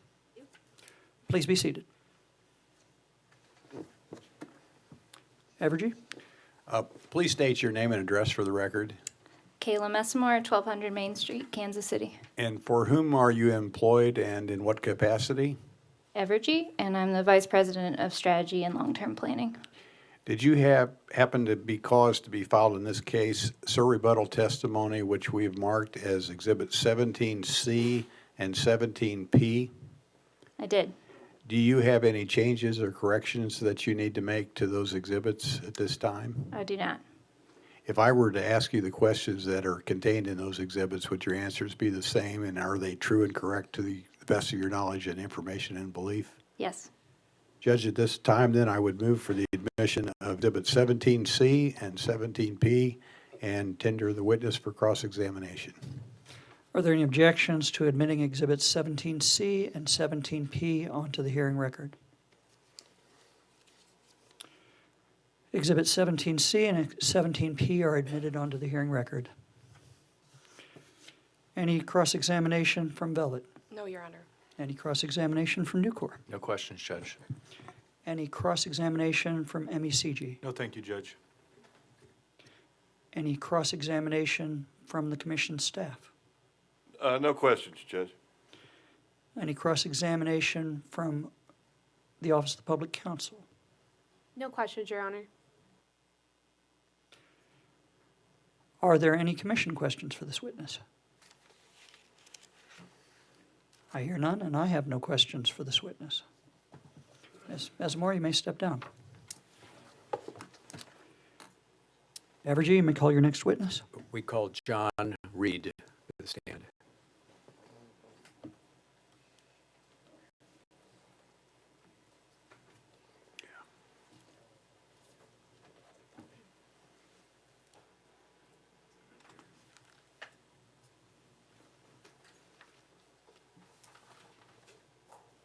Would you raise your right hand to be sworn?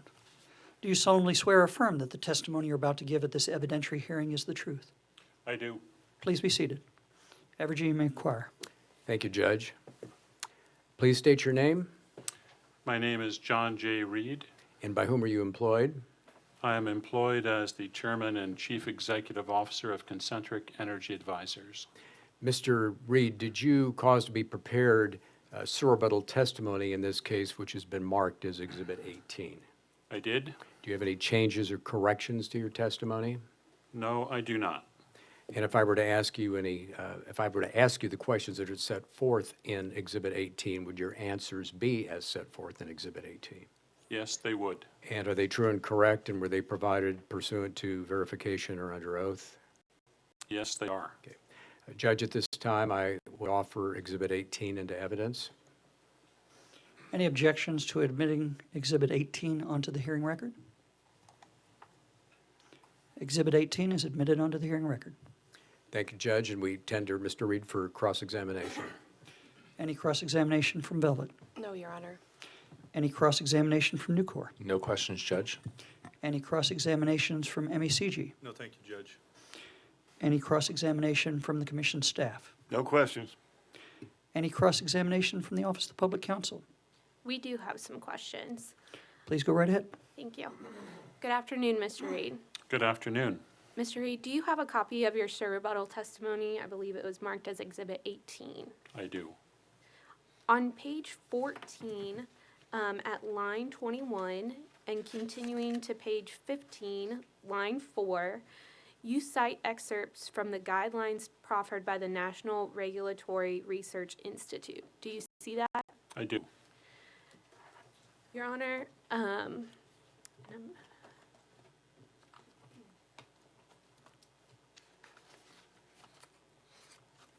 apologize, Your Honor.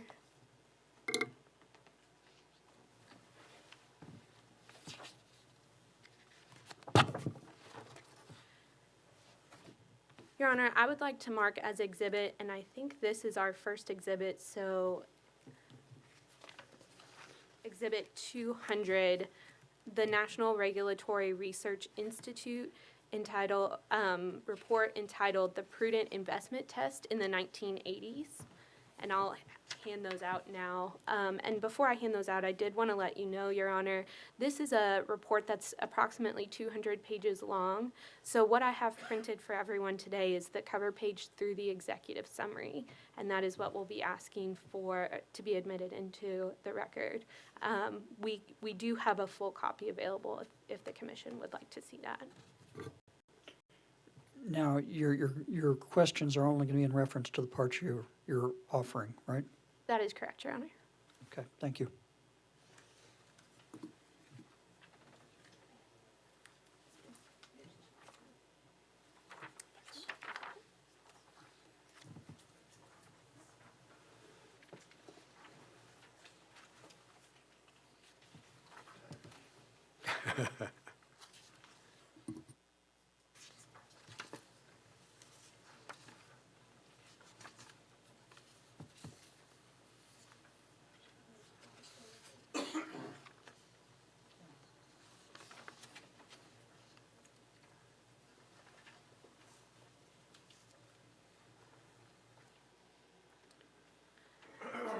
Mr. Reed, have you had a chance to look at the document that I handed to you? Very briefly, yes. Would you agree that this document is the cover page and executive summary of the report that you cited? Yes, it appears to be. The portions to which you cite appear in the second full paragraph on page IV, which is page 4 in small Roman numerals. Turning to the previous page, which is actually 3 little i's, page 3 in small Roman numerals, you would agree with, on the very bottom of the page, you would agree with me that it reads, "In these areas of law, the concept of prudence protects the rights of individuals not in control of investment decision-making. It does not require perfection in decision-making, but does require, for example, avoidance of deliberate exposure to substantial risk where individuals not in control could suffer financially." Did I read that correctly? I think you did. Turning now to page IV, page 6 in small Roman numerals. I'm sorry, did you say IV? Yes. Page 4 in Roman numerals? Oh, I apologize. I'm sorry, Your Honor. I think it's the reverse of that.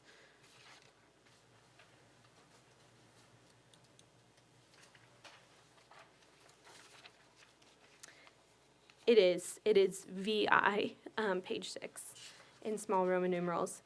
In the second full paragraph, you would agree that it states, the concept of prudence provides the commission with a principle that does not necessarily require an all or nothing decision in favor of one side, but can allow some sharing of the risks between investors and ratepayers. Did I read that correctly? Yes, it continues with additional statements in that same I'm sorry, paragraph. sir, I don't want to cut you off. I was just asking if I read that sentence correctly. I think you read that sentence correctly. Thank you. Your Honor, I would like to offer OPC's Exhibit 200 for admission to the record. No objection. Any objections to admitting Exhibit 200 onto the hearing record?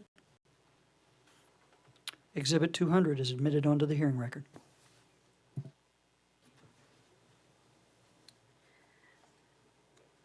Now, Mr. Reed, turning back to your rebuttal testimony, can you please turn to page 17? Yes, I have that.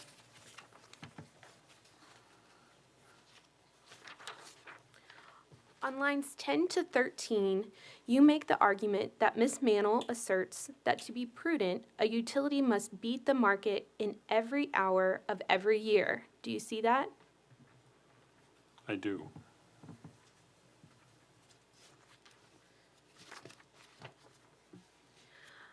I see that you are citing to Ms. Mantle's white paper on resource planning of a vertically integrated utility in the RTO world that's attached to her rebuttal testimony in this case. Is that correct? Is that her Exhibit R2? I believe so, yes. Okay, yes. Let's turn to Ms. Mantle's white paper to see what she actually says. Do you have a copy of Ms. Mantle's white paper with you? I'm not sure I do. Your Honor, may I approach with a copy of Ms. Mantle's white paper? Go ahead. Thank you.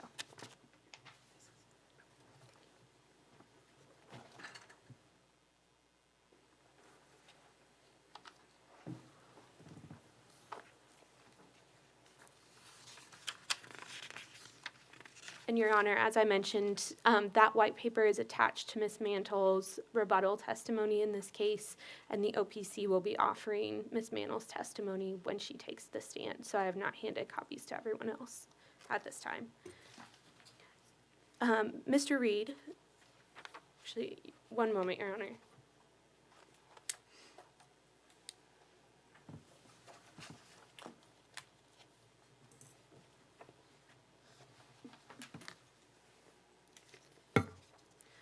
Mr. Reed, turning to page 6, starting under the heading LSC Types and the subheading Type 1 Prudent Utility, you would agree with me that it reads, the resource planning objective of a prudent utility is to meet its customers' loads 8,760 hours of the year at a reasonable cost that minimizes risk and values flexibility across a variety of various futures, some of which include extreme market prices.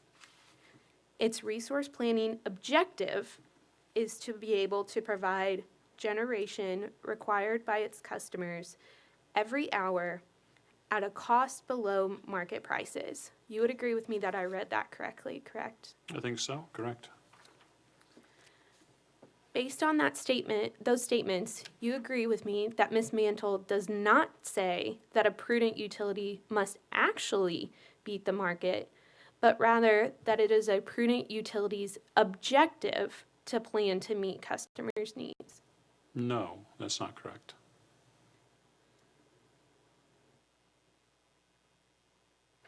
One moment, Your Honor.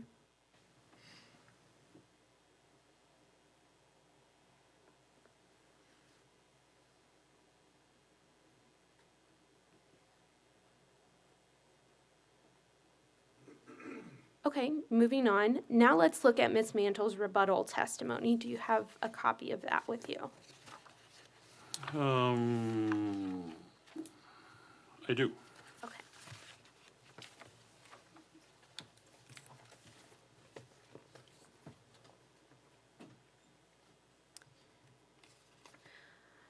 So could you please turn to page 10 at line 22?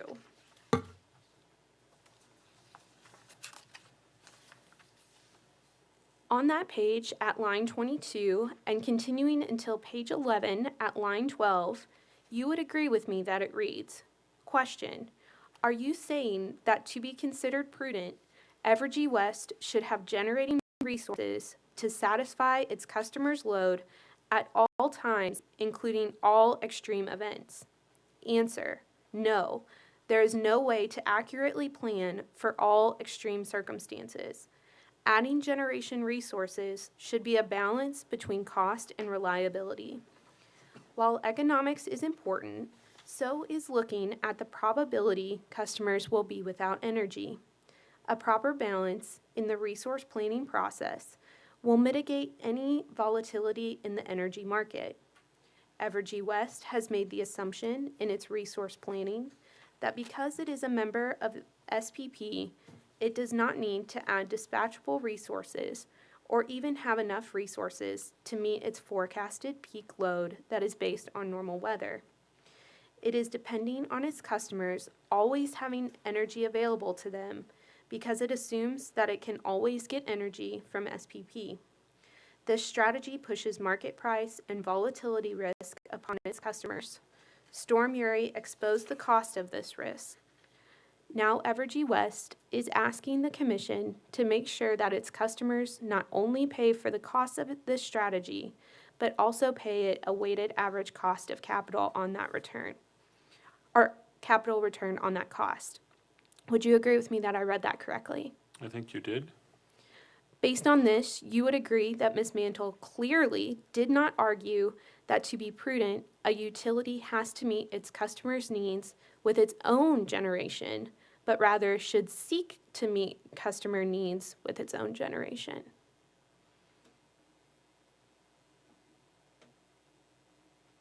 I don't agree that that's what the paragraphs that you just read say.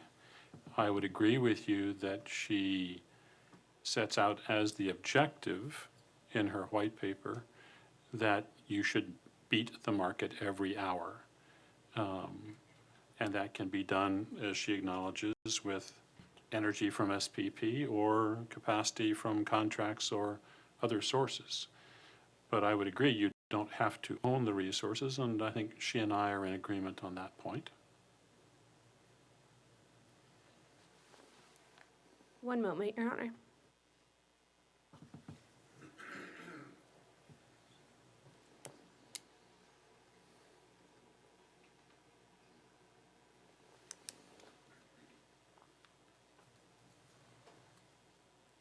So, Mr. Reed, you would agree that Ms. Mantle that a prudent utility has the objective of meeting the needs of its customers? Yes, certainly in resource planning, the objective is to meet the needs of its customers. Mr. Reed, let's turn back to page 18 of your testimony.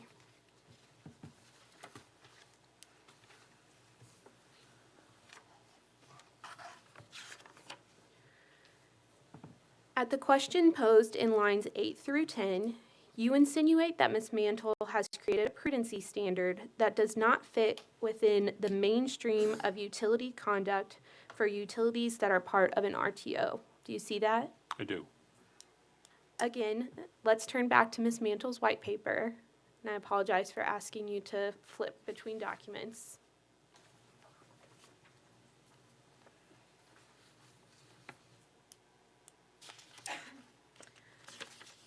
Starting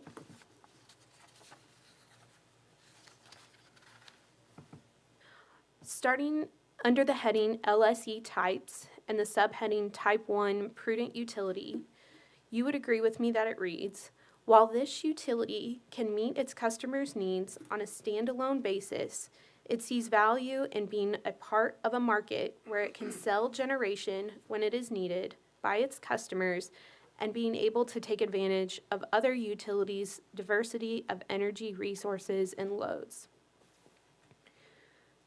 This utility does not bill to meet the RTO planning reserve margin, but meets the RTO planning reserve margin because it builds to meet its customers' needs.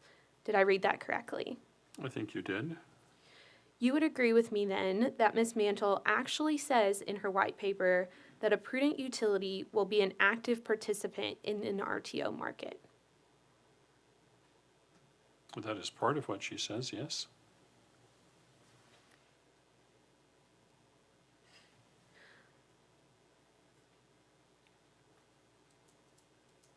So the way I understand it, the central dispute here is not whether Evergy Missouri West should be a participant in the RTO market, but how much Evergy Missouri West should rely on the RTO market.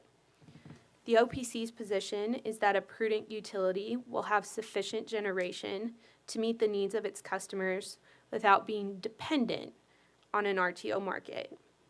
Is it your position that Evergy Missouri West should have sufficient generation to meet the needs of its customers, should not have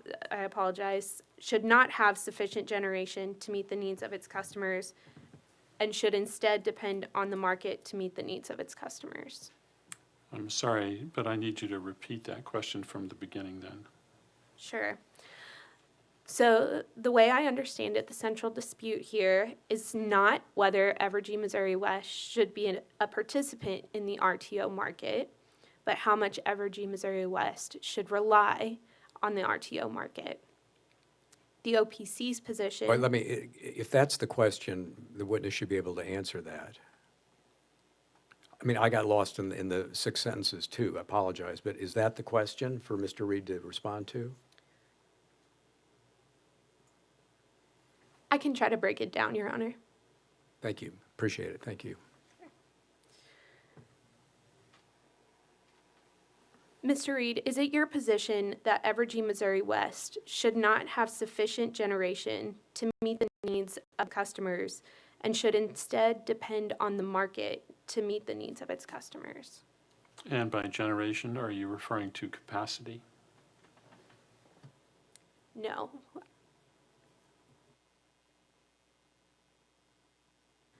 We are referring to the ability to generate energy. Energy. So your question then is, do I believe that Evergy Missouri West should not have sufficient ability to generate energy to meet its customers' needs? Is that the question?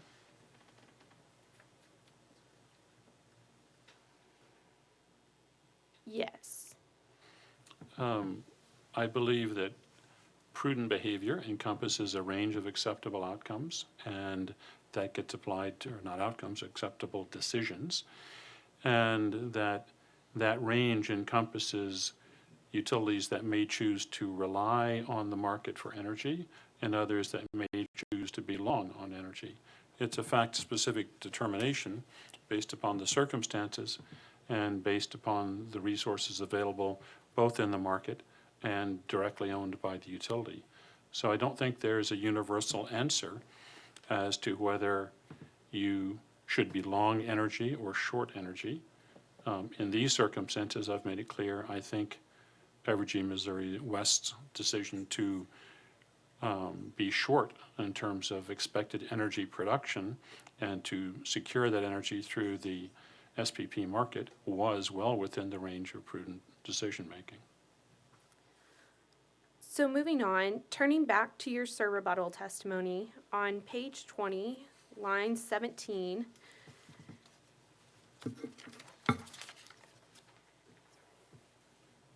you were asked a question about how do you respond to Ms. Mantle's conclusion that much of the extraordinary costs Evergy Missouri West incurred because of Storm Uri were the consequence of imprudent resource planning decisions. You answered, Ms. Mantle reaches this conclusion based on hindsight, without knowledge of how things actually turned out, this statement cannot be defended. Is that correct? Correct.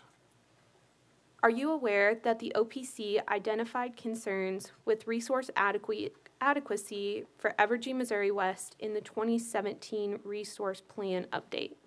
Yes. Are you aware that the OPC identified concerns as a special contemporary issue in Evergy, Missouri West 2017 Special Contemporary Issues case? Without the label of special contemporary issue, the answer is yes. One moment, Your Honor.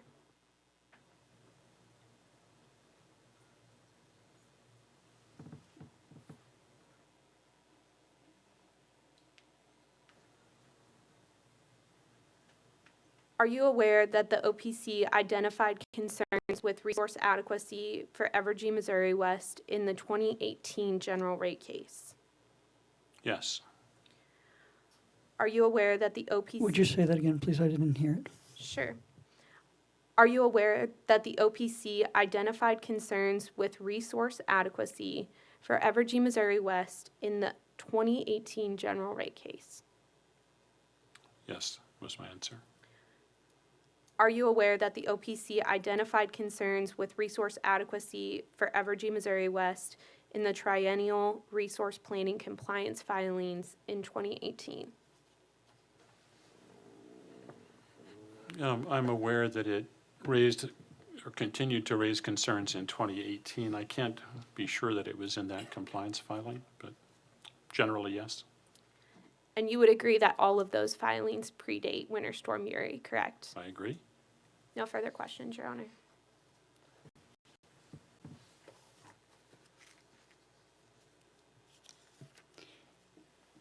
Any commission questions?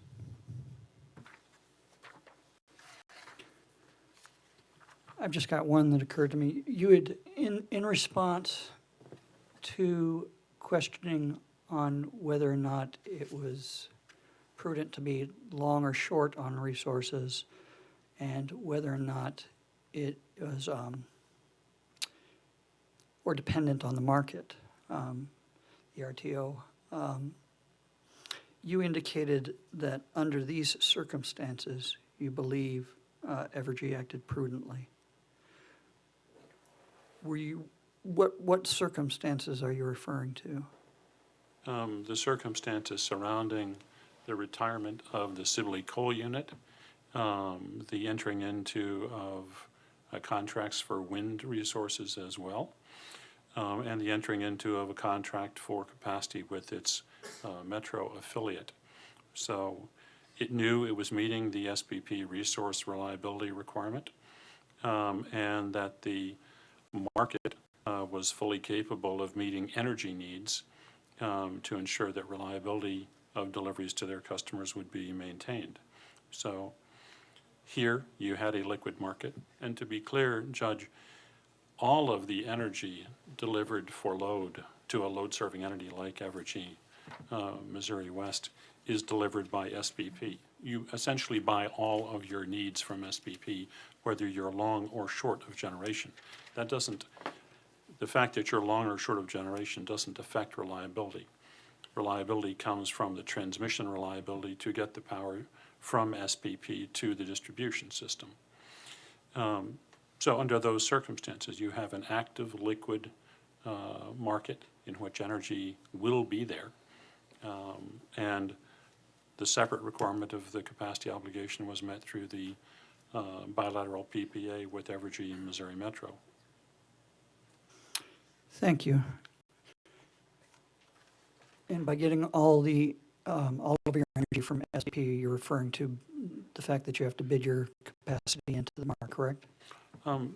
Two different things. You bid your capacity on the generation side into the market, and that determines whether your units are dispatched, and that determines your transaction on the generation side. On the load side, all load is met through power taken out of SPP.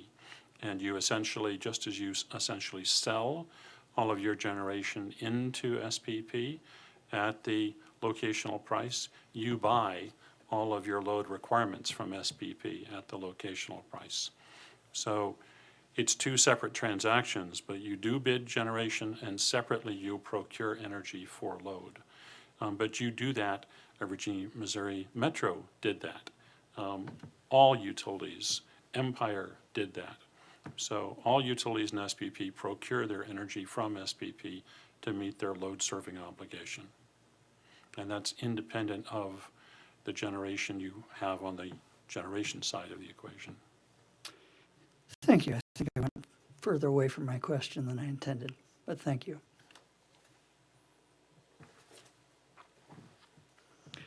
Any recross based upon commission questions? Velvet? No, Your Honor. Nucor? No questions, Judge. MECG? No, thank you, Judge. Commission staff? No questions. Office of Public Counsel? One moment, Your Honor.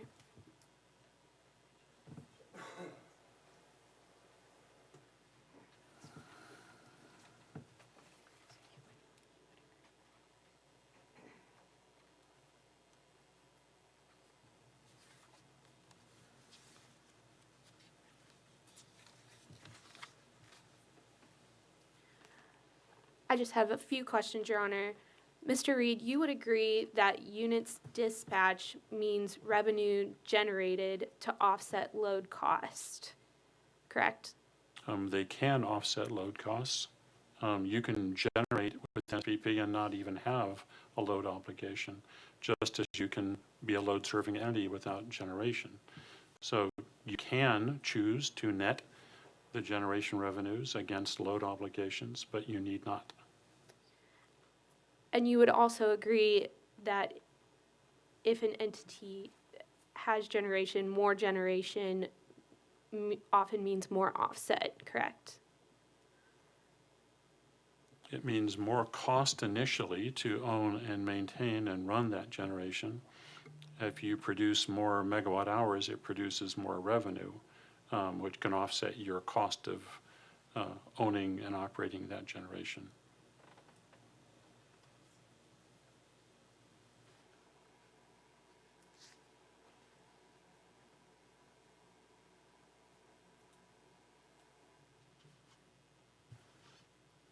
Thank you, Mr. Reed. No further questions, Your Honor. Evergy redirect? Thank you, Judge. Mr. Reed, if you would please turn to Exhibit 200 that was handed to you by counsel for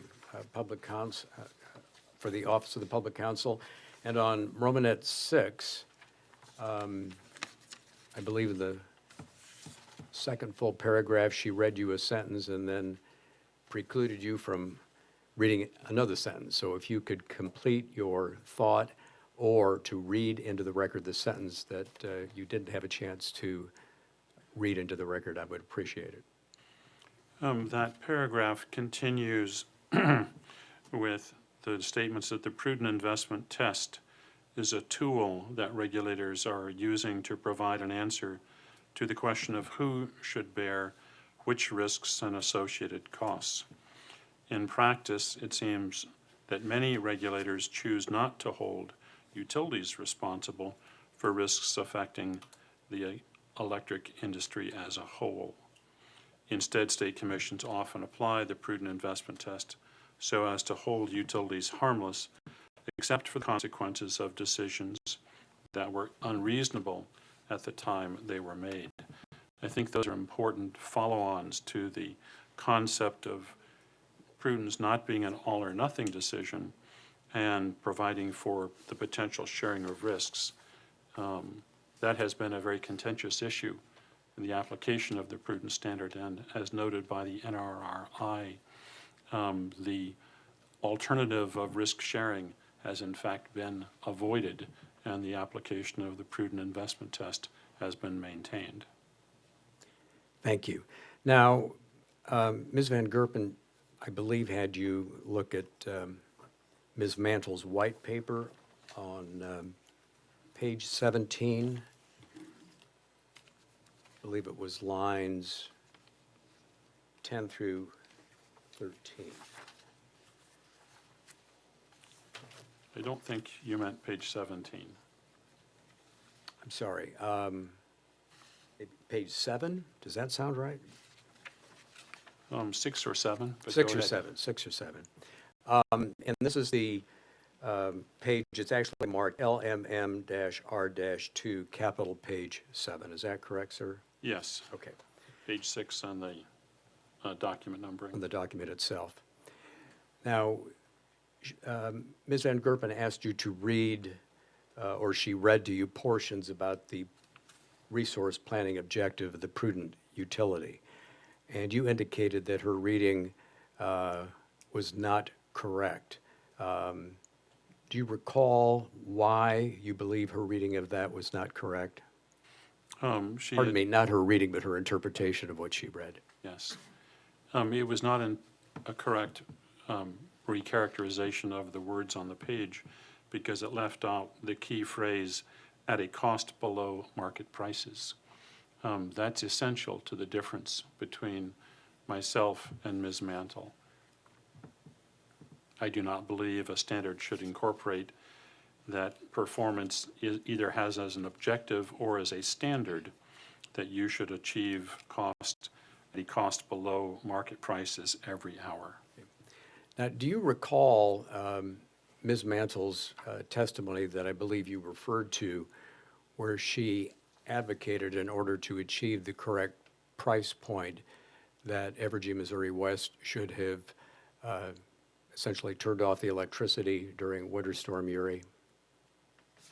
I do recall that issue. Okay. And that is set forth, I believe, on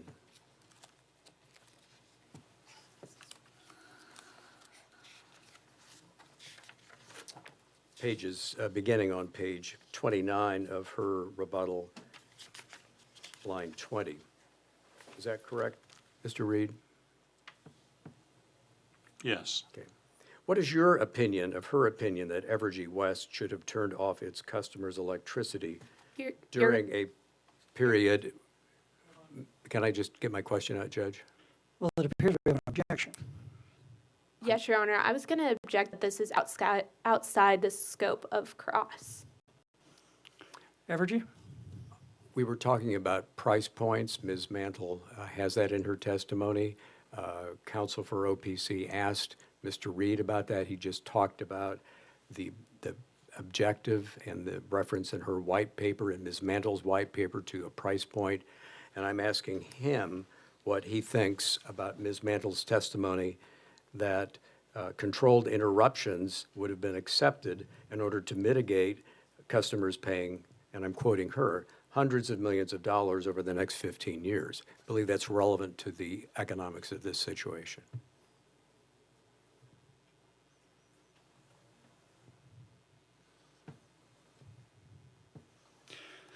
I'm going to allow you to ask the question. I'd like you to stay away from the, we are running far afield if we're talking about shutoffs. If you want to talk about price point in relation to shutoff or controlled interruptions, I think that's fine. Okay. But I would be wary of what you appear to be suggesting. Mr. Reed, you understand, I agree with the judge. We're talking about the economics of the situation. What is your opinion of Ms. Mantle's recommendation there on pages 29 and 30 of her testimony? My opinion is that price should not be a factor in making those kinds of decisions with regard to service interruptions or reliability. This is not a matter of trying to reduce cost through those kinds of actions. And would that be your opinion during an extraordinary event such as Winter Storm Uri? Yes. Okay. Is it prudent for public utilities to plan on the basis of extraordinary, unusual events like Winter Storm Uri? No, not events that are unusual or extraordinary to that degree.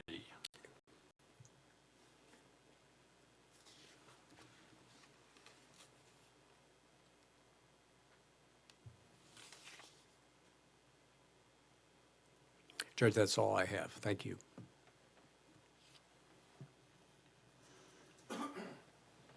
Mr. Reed, you may step down. Thank you. At this point, it's 4 o'clock. I think I'd like to pick up with Mr. Ives tomorrow. Judge, I don't disagree at all with what you just said. I just wanted to raise two additional scheduling items if I could. Please. Staff's witness, Mr. Lubert, will be available tomorrow as scheduled, but you'll notice on the schedule, I noted at the time that he will not be available Thursday or Friday, so we need to take Mr. Lubert tomorrow. He's the first staff witness after Mr. Ives, so it shouldn't be a problem, but I just wanted to point that out. The other thing, you mentioned this morning that the commission and yourself would like to have Mr. Davis, staff's outside consultant, appear, and Mr. Davis is still planning to be here on Thursday as scheduled, so because he has to fly in from New York. So we won't be able to move him up to tomorrow, but he will be here Thursday, as or at least assuming the airlines fly, he will be here Thursday as planned.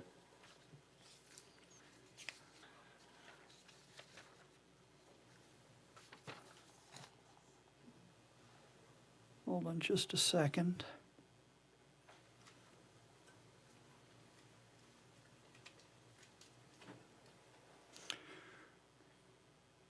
Does anybody have a problem with, well, let me ask this a different way. Will Mr. Fortson be available tomorrow if necessary to testify? As far as I'm aware, Judge, all of staff's witnesses other than Mr. Davis will be available tomorrow. Is anybody going to object to bumping Mr. Davis to the end of staff's testimony so as to bump him to Thursday? Okay, then it's, if we need to take somebody out of order to compensate because Sure, we're moving too that's fine. quickly, Yeah. we'll do that. All right, is there anything else at this point in time that the commission needs to take up before we break until tomorrow? I see nothing. I will see you all tomorrow at 9 a.m. and we will go off the record. Thank you, Judge. Thank you, Chairman.